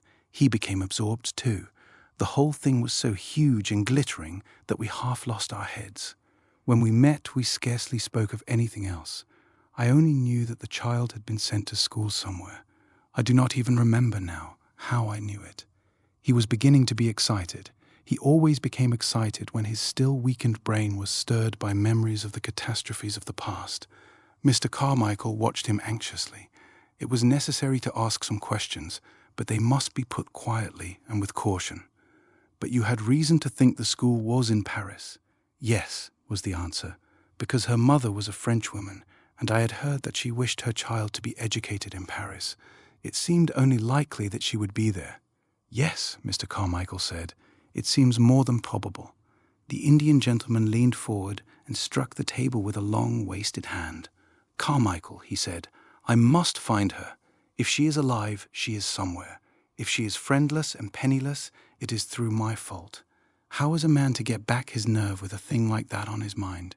This sudden change of luck at the mines has made realities of all our most fantastic dreams, and poor Crewe's child may be begging in the street." "No, no," said Carmichael. "Try to be calm. Console yourself with the fact that when she is found, you have a fortune to hand over to her." "Why was I not man enough to stand my ground when things looked black?" Carrisford groaned in petulant misery. "I believe I should have stood my ground if I had not been responsible for other people's money as well as my own. Poor Crewe had put into the scheme every penny that he owned. He trusted me, he loved me, and he died thinking I had ruined him. I, Tom Carrisford, who played cricket at Eton with him. What a villain he must have thought me. Don't reproach yourself so bitterly. I don't reproach myself because the speculation threatened to fail. I reproach myself for losing my courage. I ran away like a swindler and a thief because I could not face my best friend and tell him I had ruined him and his child." The good-hearted father of the large family put his hand on his shoulder comfortingly. "You ran away because your brain had given way under the strain of mental torture," he said. "You were harsh delirious already. If you had not been, you would have stayed and fought it out. You were in a hospital, strapped down in bed, raving with brain fever, 2 days after you left the place. Remember that." Carrisford dropped his forehead in his hands. "Good God, yes," he said. "I was driven mad with dread and horror. I had not slept for weeks. The night I staggered out of my house, all the air seemed full of hideous things mocking and mouthing at me." "That is explanation enough in itself," said Mr. Carmichael. "How could a man on the verge of brain fever judge sanely?" Carrisford shook his drooping head. "And when I returned to consciousness, poor Crewe was dead and buried, and I seemed to remember nothing. I did not remember the child for months and months. Even when I began to recall her existence, everything seemed in a sort of haze." He stopped a moment and rubbed his forehead. "It sometimes seems so now when I try to remember. Surely I must sometime have heard Crewe speak of the school she was sent to. Don't you think so? He might not have spoken of it definitely. You never seem even to have heard her real name. He used to call her by an odd pet name he had invented. He called her his Little Missus. But the wretched mines drove everything else out of our heads. We talked of nothing else. If he spoke of the school, I forgot. And now I shall never remember." "Come, come," said Carmichael. "We shall find her yet. We will continue to search for Madame Pascal's good-natured Russians. She seemed to have a vague idea that they lived in Moscow. We will take that as a clue. I will go to Moscow." "If I were able to travel, I would go with you," said Carrisford. "But I can only sit here wrapped in furs and stare at the fire. And when I look into it, I seem to see Crewe's gay young face gazing back at me. He looks as if he were asking me a question. Sometimes I dream of him at night, and he always stands before me and asks the same question in words. Can you guess what he says, Carmichael?" Mr. Carmichael answered him in a rather low voice. "Not exactly," he said. "He always says, 'Tom, old man, Tom, where is the little missus?'" He caught at Carmichael's hand and clung to it. "I must be able to answer him. I must," he said. "Help me to find her. Help me." On the other side of the wall, Sara was sitting in her garret talking to Melchizedek, who had come out for his evening meal. "It has been hard to be a princess today, Melchizedek," she said. "It has been harder than usual. It gets harder as the weather grows colder and the streets get more sloppy. When Lavinia laughed at my muddy skirt as I passed her in the hall, I thought of something to say all in a flash, and I only just stopped myself in time. You can't sneer back at people like that if you are a princess, but you have to bite your tongue to hold yourself in. I bit mine. It was a cold afternoon, Melchizedek, and it's a cold night." Quite suddenly she put her black head down in her arms, as she often did when she was alone. "Oh, Papa," she whispered, "what a long time it seems since I was your little missus." This was what happened that day on both sides of the wall. 13 one of the populace. The winter was a wretched one. There were days on which Sara tramped through snow when she went on her errands. There were worse days when the snow melted and combined itself with mud to form slush.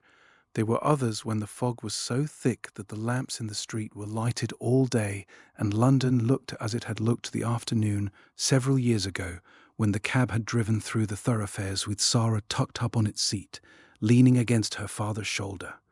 On such days, the windows of the house of the large family always looked delightfully cozy and alluring, and the study in which the Indian gentleman sat glowed with warmth and rich colour. But the attic was dismal beyond words. There were no longer sunsets or sunrises to look at, and scarcely ever any stars, it seemed to Sara. The clouds hung low over the skylight and were either grey or mud-colour, or dropping heavy rain. At 4 o'clock in the afternoon, even when there was no special fog, the daylight was at an end. If it was necessary to go to her attic for anything, Sara was obliged to light a candle.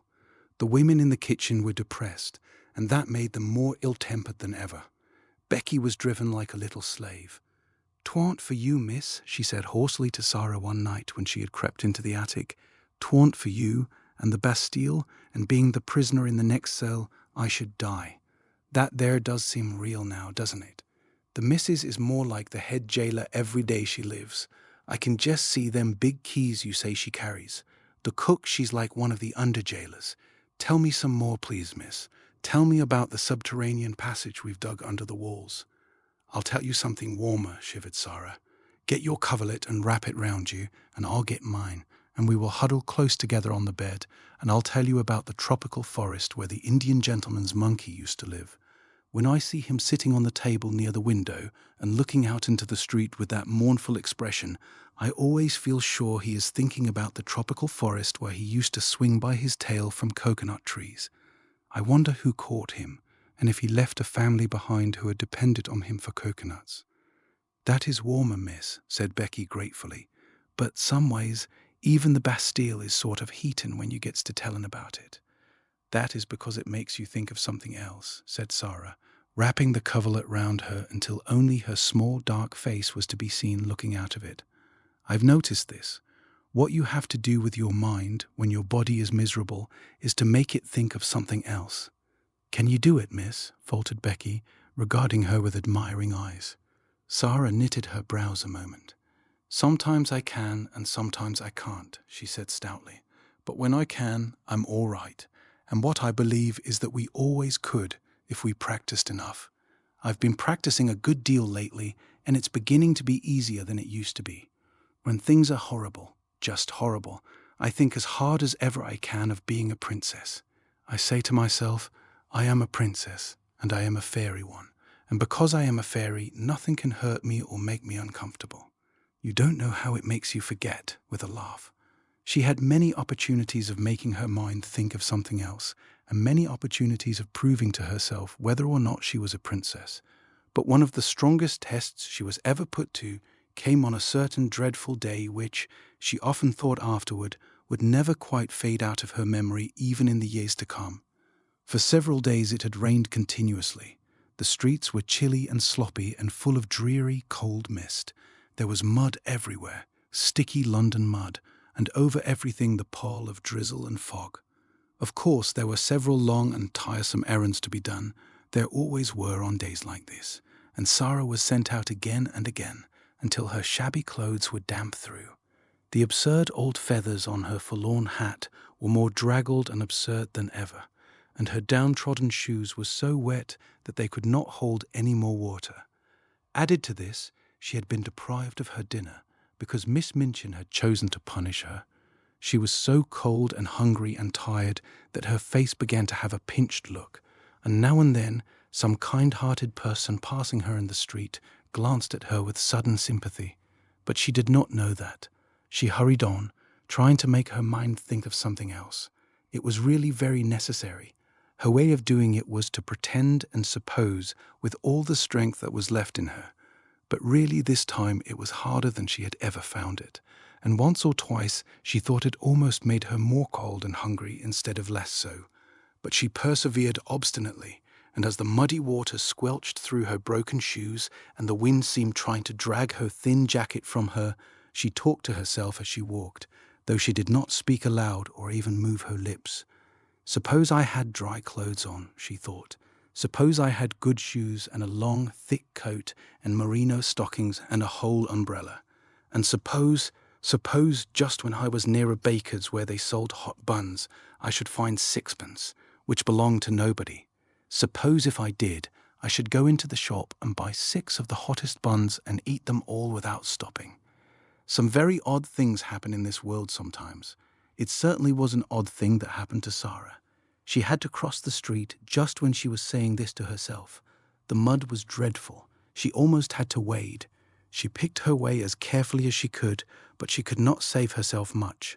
Only, in picking her way, she had to look down at her feet and the mud, and in looking down, just as she reached the pavement, she saw something shining in the gutter.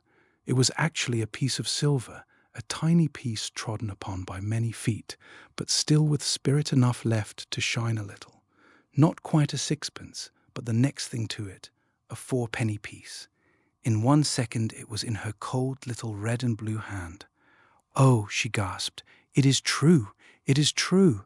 And then, if you will believe me, she looked straight at the shop directly facing her, and it was a baker's shop, and a cheerful, stout, motherly woman with rosy cheeks was putting into the window a tray of delicious, newly baked hot buns, fresh from the oven, large, plump, shiny buns with currants in them.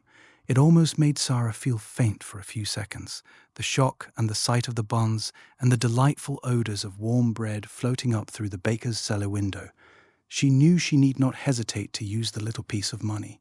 It had evidently been lying in the mud for some time, and its owner was completely lost in the stream of passing people who crowded and jostled each other all day long. "But I'll go and ask the baker woman if she has lost anything," she said to herself, rather faintly. So she crossed the pavement and put her wet foot on the step. As she did so, she saw something that made her stop. It was a little figure more forlorn even than herself, a little figure which was not much more than a bundle of rags, from which small, bare, red, muddy feet peeped out, only because the rags with which their owner was trying to cover them were not long enough. Above the rags appeared a shock head of tangled hair and a dirty face with big, hollow, hungry eyes. Sara knew they were hungry eyes the moment she saw them, and she felt a sudden sympathy. "This," she said to herself with a little sigh, "is one of the populace, and she is hungrier than I am." The child, this one of the populace, stared up at Sara and shuffled herself aside a little, so as to give her room to pass.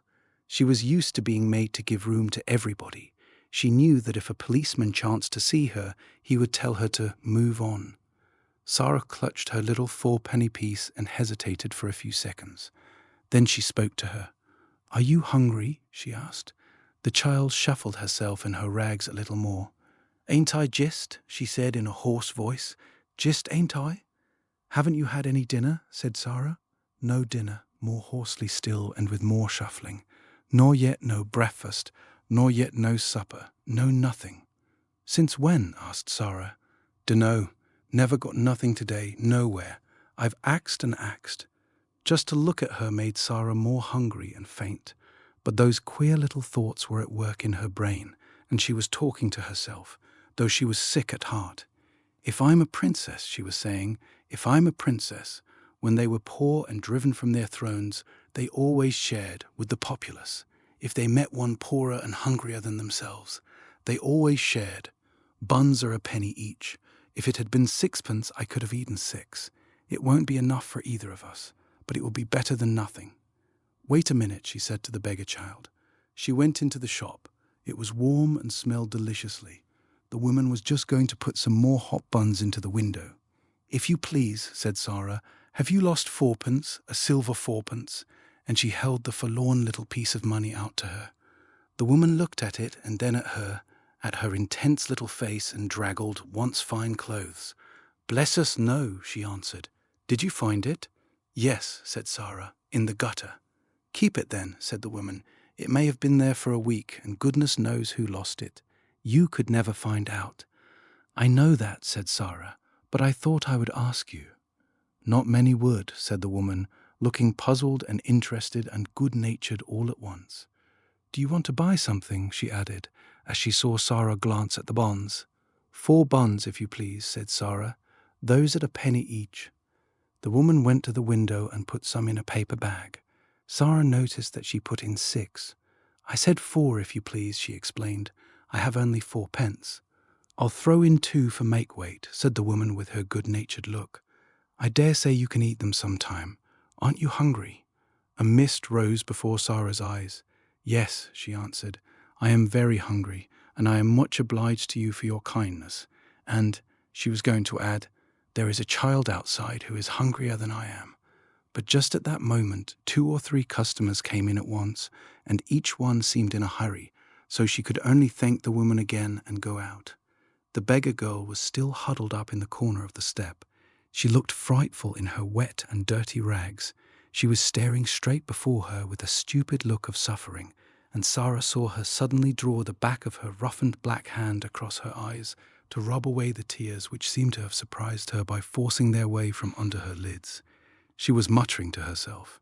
Sara opened the paper bag and took out one of the hot buns, which had already warmed her own cold hands a little. "See," she said, putting the bun in the ragged lap, "this is nice and hot. Eat it, and you will not feel so hungry." The child started and stared up at her, as if such sudden, amazing good luck almost frightened her.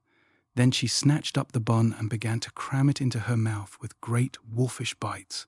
"Oh my, oh my," Sara heard her say hoarsely, in wild delight. "Oh my!" Sara took out 3 more buns and put them down. The sound in the hoarse, ravenous voice was awful. "She is hungrier than I am," she said to herself. "She's starving." But her hand trembled when she put down the 4th bun. "I'm not starving," she said, and she put down the 5th. The little ravening London savage was still snatching and devouring when she turned away. She was too ravenous to give any thanks, even if she had ever been taught politeness, which she had not. She was only a poor little wild animal. "Goodbye," said Sara. When she reached the other side of the street, she looked back. The child had a bun in each hand and had stopped in the middle of a bite to watch her. Sara gave her a little nod, and the child, after another stare, a curious, lingering stare, jerked her shaggy head in response, and until Sara was out of sight, she did not take another bite or even finish the one she had begun. At that moment, the baker woman looked out of her shop window. "Well, I never," she exclaimed. "If that young'un hasn't given her buns to a beggar child. It wasn't because she didn't want them either. Well, well, she looked hungry enough. I'd give something to know what she did it for." She stood behind her window for a few moments and pondered. Then her curiosity got the better of her. She went to the door and spoke to the beggar child. "Who gave you those buns?" she asked her. The child nodded her head towards Sara's vanishing figure. "What did she say?" inquired the woman. "Asked me if I was hungry," replied the hoarse voice. "What did you say?" "Said I was just. And then she came in and got the buns and gave them to you, did she?" The child nodded. "How many?" "5. The woman thought it over. "Left just 1 for herself," she said in a low voice, "and she could have eaten the whole 6. I saw it in her eyes." She looked after the little draggled, faraway figure and felt more disturbed in her usually comfortable mind than she had felt for many a day. "I wish she hadn't gone so quick," she said. "I'm blessed if she shouldn't have had a dozen." Then she turned to the child. "Are you hungry yet?" she said. "I'm all as hungry," was the answer, "but 'tain't as bad as it was." "Come in here," said the woman, and she held open the shop door. The child got up and shuffled in. To be invited into a warm place full of bread seemed an incredible thing. She did not know what was going to happen.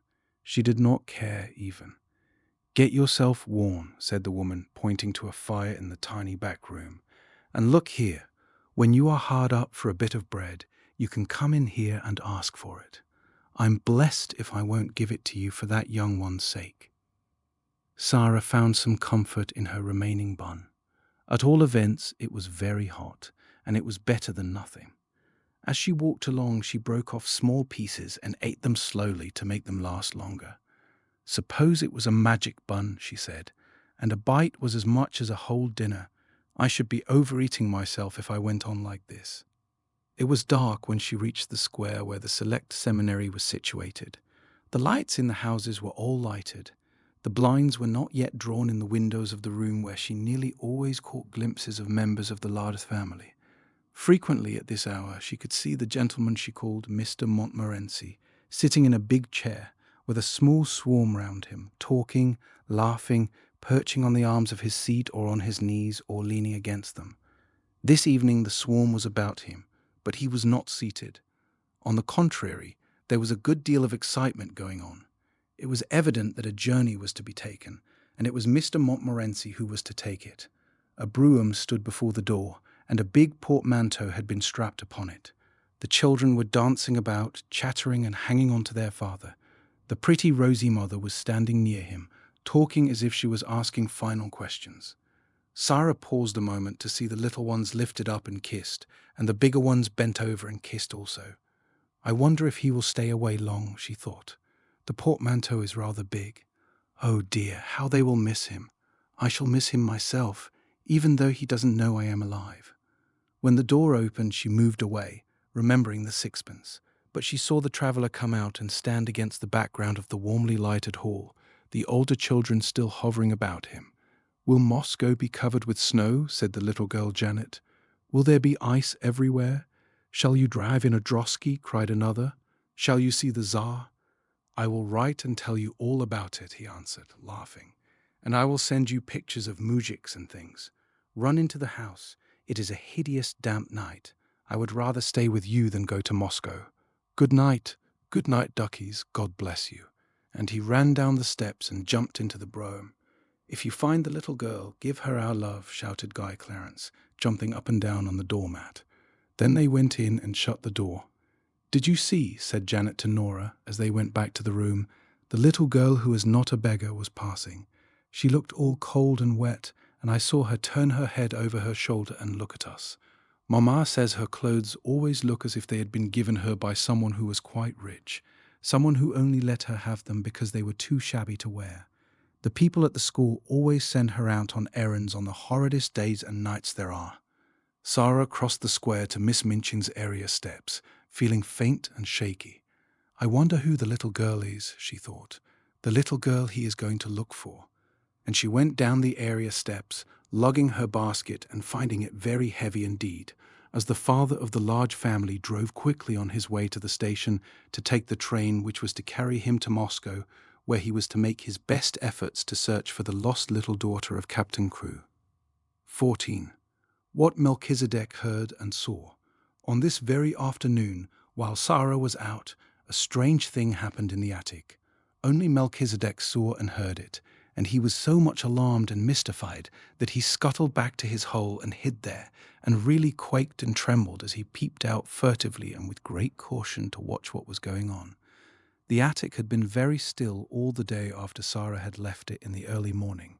The stillness had only been broken by the pattering of the rain upon the slates and the skylight. Melchizedek had, in fact, found it rather dull, and when the rain ceased to patter and perfect silence reigned, he decided to come out and reconnoitre, though experience taught him that Sara would not return for some time. He had been rambling and sniffing about, and had just found a totally unexpected and unexplained crumb left from his last meal, when his attention was attracted by a sound on the roof. He stopped to listen with a palpitating heart. The sound suggested that something was moving on the roof. It was approaching the skylight. It reached the skylight. The skylight was being mysteriously opened. A dark face peered into the attic. Then another face appeared behind it, and both looked in with signs of caution and interest. Two men were outside on the roof and were making silent preparations to enter through the skylight itself. One was Ram Das, and the other was a young man who was the Indian gentleman's secretary. But of course Melchizedek did not know this.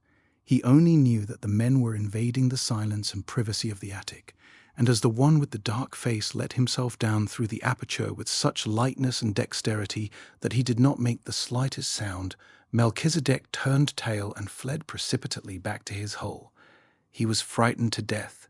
He had ceased to be timid with Sara and knew she would never throw anything but crumbs and would never make any sound other than the soft, low, coaxing whistling. But strange men were dangerous things to remain near. He lay close and flat near the entrance of his home, just managing to peep through the crack with a bright, alarmed eye. How much he understood of the talk he heard I am not in the least able to say, but even if he had understood it all, he would probably have remained greatly mystified. The secretary, who was light and young, slipped through the skylight as noiselessly as Ram Dass had done, and he caught a last glimpse of Melchizedek's vanishing tail. "Was that a rat?" he asked Ram Dass in a whisper. "Yes, a rat, Sahib," answered Ram Dass, also whispering. "There are many in the walls." "Ugh!" exclaimed the young man. "It is a wonder the child is not terrified of them." Ram Dass made a gesture with his hands. He also smiled respectfully. He was in this place as the intimate exponent of Sara, though she had only spoken to him once. "The child is the little friend of all things, Sahib," he answered. "She is not as other children. I see her when she does not see me. I slip across the slates and look at her many nights to see that she is safe. I watch her from my window when she does not know I am near. She stands on the table there and looks out at the sky as if it spoke to her. The sparrows come at her call. The rat she has fed and tamed in her loneliness. The poor slave of the house comes to her for comfort. There is a little child who comes to her in secret. There is one older who worships her and would listen to her forever if she might. This I have seen when I have crept across the roof. By the mistress of the house, who is an evil woman, she is treated like a pariah, but she has the bearing of a child who is of the blood of kings." "You seem to know a great deal about her," the secretary said. "All her life each day I know," answered Ram Dass. "Her going out I know, and her coming in, her sadness and her poor joys, her coldness and her hunger. I know when she is alone until midnight, learning from her books. I know when her secret friends steal to her, and she is happier, as children can be, even in the midst of poverty, because they come and she may laugh and talk with them in whispers. If she were ill, I should know, and I would come and serve her if it might be done. You are sure no one comes near this place but herself, and that she will not return and surprise us? She would be frightened if she found us here, and the Sahib Carrisford's plan would be spoiled." Ram Dass crossed noiselessly to the door and stood close to it. "None mount here but herself, Sahib," he said. "She has gone out with her basket and may be gone for hours. If I stand here, I can hear any step before it reaches the last flight of the stairs." The secretary took a pencil and a tablet from his breast pocket. "Keep your ears open," he said, and he began to walk slowly and softly round the miserable little room, making rapid notes on his tablet as he looked at things. First he went to the narrow bed. He pressed his hand upon the mattress and uttered an exclamation. "As hard as a stone," he said. "That will have to be altered some day when she is out. A special journey can be made to bring it across. It cannot be done tonight." He lifted the covering and examined the one thin pillow. "Coverlet dingy and worn, blanket thin, sheets patched and ragged," he said. "What a bed for a child to sleep in, and in a house which calls itself respectable. There has not been a fire in that grate for many a day," glancing at the rusty fireplace. "Never since I have seen it," said Ram Dass. "The mistress of the house is not one who remembers that another than herself may be cold." The secretary was writing quickly on his tablet. He looked up from it as he tore off a leaf and slipped it into his breast pocket. "It is a strange way of doing the thing," he said. "Who planned it?" Ram Dass made a modestly apologetic obeisance. "It is true that the first thought was mine, Sahib," he said, "though it was naught but a fancy. I am fond of this child. We are both lonely. It is her way to relate her visions to her secret friends. Being sad one night, I lay close to the open skylight and listened. The vision she related told what this miserable room might be if it had comforts in it. She seemed to see it as she talked, and she grew cheered and warmed as she spoke. Then she came to this fancy, and the next day, the Sahib being ill and wretched, I told him of the thing to amuse him. It seemed then but a dream, but it pleased the Sahib. To hear of the child's doings gave him entertainment. He became interested in her and asked questions. At last he began to please himself with the thought of making her visions real things. You think that it can be done while she sleeps? Suppose she awakened, suggested the secretary, and it was evident that whatsoever the plan referred to it had caught and pleased his fancy as well as the Sahib Carrisford's. "I can move as if my feet were of velvet," Ram Das replied, "and children sleep soundly, even the unhappy ones. I could have entered this room in the night many times, and without causing her to turn upon her pillow. If the other bearer passes to me the things through the window, I can do all, and she will not stir. When she awakens, she will think a magician has been here." He smiled as if his heart warmed under his white robe, and the secretary smiled back at him. "It will be like a story from the Arabian Nights," he said. "Only an Oriental could have planned it. It does not belong to London fogs." They did not remain very long, to the great relief of Melchizedek, who, as he probably did not comprehend their conversation, felt their movements and whispers ominous. The young secretary seemed interested in everything. He wrote down things about the floor, the fireplace, the broken footstool, the old table, the walls, which last he touched with his hand again and again, seeming much pleased when he found that a number of old nails had been driven in various places. "You can hang things on them," he said. Ram Das smiled mysteriously. "Yesterday, when she was out," he said, "I entered, bringing with me small, sharp nails which can be pressed into the wall without blows from a hammer. I placed many in the plaster where I may need them. They are ready." The Indian gentleman's secretary stood still and looked round him as he thrust his tablets back into his pocket. "I think I have made notes enough. We can go now," he said. "The Sahib Carrisford has a warm heart. It is 1,000 pities that he has not found the lost child." "If he should find her, his strength would be restored to him," said Ram Das. "His God may lead her to him yet."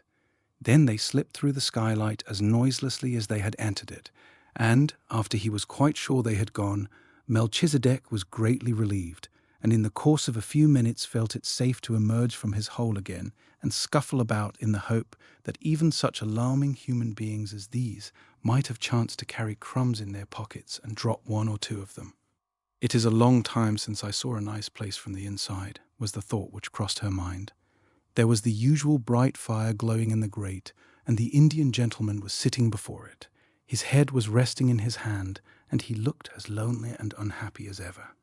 "Poor man," said Sara, "I wonder what you are supposing at that very moment." Suppose, he was thinking, suppose, even if Carmichael traces the people to Moscow, the little girl they took from Madame Pascal's school in Paris is not the one we are in search of. Suppose she proves to be quite a different child. What steps shall I take next? When Sara went into the house, she met Miss Minchin, who had come downstairs to scold the cook. "Where have you wasted your time?" she demanded. "You have been out for hours." "It was so wet and muddy," Sara answered. "It was hard to walk because my shoes were so bad and slipped about." "Make no excuses," said Miss Minchin, "and tell no falsehoods." Sara went in to the cook. The cook had received a severe lecture and was in a fearful temper as a result. She was only too rejoiced to have someone to vent her rage on, and Sara was a convenience, as usual. "Why didn't you stay all night?" she snapped. Sara laid her purchases on the table. "Here are the things," she said. The cook looked them over, grumbling. She was in a very savage humor indeed. "May I have something to eat?" Sara asked rather faintly. "Tea's over and done with," was the answer. "Did you expect me to keep it hot for you?" Sara stood silent for a second. "I had no dinner," she said next, and her voice was quite low. She made it low because she was afraid it would tremble. "There's some bread in the pantry," said the cook. "That's all you'll get at this time of day." Sara went and found the bread. It was old and hard and dry. The cook was in too vicious a humor to give her anything to eat with it. It was always safe and easy to vent her spite on Sara. Really, it was hard for the child to climb the 3 long flights of stairs leading to her attic. She often found them long and steep when she was tired, but tonight it seemed as if she would never reach the top. Several times she was obliged to stop to rest. When she reached the top landing, she was glad to see the glimmer of a light coming from under her door. That meant that Ermengarde had managed to creep up to pay her a visit. There was some comfort in that. It was better than to go into the room alone and find it empty and desolate. The mere presence of plump, comfortable Ermengarde wrapped in her red shawl, would warm it a little. Yes, there Ermengarde was when she opened the door. She was sitting in the middle of the bed, with her feet tucked safely under her. She had never become intimate with Melchizedek and his family, though they rather fascinated her. When she found herself alone in the attic, she always preferred to sit on the bed until Sara arrived. She had, in fact, on this occasion, had time to become rather nervous, because Melchizedek had appeared and sniffed about a good deal, and once had made her utter a repressed squeal by sitting up on his hind legs and, while he looked at her, sniffing pointedly in her direction. "Oh, Sara," she cried out, "I am glad you have come. Melchi would sniff about so. I tried to coax him to go back, but he wouldn't for such a long time. I like him, you know, but it does frighten me when he sniffs right at me. Do you think he ever would jump?" "No," answered Sara. Ermengarde crawled forward on the bed to look at her. "You do look tired, Sara," she said. "You are quite pale." "I am tired," said Sara, dropping onto the lopsided footstool. "Oh, there's Melchizedek, poor thing. He's come to ask for his supper." Melchizedek had come out of his hole as if he had been listening for her footstep. Sara was quite sure he knew it. He came forward with an affectionate, expectant expression as Sara put her hand in her pocket and turned it inside out, shaking her head. "I'm very sorry," she said. "I hadn't one crumb left. Go home, Melchizedek, and tell your wife there was nothing in my pocket. I'm afraid I forgot because the cook and Miss Minchin was so cross." Melchizedek seemed to understand. He shuffled resignedly, if not contentedly, back to his home. "I did not expect to see you tonight, Ermi," Sara said. Ermengarde hugged herself in the red shawl. "Miss Amelia has gone out to spend the night with her old aunt," she explained.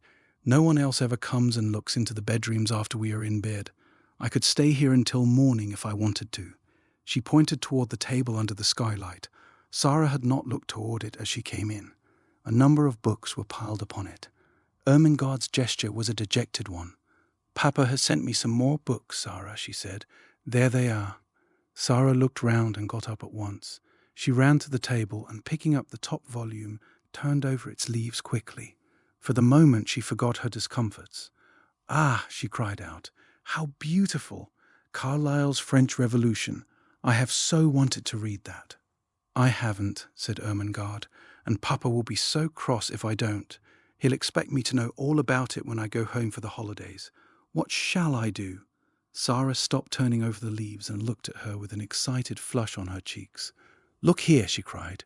"If you'll lend me these books, I'll read them and tell you everything that's in them afterward, and I'll tell it so that you will remember it too." "Oh, goodness!" exclaimed Ermengarde. "Do you think you can?" "I know I can," Sara answered. "The little ones always remember what I tell them." "Sara," said Ermengarde, hope gleaming in her round face, "if you'll do that and make me remember, I'll give you anything." "I don't want you to give me anything," said Sara. "I want your books. I want them." And her eyes grew big and her chest heaved. "Take them then," said Ermengarde. "I wish I wanted them, but I don't. I'm not clever, and my father is, and he thinks I ought to be." Sara was opening one book after the other. "What are you going to tell your father?" she asked, a slight doubt dawning in her mind. "Oh, he needn't know," answered Ermengarde. "He'll think I've read them." Sara put down her book and shook her head slowly. "That's almost like telling lies," she said. "And lies, well, you see, they are not only wicked, they're vulgar. Sometimes," reflectively, "I've thought perhaps I might do something wicked. I might suddenly fly into a rage and kill Miss Minchin, you know, when she was ill-treating me. But I couldn't be vulgar. Why can't you tell your father I read them?" "He wants me to read them," said Ermengarde, a little discouraged by this unexpected turn of affairs. "He wants you to know what is in them," said Sara. "And if I can tell it to you in an easy way and make you remember it, I should think he would like that." "He'll like it if I learn anything in any way," said rueful Ermengarde. "You would if you were my father. It's not your fault that—" began Sara. She pulled herself up and stopped rather suddenly. She had been going to say, "It's not your fault that you are stupid." "That what?" Ermengarde asked. "That you can't learn things quickly," amended Sara. "If you can't, you can't. If I can, why, I can, that's all."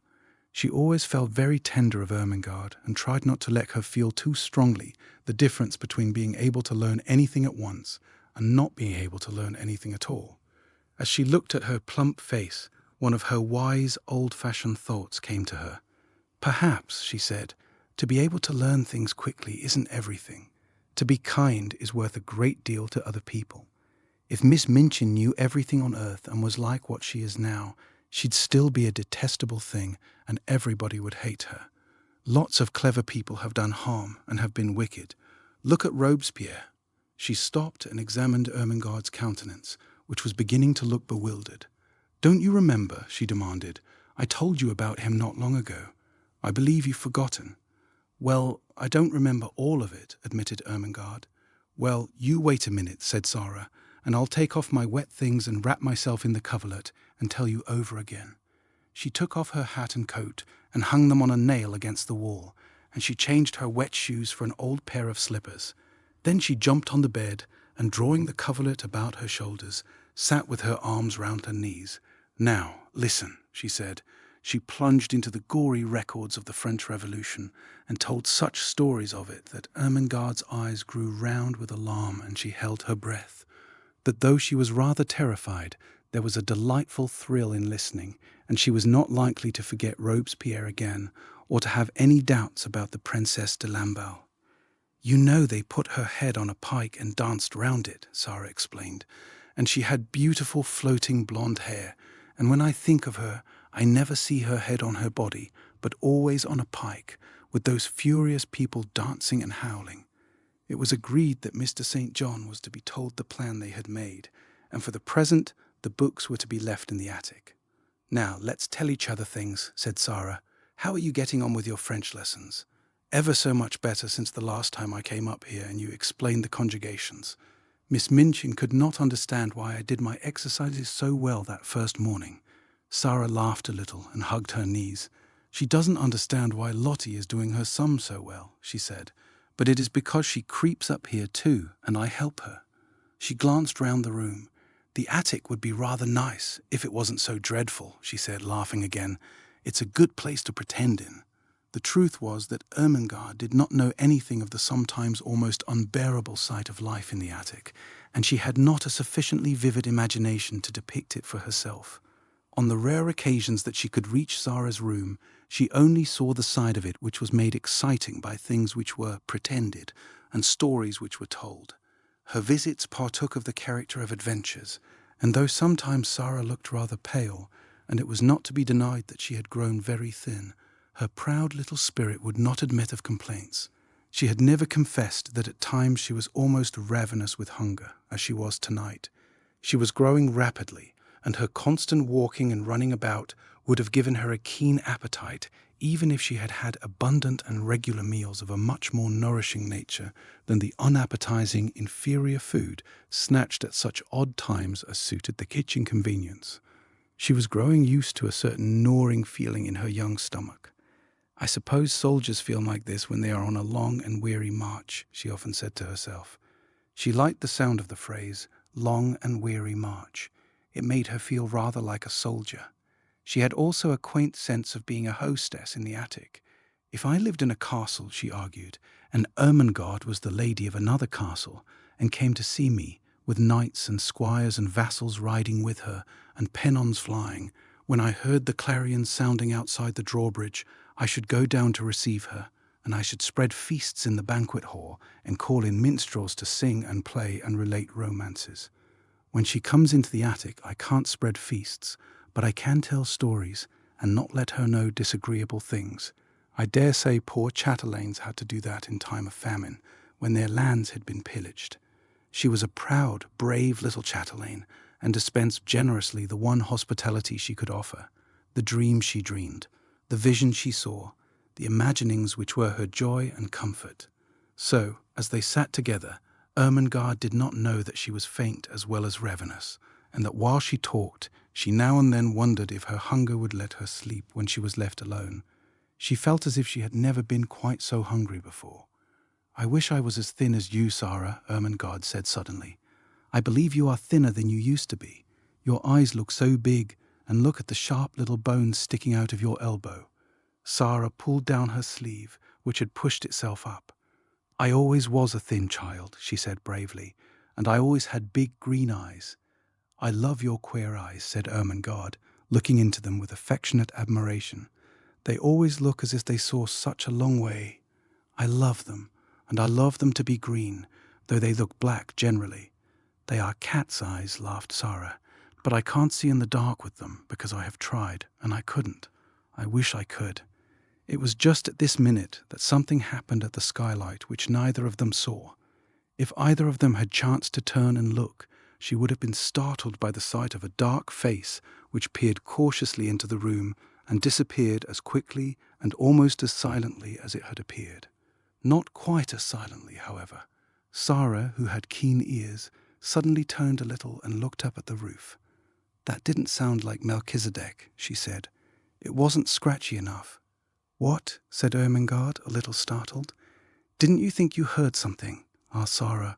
No," Ermengarde faltered. "Did you?" No. "Perhaps I didn't," said Sara, "but I thought I did. It sounded as if something was on the slates, something that dragged softly." "What could it be?" said Ermengarde. "Could it be robbers?" "No," Sara began cheerfully. "There is nothing to steal." She broke off in the middle of her words. They both heard the sound that checked her. It was not on the slates, but on the stairs below, and it was Miss Minchin's angry voice. Sara sprang off the bed and put out the candle. "She is scolding Becky," she whispered, as she stood in the darkness. "She is making her cry." "Will she come in here?" Ermengarde whispered back, panic-stricken. "No. She will think I am in bed. Don't stir." It was very seldom that Miss Minchin mounted the last flight of stairs. Sara could only remember that she had done it once before. But now she was angry enough to be coming at least part of the way up, and it sounded as if she was driving Becky before her. "You impudent, dishonest child," they heard her say. "Cook tells me she has missed things repeatedly." "'Twa'n't me, Mum," said Becky, sobbing. "I was hungry enough, but 'twa'n't me. Never." "You deserve to be sent to prison," said Miss Minchin's voice. "Picking and stealing, half a meat pie indeed." "'Twan me," wept Becky. "I could have eat a whole un, but I never laid a finger on it." Miss Minchin was out of breath between temper and mounting the stairs. The meat pie had been intended for her special late supper. It became apparent that she boxed Becky's ears. "Don't tell falsehoods," she said. "Go to your room this instant."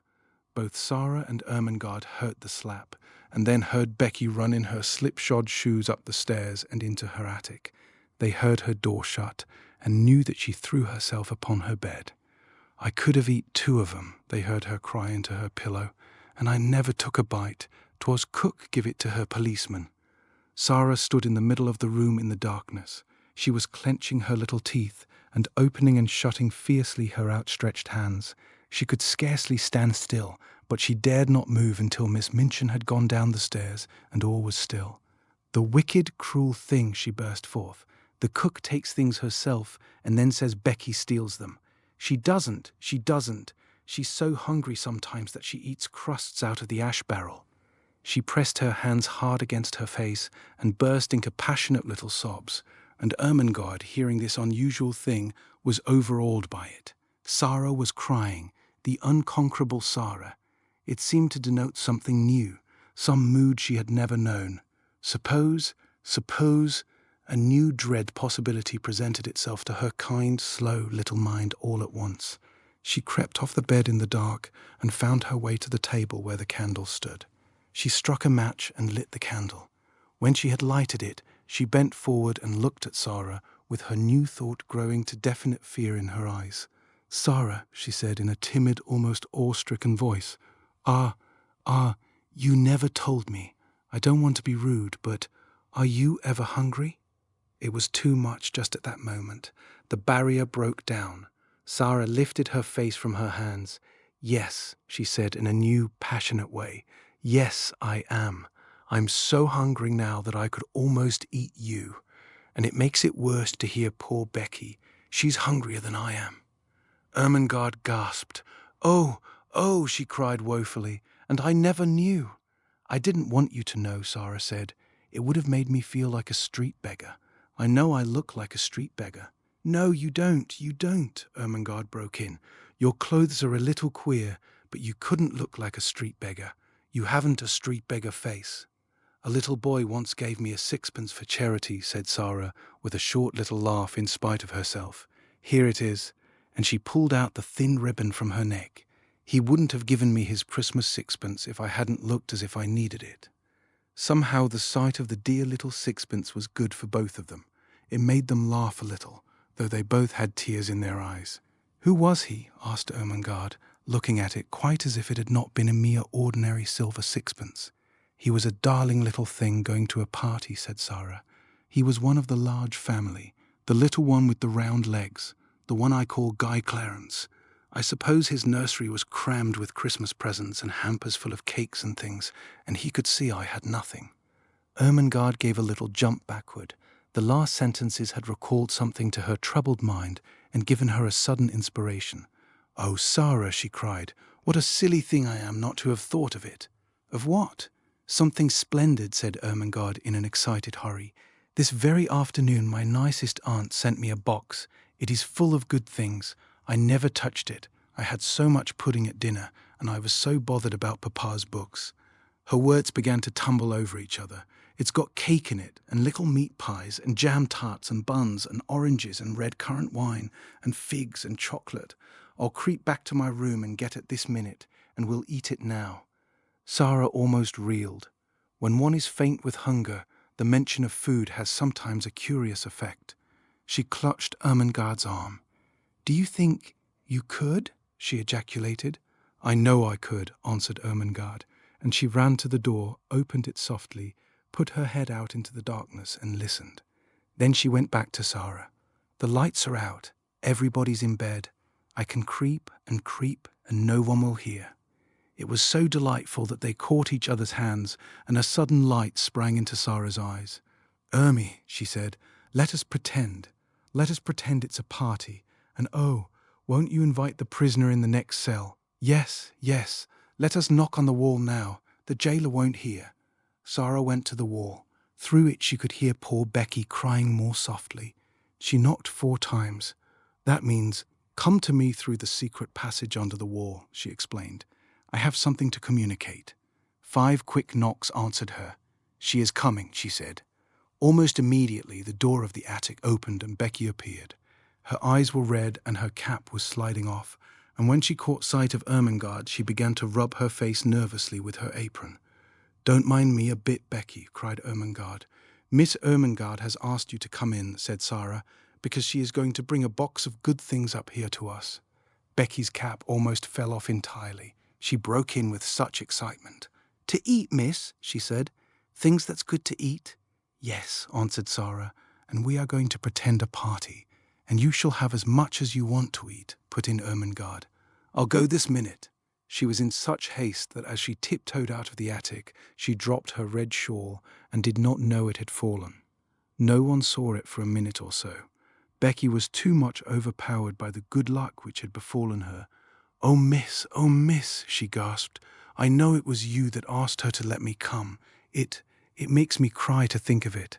And she went to Sara's side and stood and looked at her worshippingly. But in Sara's hungry eyes the old light had begun to glow and transform her world for her. Here in the attic, with the cold night outside, with the afternoon in the sloppy streets barely past, with the memory of the awful unfed look in the beggar child's eyes not yet faded, this simple, cheerful thing had happened like a thing of magic. She caught her breath. "Somehow, something always happens," she cried, "just before things get to the very worst. It is as if the magic did it.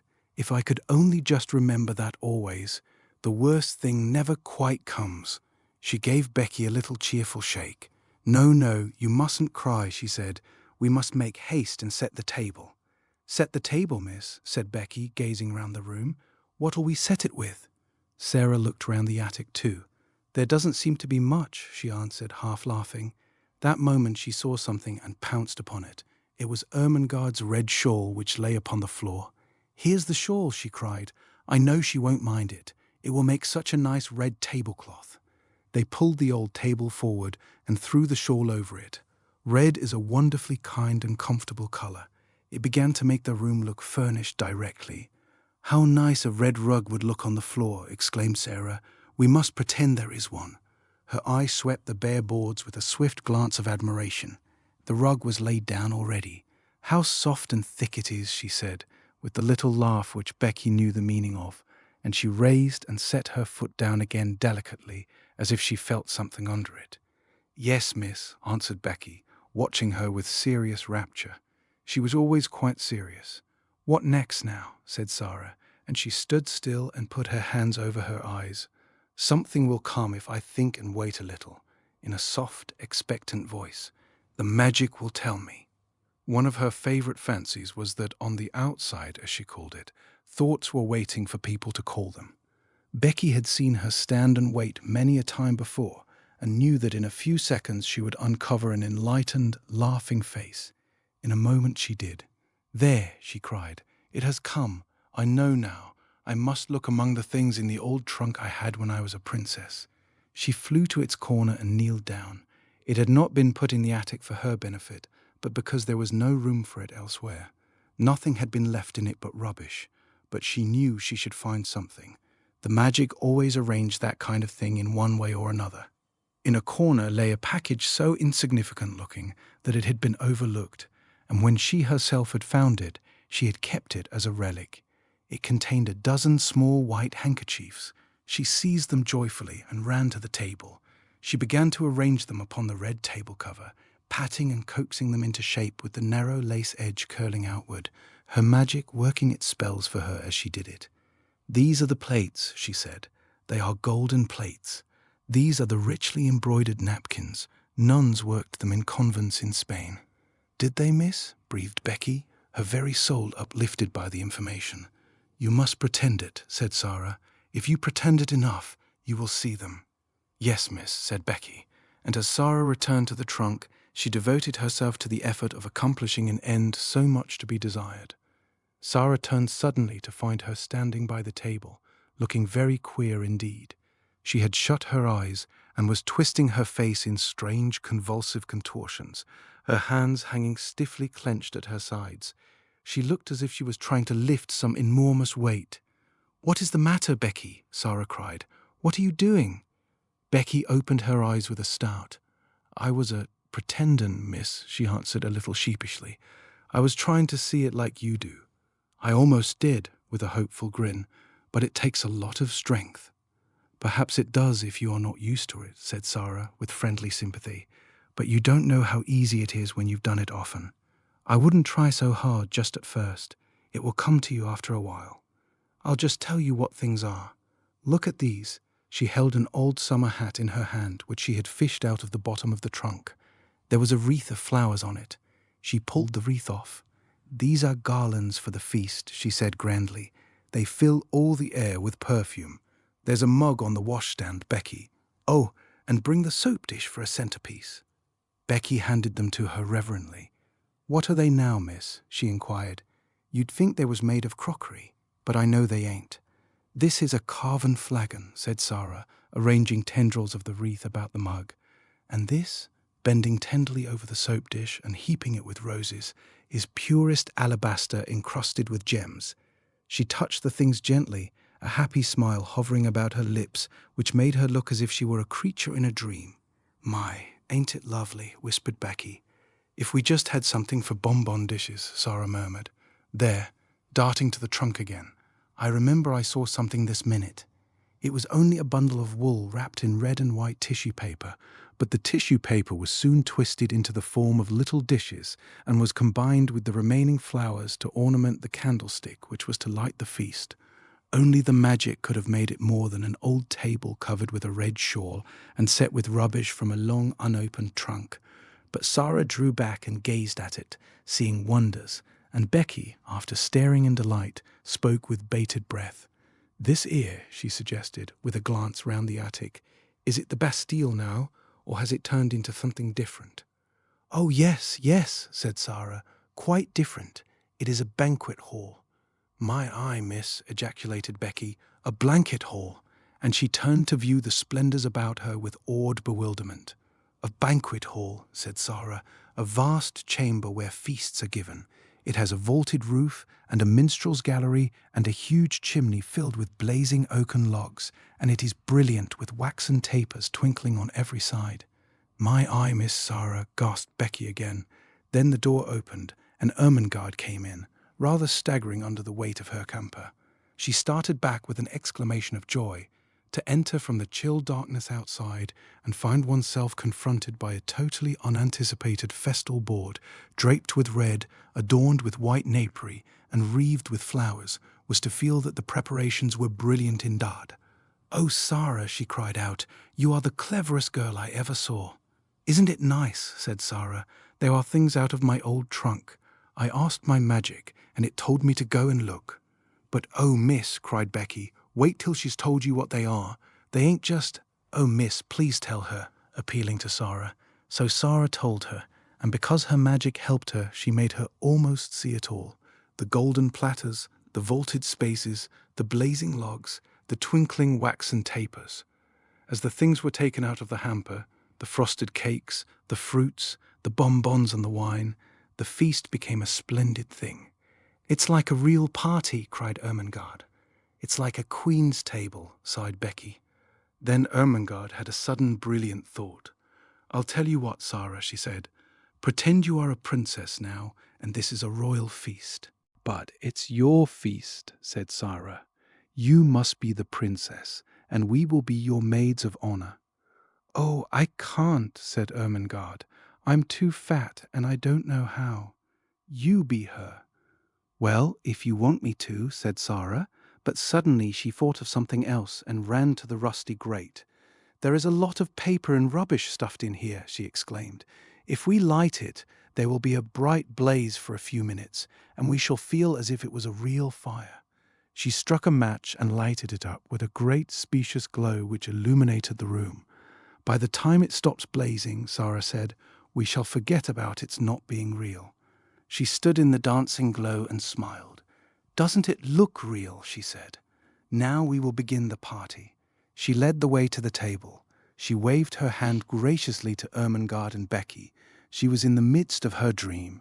"Advance, fair damsels," she said in her happy dream voice, "and be seated at the banquet table. My noble father the king, who is absent on a long journey, has commanded me to feast you." She turned her head slightly toward the corner of the room. "What, ho there, minstrels! Strike up with your viols and bassoons." Princesses, she explained rapidly to Ermengarde and Becky, always had minstrels to play at their feasts. "Pretend there is a minstrel gallery up there in the corner. Now we will begin." They had barely had time to take their pieces of cake into their hands.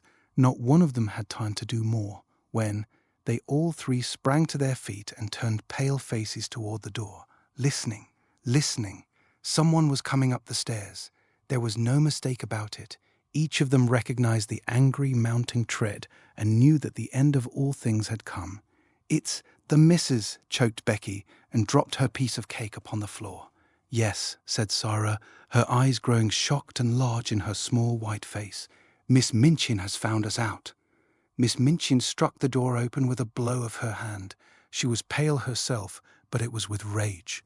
She looked from the frightened faces to the banquet table, and from the banquet table to the last flicker of the burnt paper in the grate. "I have been suspecting something of this sort," she exclaimed, "but I did not dream of such audacity. Lavinia was telling the truth." So they knew that it was Lavinia who had somehow guessed their secret and had betrayed them. Miss Minchin strode over to Becky and boxed her ears for a second time. "You impudent creature," she said. "You leave the house in the morning." Sara stood quite still, her eyes growing larger, her face paler. Ermengarde burst into tears. "Oh, don't send her away," she sobbed. "My aunt sent me the hamper. We're only having a party." "So I see," said Miss Minchin witheringly, with the Princess Sara at the head of the table. She turned fiercely on Sara. "It is your doing, I know," she cried. "Ermengarde would never have thought of such a thing. You decorated the table, I suppose, with this rubbish." She stamped her foot at Becky. "Go to your attic," she commanded, and Becky stole away, her face hidden in her apron, her shoulders shaking. Then it was Sara's turn again. "I will attend to you tomorrow. You shall have neither breakfast, dinner, nor supper." "I have not had either dinner or supper today, Miss Minchin," said Sara, rather faintly. "Then all the better. You will have something to remember. Don't stand there. Put those things into the hamper again." She began to sweep them off the table into the hamper herself, and caught sight of Ermengarde's new books. "And you," to Ermengarde, "have brought your beautiful new books into this dirty attic. Take them up and go back to bed. You will stay there all day tomorrow, and I shall write to your papa.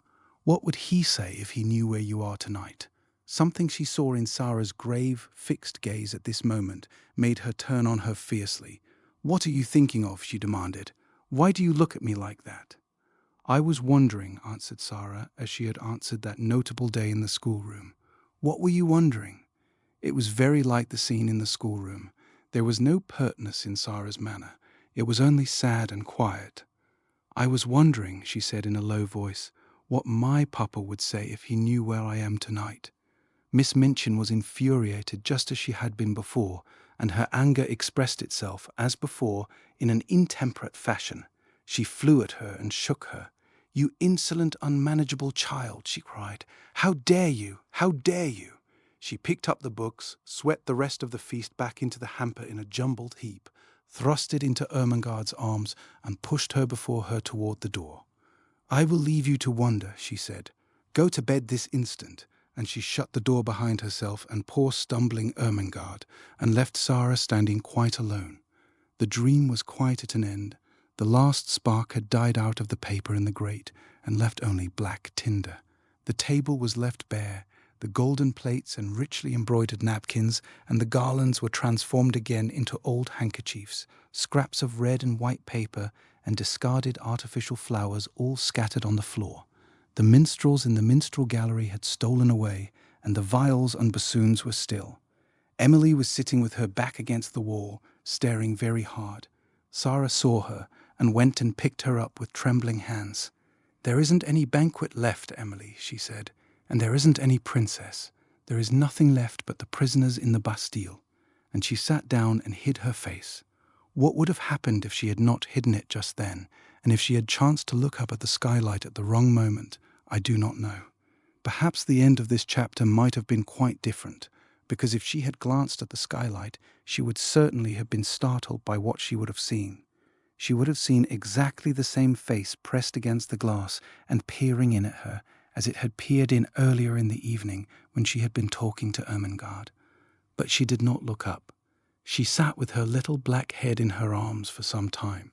She always sat like that when she was trying to bear something in silence. Then she got up and went slowly to the bed. "I can't pretend anything else while I am awake," she said. "There wouldn't be any use in trying. If I go to sleep, perhaps a dream will come and pretend for me." She suddenly felt so tired, perhaps through want of food, that she sat down on the edge of the bed quite weakly. "Suppose there was a bright fire in the grate, with lots of little dancing flames," she murmured. "Suppose there was a comfortable chair before it, and suppose there was a small table near, with a little hot supper on it. And suppose," as she drew the thin coverings over her, "suppose this was a beautiful soft bed, with fleecy blankets and large downy pillows. Suppose," and her very weariness was good to her, for her eyes closed and she fell fast asleep. She did not know how long she slept, but she had been tired enough to sleep deeply and profoundly, too deeply and soundly to be disturbed by anything, even by the squeaks and scamperings of Melchizedek's entire family, if all his sons and daughters had chosen to come out of their hole to fight and tumble and play. When she awakened, it was rather suddenly, and she did not know that any particular thing had called her out of her sleep. The truth was, however, that it was a sound which had called her back, a real sound, the click of the skylight as it fell in closing after a lithe white figure which slipped through it and crouched down close by upon the slates of the roof, just near enough to see what happened in the attic, but not near enough to be seen. At first she did not open her eyes. She felt too sleepy and, curiously enough, too warm and comfortable. She was so warm and comfortable indeed that she did not believe she was really awake. She never was as warm and cozy as this, except in some lovely vision. "What a nice dream," she murmured. "I feel quite warm. I don't want to wake up. Of course it was a dream. She felt as if warm, delightful bedclothes were heaped upon her. She could actually feel blankets, and when she put out her hand, it touched something exactly like a satin-covered eider-down quilt. She must not awaken from this delight. She must be quite still and make it last. But she could not, even though she kept her eyes closed tightly. She could not.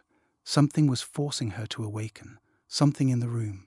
It was a sense of light and a sound, the sound of a crackling, roaring little fire. "Oh, I am awakening," she said mournfully. "I can't help it. I can't." Her eyes opened in spite of herself, and then she actually smiled, for what she saw she had never seen in the attic before and knew she never should see. "Oh, I haven't awakened," she whispered, daring to rise on her elbow and look all about her. "I am dreaming yet." She knew it must be a dream, for if she were awake such things could not be. Do you wonder that she felt sure she had not come back to earth? This is what she saw. In the grate there was a glowing, blazing fire. On the hob was a little brass kettle hissing and boiling. Spread upon the floor was a thick, warm, crimson rug. Before the fire a folding chair, unfolded, and with cushions on it. By the chair a small folding table, unfolded, covered with a white cloth, and upon it spread small covered dishes, a cup, a saucer, a teapot. On the bed were new warm coverings and a satin-covered down quilt. At the foot a curious wadded silk robe, a pair of quilted slippers, and some books.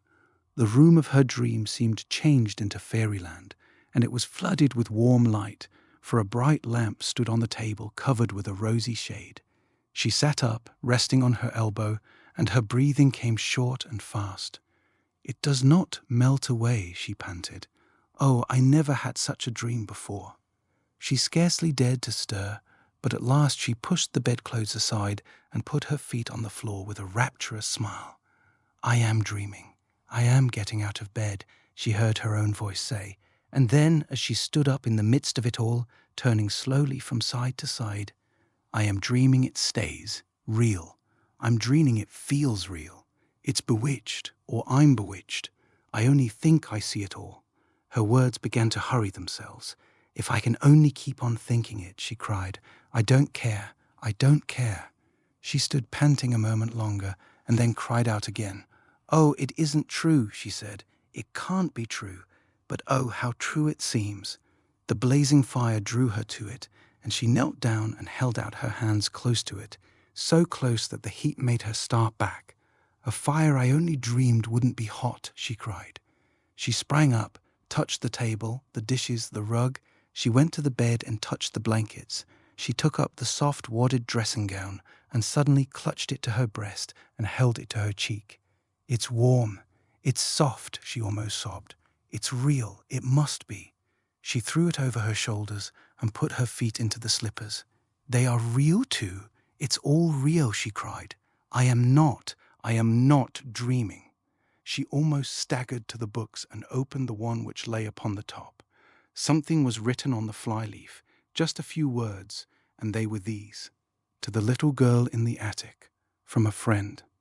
When she saw that, wasn't it a strange thing for her to do? She put her face down upon the page and burst into tears. "I don't know who it is," she said, "but somebody cares for me a little. I have a friend." She took her candle and stole out of her own room and into Becky's, and stood by her bedside. "Becky, Becky," she whispered as loudly as she dared, "wake up." When Becky wakened, and she sat upright, staring aghast, her face still smudged with traces of tears, beside her stood a little figure in a luxurious wadded robe of crimson silk. The face she saw was a shining, wonderful thing. The Princess Sara, as she remembered her, stood at her very bedside, holding a candle in her hand. "Come," she said. "Oh, Becky, come." Becky was too frightened to speak. She simply got up and followed her, with her mouth and eyes open, and without a word. And when they crossed the threshold, Sara shut the door gently and drew her into the warm, glowing midst of things which made her brain reel and her hungry senses faint. It's true, she cried. "I've touched them all. They are as real as we are. The magic has come and done it, Becky, while we were asleep. The magic that won't let those worst things ever quite happen." 16. The visitor. Imagine, if you can, what the rest of the evening was like, how they crouched by the fire which blazed and leaped and made so much of itself in the little grate, how they removed the covers of the dishes and found rich, hot, savoury soup, which was a meal in itself, and sandwiches and toast and muffins enough for both of them. The mug from the washstand was used as Becky's teacup, and the tea was so delicious that it was not necessary to pretend that it was anything but tea. They were warm and full-fed and happy, and it was just like Sara that, having found her strange good fortune real, she should give herself up to the enjoyment of it to the utmost. She had lived such a life of imaginings that she was quite equal to accepting any wonderful thing that happened, and almost to cease in a short time to find it bewildering. "I don't know anyone in the world who could have done it," she said, "but there has been someone, and here we are sitting by their fire, and it's true, and whoever it is, wherever they are, I have a friend, Becky. Someone is my friend." It cannot be denied that as they sat before the blazing fire and ate the nourishing, comfortable food, they felt a kind of rapturous awe and looked into each other's eyes with something like doubt. "Do you think," Becky faltered once in a whisper, "do you think it could melt away, miss? Hadn't I better be quick?" And she hastily crammed her sandwich into her mouth. If it was only a dream, kitchen manners would be overlooked. "No, it won't melt away," said Sara. "I am eating this muffin, and I can taste it. You never really eat things in dreams. You only think you are going to eat them. Besides, I keep giving myself pinches, and I touched a hot piece of coal just now, on purpose."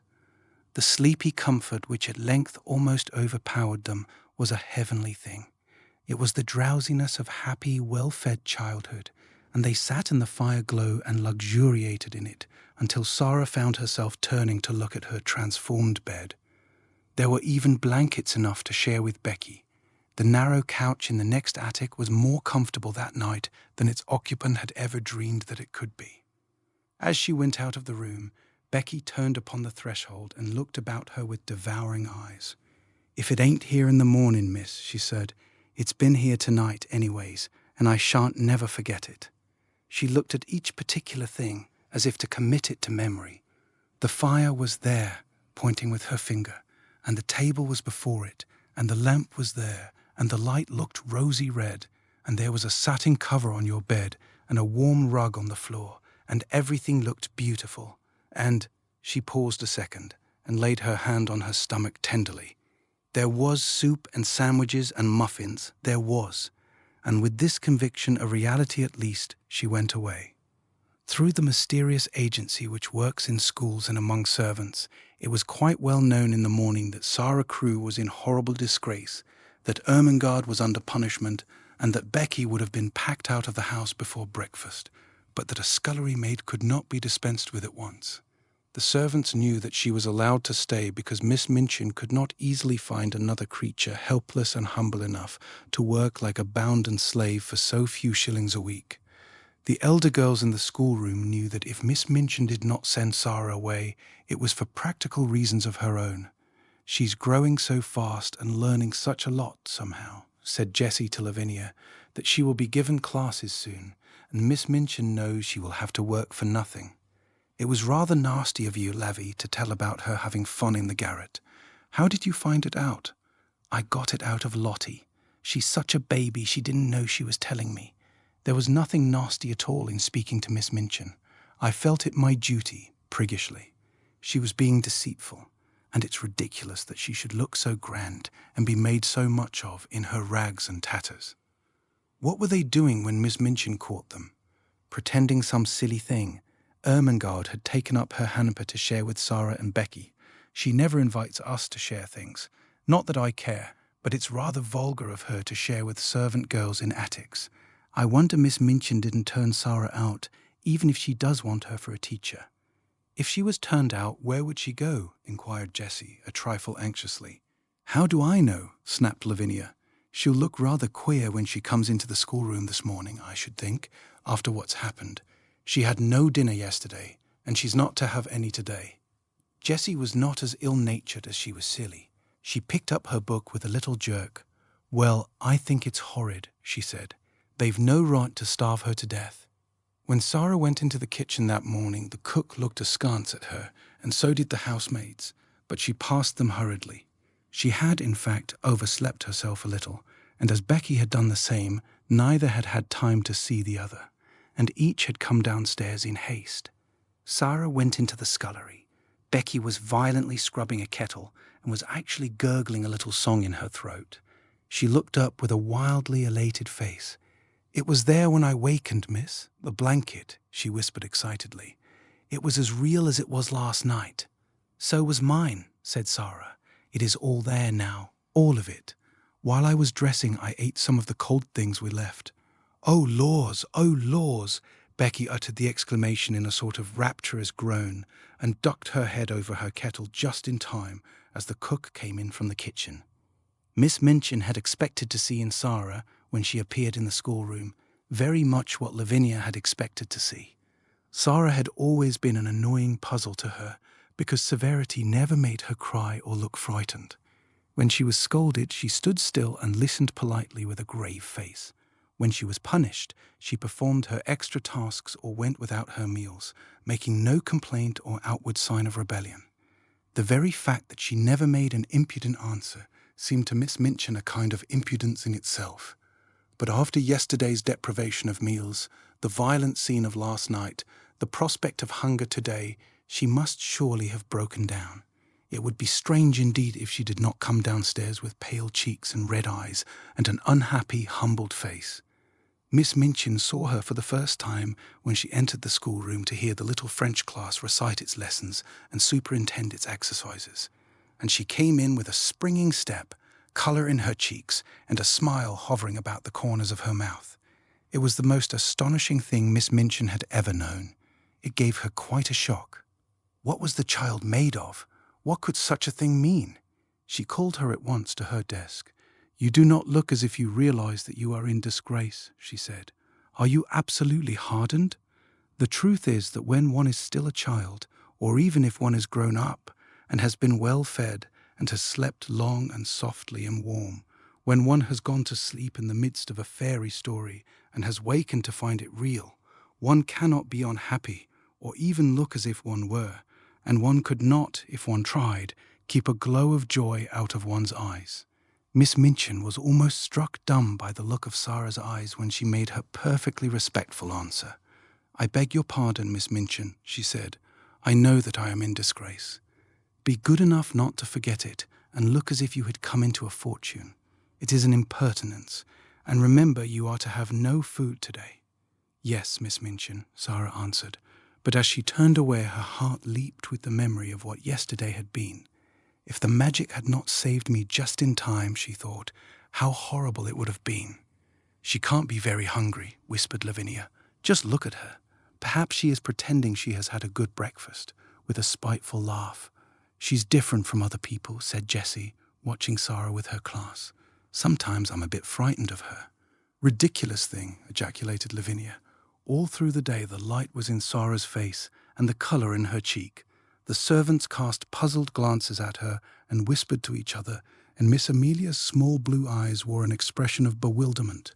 What such an audacious look of well-being under august displeasure could mean, she could not understand. It was, however, just like Sara's singular, obstinate way. She was probably determined to brave the matter out. One thing Sara had resolved upon as she thought things over. The wonders which had happened must be kept a secret, if such a thing were possible. If Miss Minchin should choose to mount to the attic again, of course all would be discovered. But it did not seem likely that she would do so for some time at least, unless she was led by suspicion. Ermengarde and Lottie would be watched with such strictness that they would not dare to steal out of their beds again. Ermengarde could be told the story and trusted to keep it secret. If Lottie made any discoveries, she could be bound to secrecy also. Perhaps the magic itself would help to hide its own marvels. But whatever happens, Sara kept saying to herself all day, whatever happens, somewhere in the world there is a heavenly kind person who is my friend, my friend. If I never know who it is, if I never can even thank him, I shall never feel quite so lonely. Oh, the magic was good to me. If it was possible for weather to be worse than it had been the day before, it was worse this day. Wetter, muddier, colder.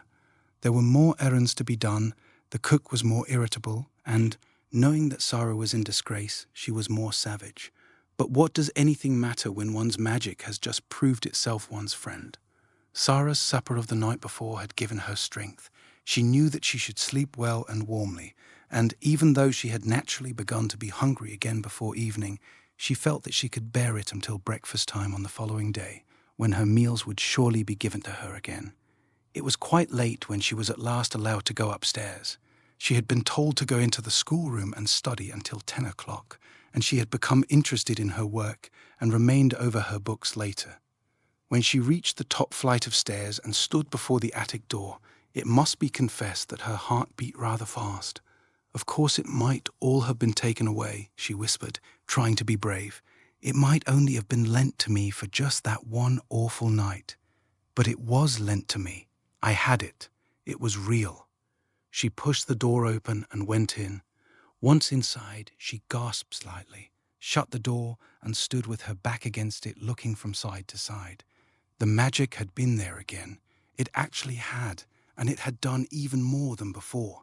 The fire was blazing, in lovely leaping flames, more merrily than ever. A number of new things had been brought into the attic, which so altered the look of it that if she had not been past doubting, she would have rubbed her eyes. Upon the low table another supper stood, this time with cups and plates for Becky as well as herself. A piece of bright, heavy, strange embroidery covered the battered mantel, and on it some ornaments had been placed.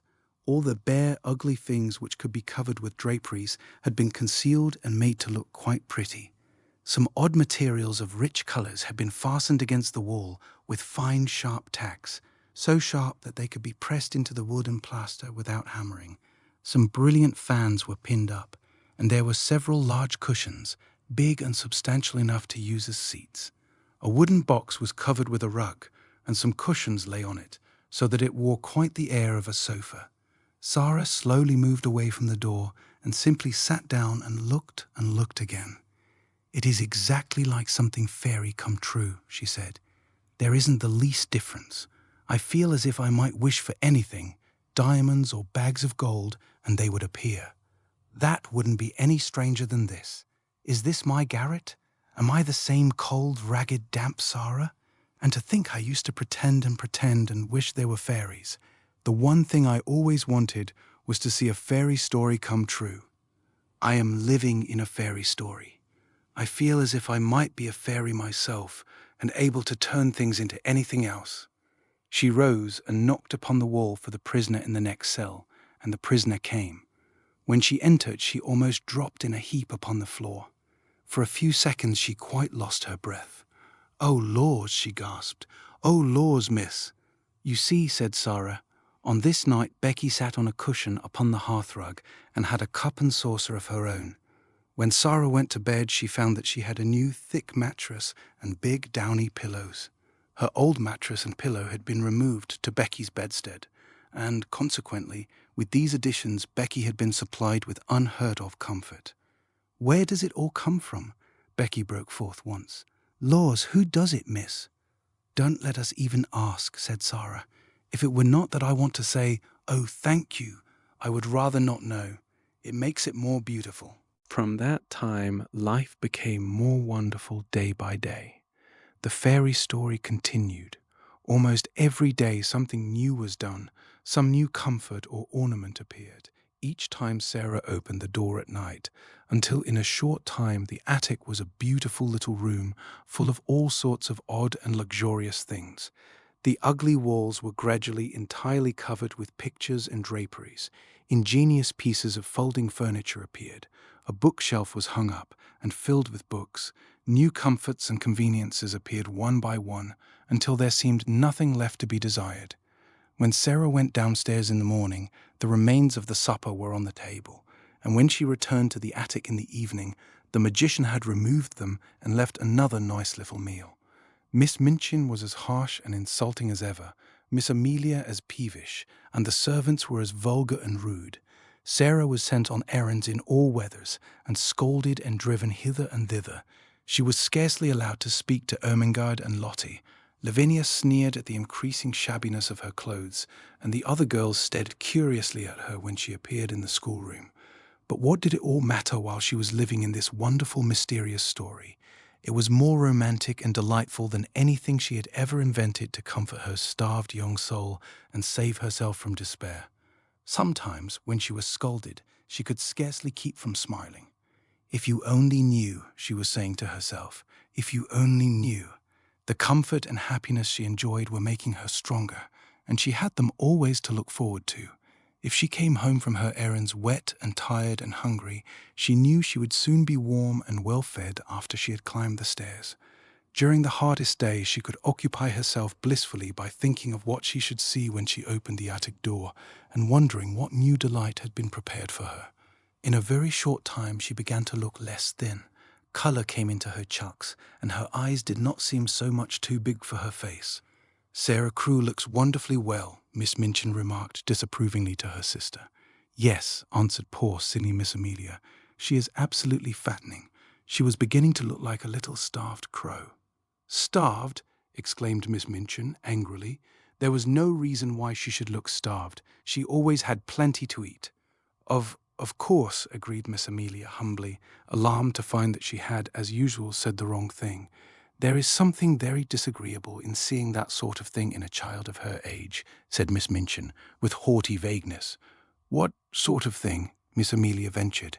"It might almost be called defiance," answered Miss Minchin, feeling annoyed because she knew the thing she resented was nothing like defiance, and she did not know what other unpleasant term to use. The spirit and will of any other child would have been entirely humbled and broken by the changes she has had to submit to. But, upon my word, she seems as little subdued as if she were a princess.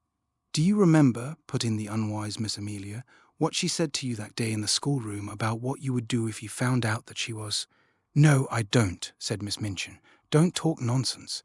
But she remembered very clearly indeed. Very naturally, even Becky was beginning to look plumper and less frightened. She could not help it. She had her share in the secret fairy story too. She had 2 mattresses, 2 pillows, plenty of bed covering, and every night a hot supper and a seat on the cushions by the fire. The Bastille had melted away, the prisoners no longer existed.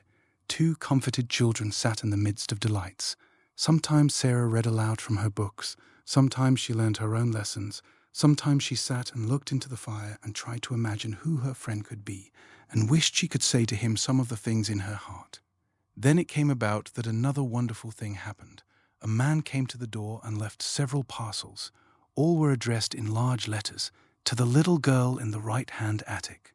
Sara herself was sent to open the door and take them in. She laid the 2 largest parcels on the hall table and was looking at the address when Miss Minchin came down the stairs and saw her.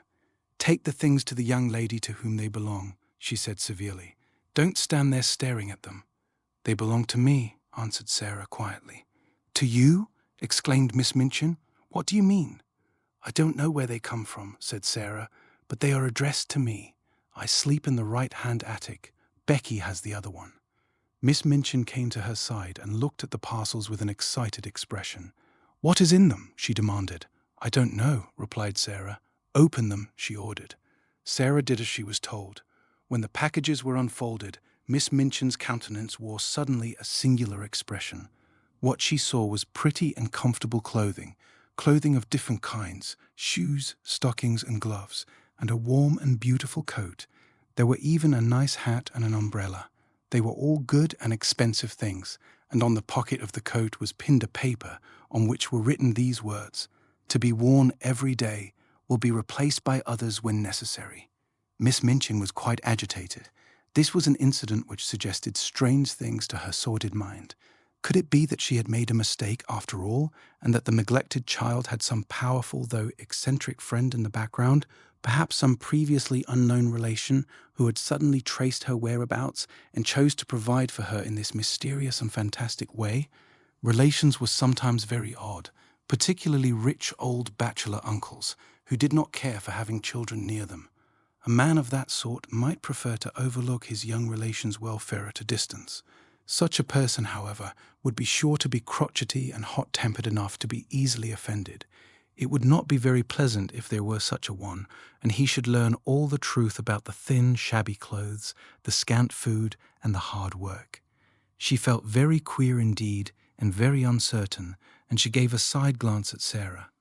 "Well," she said, in a voice such as she had never used since the little girl lost her father, "someone is very kind to you.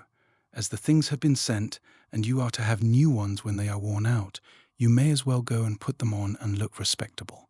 After you are dressed, you may come downstairs and learn your lessons in the schoolroom. You need not go out on any more errands today."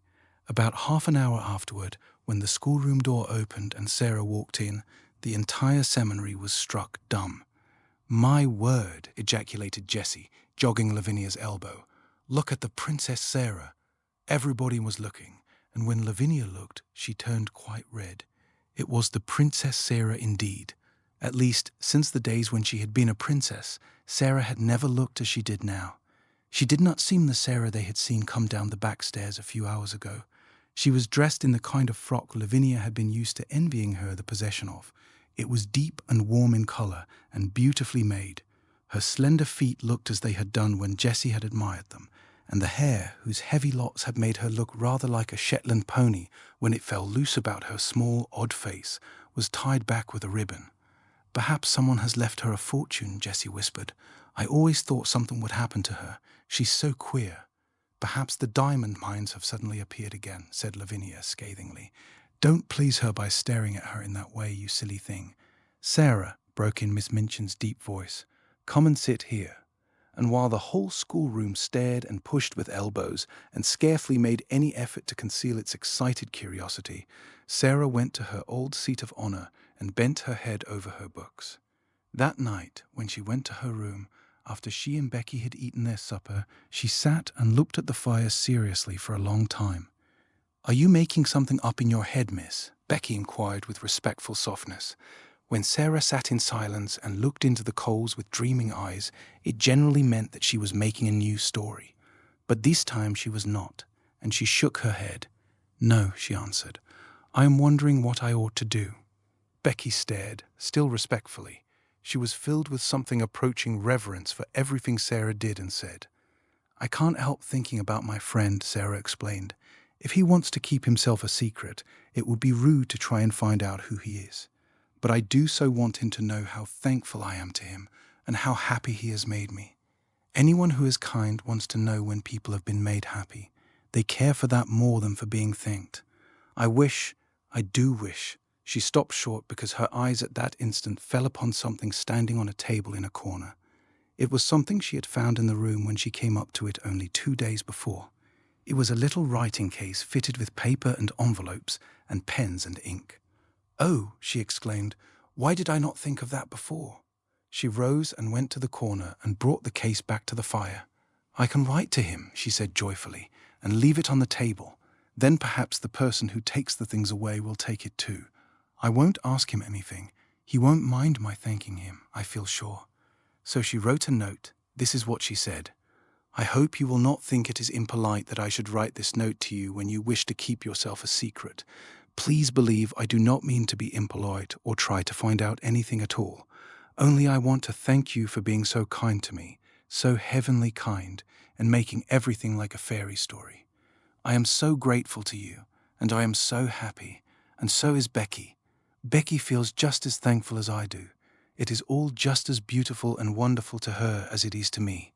We used to be so lonely and cold and hungry, and now, oh, just think what you have done for us.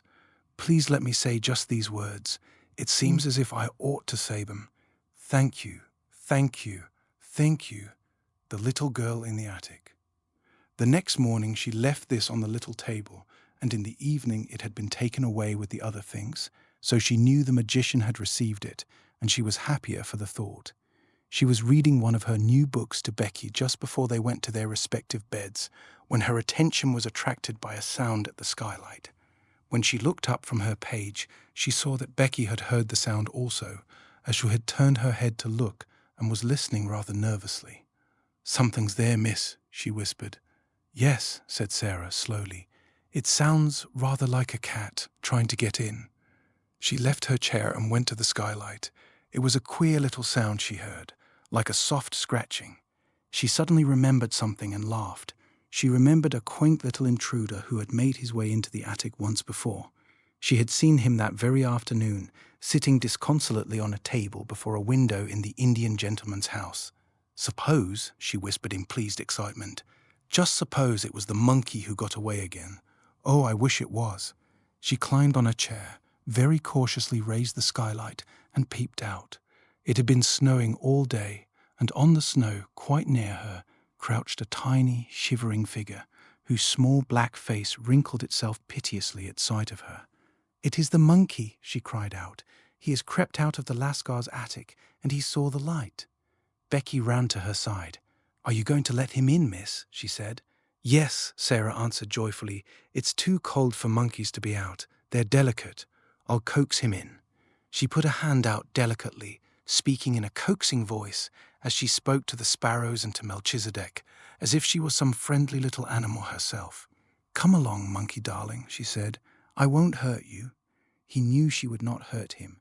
He knew it before she laid her soft, caressing little paw on him and drew him towards her. He had felt human love in the slim brown hands of Ram Dass, and he felt it in hers. He let her lift him through the skylight, and when he found himself in her arms, he cuddled up to her breast and looked up into her face. nice monkey," she crooned, kissing his funny head. "Oh, I do love little animal things." He was evidently glad to get to the fire, and when she sat down and held him on her knee, he looked from her to Becky with mingled interest and appreciation. "He is plain-looking, miss, ain't he?" said Becky. "He looks like a very ugly baby," laughed Sara. "I beg your pardon, monkey, but I'm glad you are not a baby. Your mother couldn't be proud of you, and no one would dare to say you looked like any of your relations. Oh, I do like you." She leaned back in her chair and reflected. "Perhaps he's sorry he's so ugly," she said, "and it's always on his mind. I wonder if he has a mind. Monkey, my love, have you a mind?" But the monkey only put up a tiny paw and scratched his head. "What shall you do with him?" Becky asked. "I shall let him sleep with me tonight, and then take him back to the Indian gentleman tomorrow. I am sorry to take you back, monkey, but you must go. You ought to be fondest of your own family, and I'm not a real relation." And when she went to bed, she made him a nest at her feet, and he curled up and slept there as if he were a baby, and much pleased with his quarters. 17. It is the child. The next afternoon, 3 members of the large family sat in the Indian gentleman's library, doing their best to cheer him up. They had been allowed to come in to perform this office because he had specially invited them. He had been living in a state of suspense for some time, and today he was waiting for a certain event very anxiously. This event was the return of Mr. Carmichael from Moscow. His stay there had been prolonged from week to week. On his first arrival there, he had not been able satisfactorily to trace the family he had gone in search of. When he felt at last sure that he had found them and had gone to their house, he had been told that they were absent on a journey. His efforts to reach them had been unavailing, so he had decided to remain in Moscow until their return. Mr. Carrisford sat in his reclining chair, and Janet sat on the floor beside him. He was very fond of Janet. Nora had found a footstool, and Donald was astride the tiger's head which ornamented the rug made of the animal's skin. It must be owned that he was riding it rather violently. "Don't cheer up so loud, Donald," Janet said. "When you come to cheer an ill person up, you don't cheer him up at the top of your voice. Perhaps cheering up is too loud, Mr. Carrisford," turning to the Indian gentleman. But he only patted her shoulder. "No, it isn't," he answered, "and it keeps me from thinking too much." "I'm going to be quiet," Donald shouted. "We'll all be as quiet as mice." "Mice don't make a noise like that," said Janet. Donald made a bridle of his handkerchief and bounced up and down on the tiger's head. "A whole lot of mice might," he said cheerfully. 1,000 mice might. "I don't believe 50,000 mice would," said Janet severely, "and we have to be as quiet as one mouse." Mr. Carrisford laughed and patted her shoulder again. "Papa won't be very long now," she said. "May we talk about the lost little girl? I don't think I could talk much about anything else just now, the Indian gentleman answered, knitting his forehead with a tired look. We like her so much, said Nora. We call her the little unfairy princess. Why? The Indian gentleman inquired. Because the fancies of the large family always made him forget things a little. It was Janet who answered. It is because, though she is not exactly a fairy, she will be so rich when she is found that she will be like a princess in a fairy tale. We called her the fairy princess at first, but it didn't quite suit. Is it true, said Nora, that her papa gave all his money to a friend to put in a mine that had diamonds in it, and then the friend thought he had lost it all and ran away because he felt as if he was a robber? But he wasn't really, you know, put in Janet hastily. The Indian gentleman took hold of her hand quickly. No, he wasn't really, he said. I am sorry for the friend, Janet said. I can't help it. He didn't mean to do it, and it would break his heart. I am sure it would break his heart. You are an understanding little woman, Janet, the Indian gentleman said, and he held her hand close. Did you tell Mr. Carrisford, Donald shouted again, about the little girl who isn't a beggar? Did you tell him she has new nice clothes? Perhaps she's been found by somebody when she was lost. There's a cab, exclaimed Janet. It's stopping before the door. It is Papa. They all ran to the windows to look out. Yes, it's Papa, Donald proclaimed, but there is no little girl. All three of them incontinently fled from the room and tumbled into the hall. It was in this way they always welcomed their father. They were to be heard jumping up and down, clapping their hands, and being caught up and kissed. Mr. Carrisford made an effort to rise and sank back again. It is no use, he said.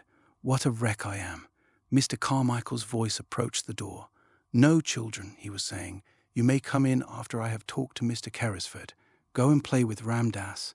Then the door opened and he came in. He looked rosier than ever and brought an atmosphere of freshness and health with him, but his eyes were disappointed and anxious as they met the invalid's look of eager question, even as they grasped each other's hands. What news? Mr. Carrisford asked. The child the Russian people adopted? She is not the child we are looking for, was Mr. Carmichael's answer. She is much younger than Captain Crewe's little girl. Her name is Emily Carew. I have seen and talked to her. The Russians were able to give me every detail. How wearied and miserable the Indian gentleman looked. His hand dropped from Mr. Carmichael's. Then the search has to be begun over again, he said. That is all.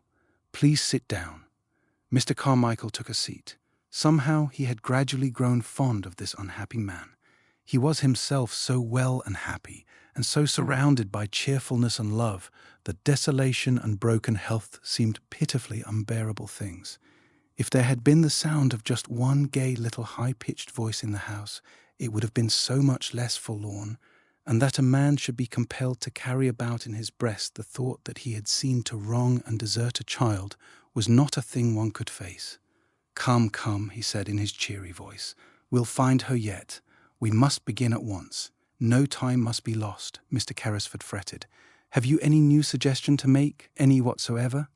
Mr. Carmichael felt rather restless, and he rose and began to pace the room with a thoughtful, though uncertain face.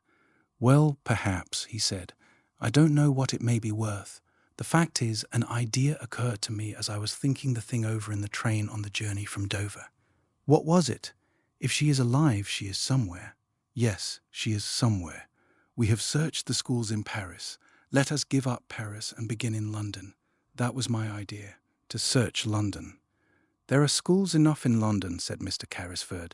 Then he slightly started, roused by her recollection. By the way, there is one next door. Then we will begin there. We cannot begin nearer the next door. No, said Carrisford. There is a child there who interests me, but she is not a pupil, and she is a little dark, forlorn creature, as unlike poor Crewe as a child could be. Perhaps the magic was at work again at that very moment, the beautiful magic. It really seemed as if it might be so. What was it that brought Ramdas into the room, even as his master spoke, salaaming respectfully, but with a scarcely concealed touch of excitement in his dark, flashing eyes? Sahib, he said, the child herself has come, the child the Sahib felt pity for. She brings back the monkey who had again run away to her attic under the roof. I have asked that she remain. It was my thought that it would please the Sahib to see and speak with her." "Who is she?" inquired Mr. Carmichael. "God knows," Mr. Carrisford answered. "She is the child I spoke of, a little drudge at the school." He waved his hand to Ram Das and addressed him. "Yes, I should like to see her. Go and bring her in." Then he turned to Mr. Carmichael. "While you have been away," he explained, "I have been desperate. The days were so dark and long. Ram Das told me of this child's miseries, and together we invented a romantic plan to help her.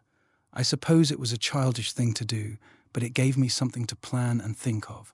Without the help of an agile, soft-footed Oriental like Ram Das, however, it could not have been done." Then Sara came into the room. She carried the monkey in her arms, and he evidently did not intend to part from her, if it could be helped. He was clinging to her and chattering, and the interesting excitement of finding herself in the Indian gentleman's room had brought a flush to Sara's cheeks. "Your monkey ran away again," she said in her pretty voice. "He came to my garret window last night, and I took him in because it was so cold. I would have brought him back if it had not been so late. I knew you were ill and might not like to be disturbed." The Indian gentleman's hollow eyes dwelt on her with curious interest. "That was very thoughtful of you," he said. Sara looked toward Ram Das, who stood near the door. "Shall I give him to the Lascar?" she asked. "How do you know he is a Lascar?" said the Indian gentleman, smiling a little. "Oh, I know Lascars," Sara said, handing over the reluctant monkey. "I was born in India." The Indian gentleman sat upright so suddenly and with such a change of expression that she was for a moment quite startled. "You were born in India," he exclaimed. "Were you? Come here." And he held out his hand. Sara went to him and laid her hand in his, as he seemed to want to take it. She stood still, and her green-grey eyes met his wonderingly. Something seemed to be the matter with him.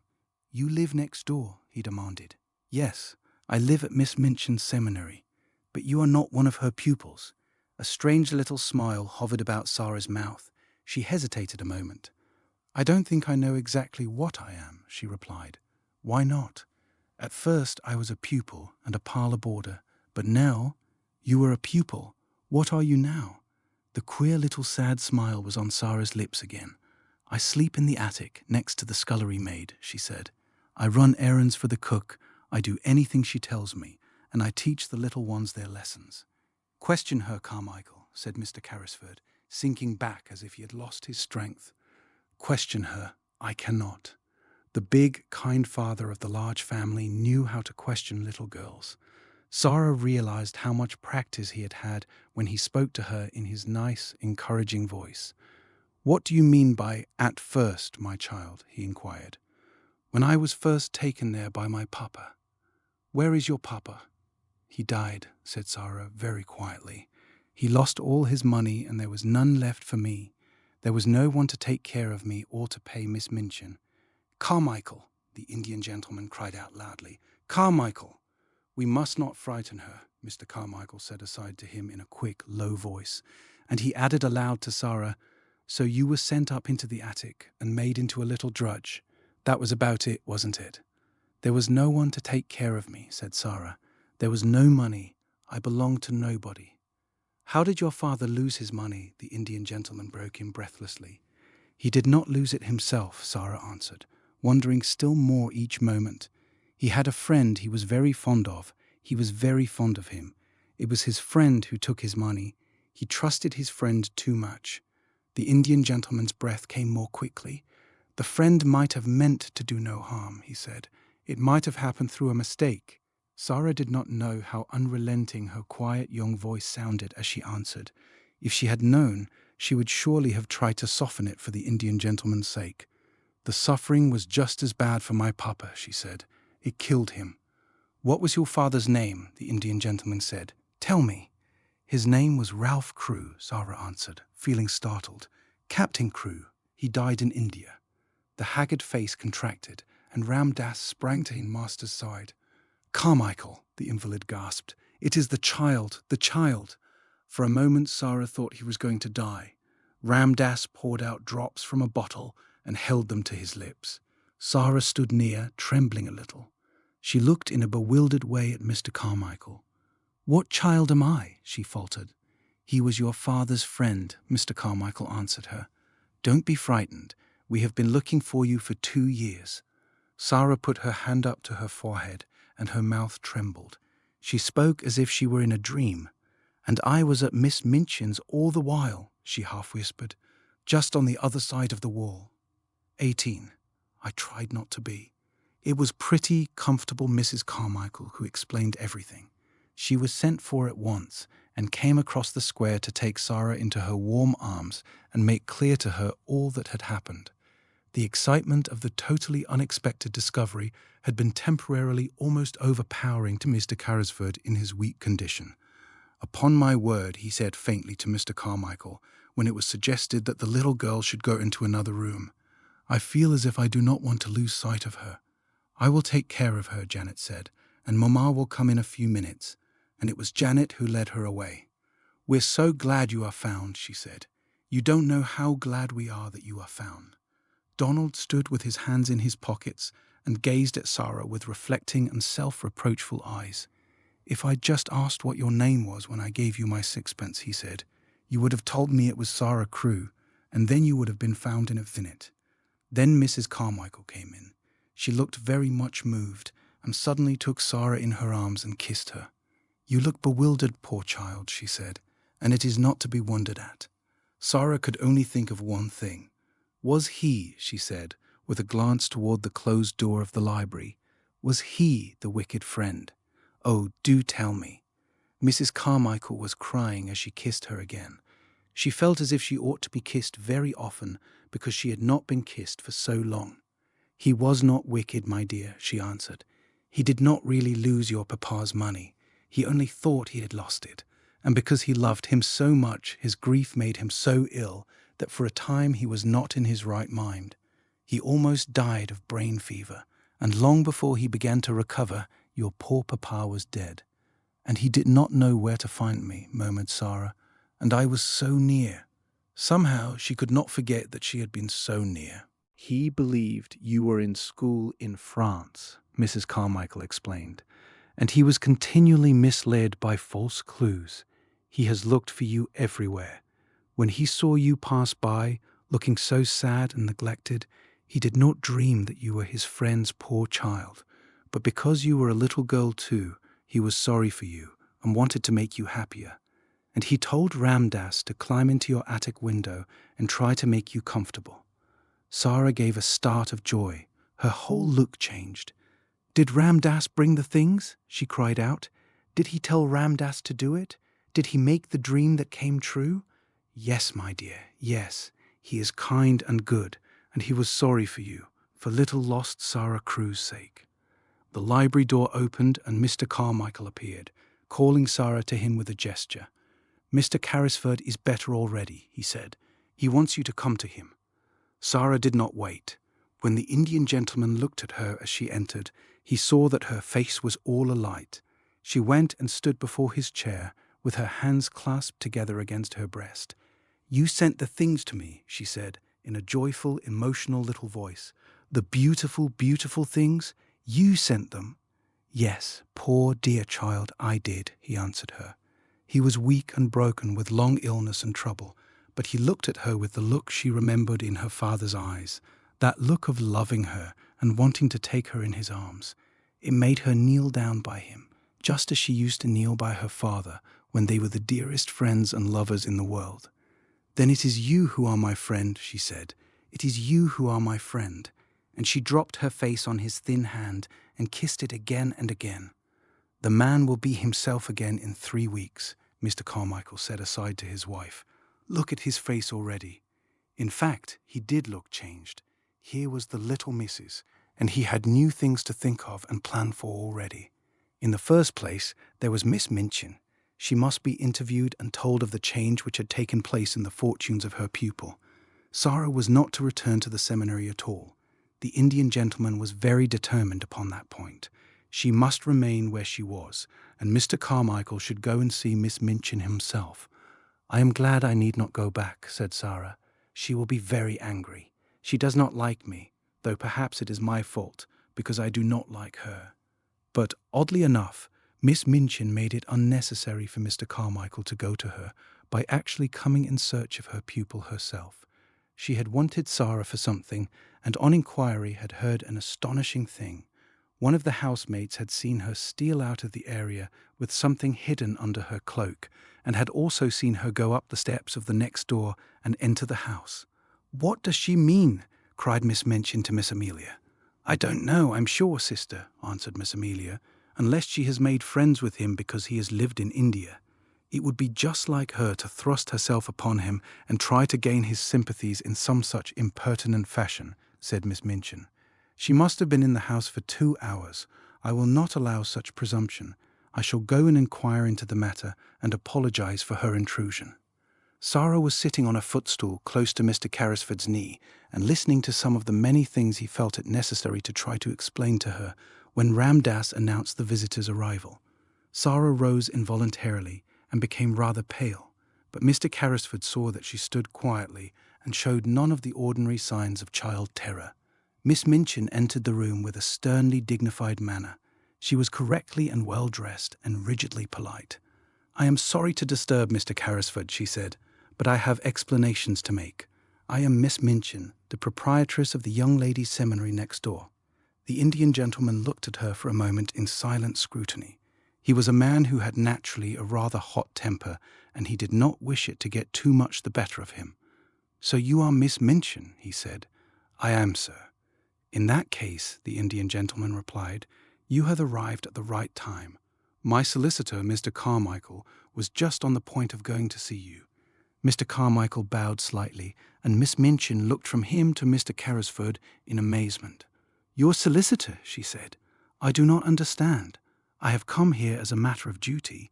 I have just discovered that you have been intruded upon through the forwardness of one of my pupils, a charity pupil. I came to explain that she intruded without my knowledge." She turned upon Sara. "Go home at once," she commanded indignantly. "You shall be severely punished. Go home at once." The Indian gentleman drew Sara to his side and patted her hand. "She is not going." Miss Minchin felt rather as if she must be losing her senses. "Not going?" she repeated. "No," said Mr. Carrisford. "She is not going home. If you give your house that name, her home for the future will be with me." Miss Minchin fell back in amazed indignation. "With you? With you, sir? What does this mean?" "Kindly explain the matter, Carmichael," said the Indian gentleman, "and get it over as quickly as possible." And he made Sara sit down again and held her hands in his, which was another trick of her papa's. Then Mr. Carmichael explained, in the quiet, level-toned, steady manner of a man who knew his subject and all its legal significance, which was a thing Miss Minchin understood as a businesswoman and did not enjoy. "Mr. Carrisford, madam," he said, "was an intimate friend of the late Captain Crewe. He was his partner in certain large investments. The fortune which Captain Crewe supposed he had lost has been recovered, and is now in Mr. Carrisford's hands." "The fortune!" cried Miss Minchin, and she really lost colour as she uttered the exclamation. "Sarah's fortune!" "It will be Sarah's fortune," replied Mr. Carmichael, rather coldly. "It is Sarah's fortune now, in fact. Certain events have increased it enormously. The diamond mines have retrieved themselves." "The diamond mines!" Miss Minchin gasped out. If this was true, nothing so horrible, she felt, had ever happened to her since she was born. "The diamond mines," Mr. Carmichael repeated, and he could not help adding, with a rather sly, unlawyer-like smile, "There are not many princesses, Miss Minchin, who are richer than your little charity pupil, Sara Crewe, will be. Mr. Carrisford has been searching for her for nearly 2 years. He has found her at last, and he will keep her."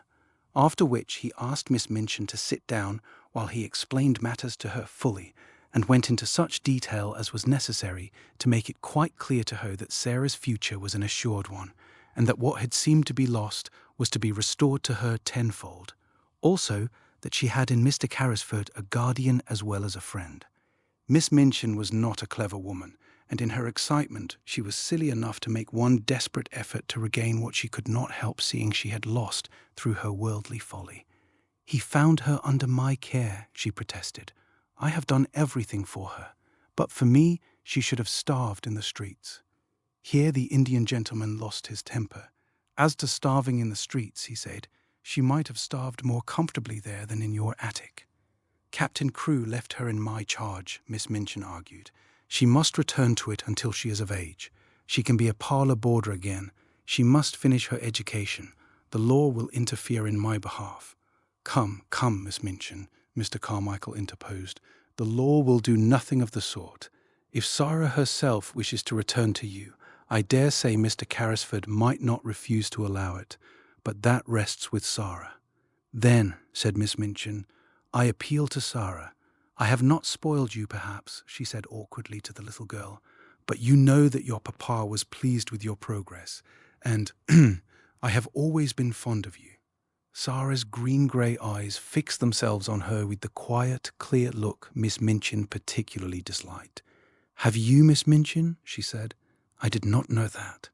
Miss Minchin reddened and drew herself up. "You ought to have known it," said she, "but children, unfortunately, never know what is best for them. Amelia and I always said you were the cleverest child in the school. Will you not do your duty to your poor papa and come home with me?" Sara took a step toward her and stood still. She was thinking of the day when she had been told that she belonged to nobody and was in danger of being turned into the street. She was thinking of the cold, hungry hours she had spent alone with Emily and Melchizedek in the attic. She looked Miss Minchin steadily in the face. "You know why I will not go home with you, Miss Minchin," she said. "You know quite well." A hot flush showed itself on Miss Minchin's hard, angry face.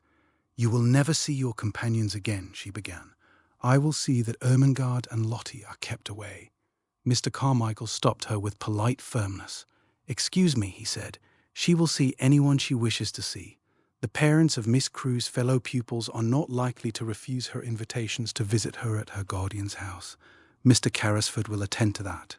It must be confessed that even Miss Minchin flinched. This was worse than the eccentric bachelor uncle who might have a peppery temper and be easily offended at the treatment of his niece. A woman of sordid mind could easily believe that most people would not refuse to allow their children to remain friends with a little heiress of diamond mines. And if Mr. Carrisford chose to tell certain of her patrons how unhappy Sara Crewe had been made, many unpleasant things might happen. "You have not undertaken an easy charge," she said to the Indian gentleman as she turned to leave the room. "You will discover that very soon. The child is neither truthful nor grateful. I suppose," to Sara, "that you feel now that you are a princess again." Sara looked down and flushed a little, because she thought her pet fancy might not be easy for strangers, even nice ones, to understand at first. "I tried not to be anything else," she answered in a low voice. "Even when I was coldest and hungriest, I tried not to be." "Now it will not be necessary to try," said Miss Minchin acidly, as Ram Das salaamed her out of the room. She returned home and, going to her sitting room, sent at once for Miss Amelia. She sat closeted with her all the rest of the afternoon, and it must be admitted that poor Miss Amelia passed through more than one bad quarter of an hour. She shed a good many tears and mopped her eyes a good deal. One of her unfortunate remarks almost caused her sister to snap her head entirely off, but it resulted in an unusual manner. "I'm not as clever as you, sister," she said, "and I am always afraid to say things to you for fear of making you angry. Perhaps if I were not so timid, it would be better for the school and for both of us. I must say I've often thought it would have been better if you had been less severe on Sara Crewe and had seen that she was decently dressed and more comfortable. I know she was worked too hard for a child of her age, and I know she was only half fed." "How dare you say such a thing?" exclaimed Miss Minchin. "I don't know how I dare," Miss Amelia answered, with a kind of reckless courage, "but now I've begun I may as well finish, whatever happens to me. The child was a clever child and a good child, and she would have paid you for any kindness you had shown her, but you didn't show her any. The fact was, she was too clever for you, and you always disliked her for that reason. She used to see through us both." "Amelia!" gasped her infuriated elder, looking as if she would box her ears and knock her cap off, as she had often done to Becky. But Miss Amelia's disappointment had made her hysterical enough not to care what occurred next. She did, she cried. "She saw through us both. She saw that you were a hard-hearted, worldly woman, and that I was a weak fool, and that we were both of us vulgar and mean enough to grovel on our knees for her money, and behave ill to her because it was taken from her. though she behaved herself like a little princess even when she was a beggar. She did, like a little princess, and her hysterics got the better of the poor woman, and she began to laugh and cry both at once, and rock herself backward and forward.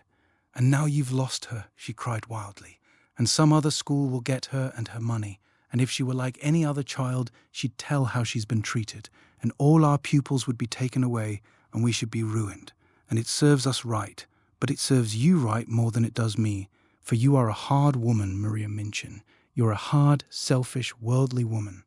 And she was in danger of making so much noise with her hysterical chokes and gurgles that her sister was obliged to go to her and apply salts and sal volatile to quiet her, instead of pouring forth her indignation at her audacity. And from that time forward, it may be mentioned, the elder Miss Minchin actually began to stand a little in awe of a sister who, while she looked so foolish, was evidently not quite so foolish as she looked, and might, consequently, break out and speak truths people did not want to hear. That evening, when the pupils were gathered together before the fire in the schoolroom, as was their custom before going to bed, Ermengarde came in with a letter in her hand and a queer expression on her round face. It was queer because, while it was an expression of delighted excitement, it was combined with such amazement as seemed to belong to a kind of shock just received. "What is the matter?" cried 2 or 3 voices at once. "Is it anything to do with the row that has been going on?" said Lavinia eagerly. "There has been such a row in Miss Minchin's room. Miss Amelia has had something like hysterics and has had to go to bed." Ermengarde answered them slowly as if she were half stunned. "I have just had this letter from Sara," she said, holding it out to let them see what a long letter it was. "From Sara!" Every voice joined in that exclamation.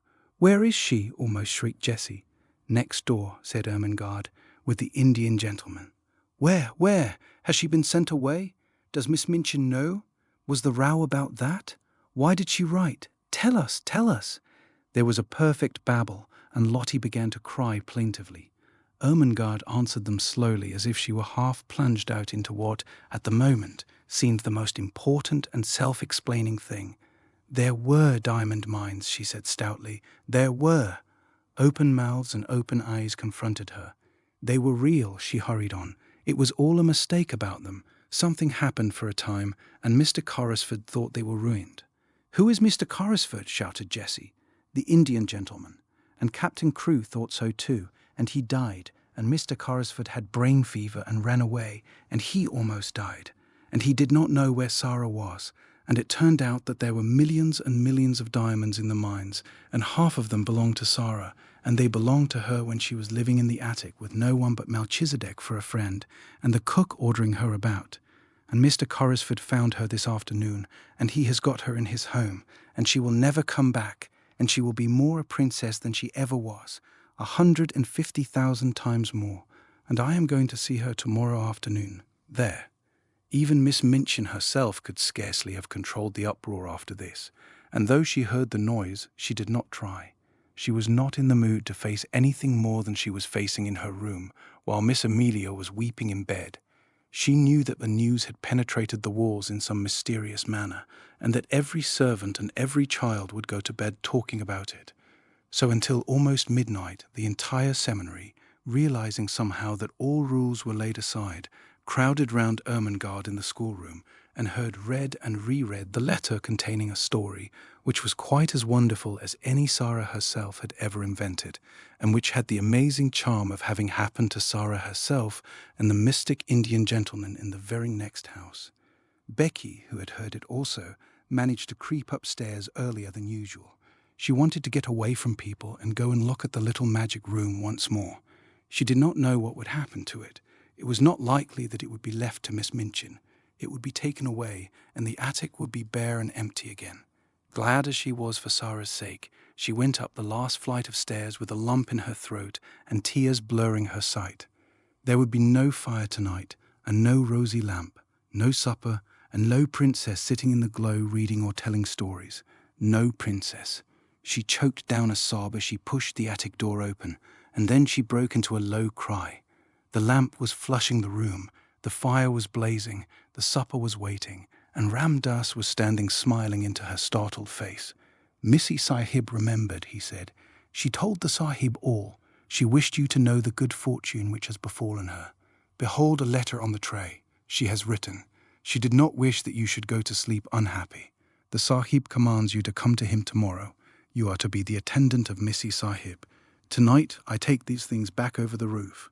And having said this with a beaming face, he made a little salaam and slipped through the skylight with an agile silentness of movement which showed Becky how easily he had done it before. 19 Anne. Never had such joy reigned in the nursery of the large family. Never had they dreamed of such delights as resulted from an intimate acquaintance with the little girl who was not a beggar. The mere fact of her sufferings and adventures made her a priceless possession. Everybody wanted to be told over and over again the things which had happened to her. When one was sitting by a warm fire in a big, glowing room, it was quite delightful to hear how cold it could be in an attic. It must be admitted that the attic was rather delighted in, and that its coldness and bareness quite sank into insignificance when Melchizedek was remembered, and one heard about the sparrows and things one could see if one climbed on the table and stuck one's head and shoulders out of the skylight. Of course, the thing loved best was the story of the banquet and the dream which was true. Sara told it for the first time the day after she had been found. Several members of the large family came to take tea with her, and as they sat or curled up on the hearthrug, she told the story in her own way, and the Indian gentleman listened and watched her. When she had finished, she looked up at him and put her hand on his knee. "That is my part," she said. "Now won't you tell your part of it, Uncle Tom?" He had asked her to call him always Uncle Tom. "I don't know your part yet, and it must be beautiful." So he told them how, when he sat alone, ill and dull and irritable, Ram Das had tried to distract him by describing the passers-by, and there was one child who passed oftener than anyone else. He had begun to be interested in her, partly perhaps because he was thinking a great deal of a little girl, and partly because Ram Das had been able to relate the incident of his visit to the attic in chase of the monkey. He had described its cheerless look and the bearing of the child, who seemed as if she was not of the class of those who were treated as drudges and servants. Bit by bit, Ram Das had made discoveries concerning the wretchedness of her life. He had found out how easy a matter it was to climb across the few yards of roof to the skylight, and this fact had been the beginning of all that followed. "Sahib," he had said one day, "I could cross the slates and make the child a fire when she is out on some errand. When she returned, wet and cold, to find it blazing, she would think a magician had done it." The idea had been so fanciful that Mr. Carrisford's sad face had lighted with a smile, and Ram Das had been so filled with rapture that he had enlarged upon it and explained to his master how simple it would be to accomplish numbers of other things. He had shown a childlike pleasure and invention, and the preparations for the carrying out of the plan had filled many a day with interest which would otherwise have dragged wearily. On the night of the frustrated banquet, Ram Das had kept watch, all his packages being in readiness in the attic, which was his own, and the person who was to help him had waited with him, as interested as himself in the odd adventure. Ram Das had been lying flat upon the slates, looking in at the skylight, when the banquet had come to its disastrous conclusion. He had been sure of the profoundness of Sara's wearied sleep, and then, with a dark lantern, he had crept into the room, while his companion remained outside and handed the things to him. When Sara had stirred ever so faintly, Ram Das had closed the lantern slide and lain flat upon the floor. These and many other exciting things the children found out by asking 1,000 questions. "I am so glad," Sara said. "I am so glad it was you who were my friend. There never were such friends as these two became. Somehow, they seemed to suit each other in a wonderful way." The Indian gentleman had never had a companion he liked quite as much as he liked Sara. In a month's time he was, as Mr. Carmichael had prophesied he would be, a new man. He was always amused and interested, and he began to find an actual pleasure in the possession of the wealth he had imagined that he loathed the burden of. There were so many charming things to plan for Sara. There was a little joke between them that he was a magician, and it was one of his pleasures to invent things to surprise her. She found beautiful new flowers growing in her room, whimsical little gifts tucked under pillows, and once, as they sat together in the evening, they heard the scratch of a heavy paw on the door, and when Sara went to find out what it was, there stood a great dog, a splendid Russian boarhound, with a grand silver and gold collar bearing an inscription. "I am Boris," it read. "I serve the Princess Sara." There was nothing the Indian gentleman loved more than the recollection of the little princess in rags and tatters.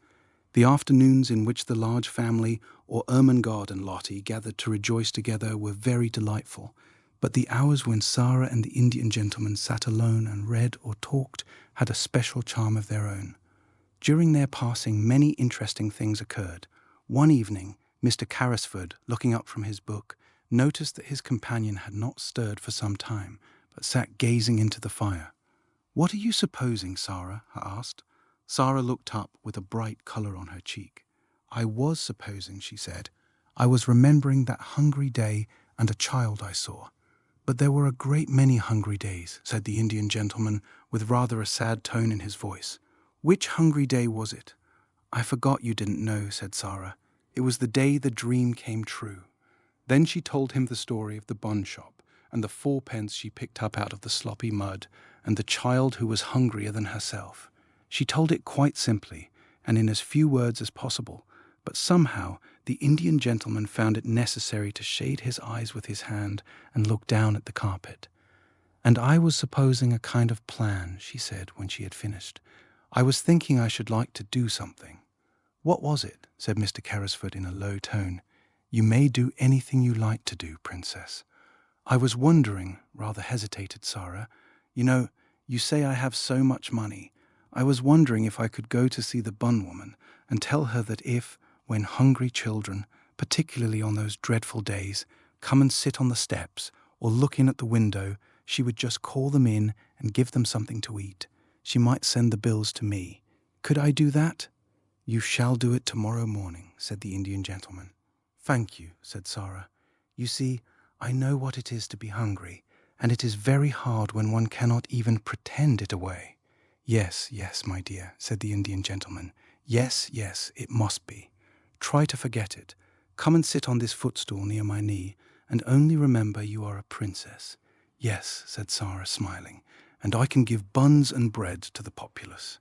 And she went and sat on the stool, and the Indian gentleman, he used to like her to call him that too sometimes, drew her small dark head down on his knee and stroked her hair. The next morning, Miss Minchin, in looking out of her window, saw the things she perhaps least enjoyed seeing. The Indian gentleman's carriage, with its tall horses, drew up before the door of the next house, and its owner and a little figure, warm with soft, rich furs, descended the steps to get into it. The little figure was a familiar one, and reminded Miss Minchin of days in the past. It was followed by another as familiar, the sight of which she found very irritating. It was Becky, who, in the character of delighted attendant, always accompanied her young mistress to her carriage, carrying wraps and belongings. Already Becky had a pink, round face. A little later the carriage drew up before the door of the baker's shop, and its occupants got out, oddly enough, just as the bun woman was putting a tray of smoking hot buns into the window. When Sara entered the shop, the woman turned and looked at her, and, leaving the buns, came and stood behind the counter. For a moment she looked at Sara very hard indeed, and then her good-natured face lighted up. "I'm sure that I remember you, miss," she said. "And yet—" "Yes," said Sara. "Once you gave me 6 buns for 4 pence, and you gave 5 of 'em to a beggar child," the woman broke in on her. "I've always remembered it. I couldn't make it out at first." She turned round to the Indian gentleman and spoke her next words to him. "I beg your pardon, sir, but there's not many young people that notices a hungry face in that way, and I've thought of it many a time. Excuse the liberty, miss," to Sara, "but you look rosier and, well, better than you did that. "I am better, thank you," said Sara, "and I am much happier, and I have come to ask you to do something for me." "Me, miss?" exclaimed the bun woman, smiling cheerfully. "Why, bless you, yes, miss. What can I do?" And then Sara, leaning on the counter, made her little proposal concerning the dreadful days and the hungry waifs and the buns. The woman watched her and listened with an astonished face. "Why, bless me," she said again when she had heard it all. "It'll be a pleasure to me to do it. I am a working woman myself and cannot afford to do much on my own account, and there's sights of trouble on every side. But if you'll excuse me, I'm bound to say I've given away many a bit of bread since that wet afternoon, just along o' thinking of you, and how wet and cold you was, and how hungry you looked, and yet you gave away your hot buns as if you was a princess." The Indian gentleman smiled involuntarily at this, and Sara smiled a little too, remembering what she had said to herself when she put the buns down on the ravenous child's ragged lap. "She looked so hungry," she said. "She was even hungrier than I was." "She was starving," said the woman. "Many's the time she's told me of it since, how she sat there in the wet and felt as if a wolf was a-tearing at her poor young insides." "Oh, have you seen her since then?" exclaimed Sara. "Do you know where she is?" "Yes, I do," answered the woman, smiling more good-naturedly than ever. "Why, she's in that there back room, miss, and has been for a month, and a decent, well-meaning girl she's going to turn out, and such a help to me in the shop and in the kitchen as you'd scarce believe, knowing how she's lived." She stepped to the door of the little back parlour and spoke, and the next minute a girl came out and followed her behind the counter, and actually it was the beggar child, clean and neatly clothed, and looking as if she had not been hungry for a long time. She looked shy, but she had a nice face, now that she was no longer a savage, and the wild look had gone from her eyes. She knew Sara in an instant, and stood and looked at her as if she could never look enough.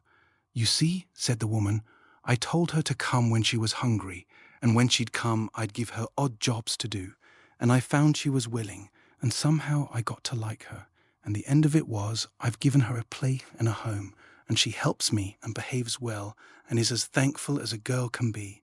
Her name's Anne. She has no other." The children stood and looked at each other for a few minutes, and then Sara took her hand out of her muff and held it out across the counter, and Anne took it, and they looked straight into each other's eyes. "I am so glad," Sara said, "and I have just thought of something. Perhaps Mrs. Brown will let you be the one to give the buns and bread to the children. Perhaps you would like to do it because you know what it is to be hungry too." "Yes, miss," said the girl, and, somehow, Sara felt as if she understood her, though she said so little, and only stood still and looked after her as she went out of the shop with the Indian gentleman, and they got into the carriage and drove away.